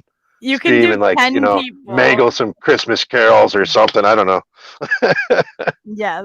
Oh my gosh. Yes. There's only a couple songs I can sing, and one of them Steve probably hates. So there's only a couple songs I know all the words to that I can kind of sing. I haven't really heard myself, I haven't recorded myself, so it might sound terrible, but it doesn't sound too terrible to me. We can sing Yule songs. Oh, Yuletide carols. Only if we can mangle them, which probably happen anyway. Sure, we can. But it's funny how we're gonna finally cover some Yule, Christmas, like what beliefs were taken from where, Oh, cool. Yeah. Because Yule log is, that's a Yule, solstice thing. So are the stockings. So are all these things, and it's just been adapted. So it's I used to kind of think interesting. Yeah, the way it sort of brings a whole nother, I don't know, a whole nother level of appreciation to life, and sort of a level of sort of a realized magic or whatever, to looking at things from those perspectives, to those were traditions that were held in place to help us observe certain things, to keep us in tune with nature in so many different ways. You know, we talked about a little bit before about eating food traditionally within season. These things aren't in season right now, so we're not really going to be eating that versus this or whatever. There's all that kind of stuff. And like Julie Levitt said at one point too, I don't know if she was in tonight or not. I didn't see her. She talked about, I think it was her talking, you know, there's originally 13 moons, but that got obscured too. Yeah, there's all kinds of cool stuff we could talk about that just helps, I think, further the burgeoning understanding of how much we've been fucking misled. I mean, there's not a subject you could talk about that hasn't been completely co-opted in some way. Or what, Leo? What? I think the mail carrier just dropped something off. I'm like, this is really early. At 7? Wow, get your mail early. No, it doesn't usually come this early. I don't know. All right. Oh, I wonder, whatever it was, it's like, I thought I heard something outside here. I was having a conversation one time with my sister. We're having yeah, never mind. I'll tell you about some other time. We won't get to it. Yeah, great conversation. Thanks for having us all on and facilitating this space, dear sister. We will do some more later on today. Let's get some sleep and get refreshed, and some fresh coffee, and then we'll pick back up. Sounds good. Oh, thank you for coming. Have a good morning. I love you all. I don't know if anybody's still there. Y'all have a good morning, night, whatever it is, wherever you are. We still have like 9 people hanging out with us. A lot of lurkers. I hope you're doing well. I'm Truly. Sure. We love you, fam. Right on. Watch out for us later on, and watch out because we're gonna have Rick Overton on very soon, which we're very excited about. And he's a really great guy. So that's just, fantastic. And all of you out there watching, you better be aware that you're gonna have to come on the show at some point too, because I want to meet all the people. All right, we love you. Dirty Burrito After Dark, fam. Yes. Tune in. Turn on. Drop in. Drop out. Have a good one, everybody. Be well.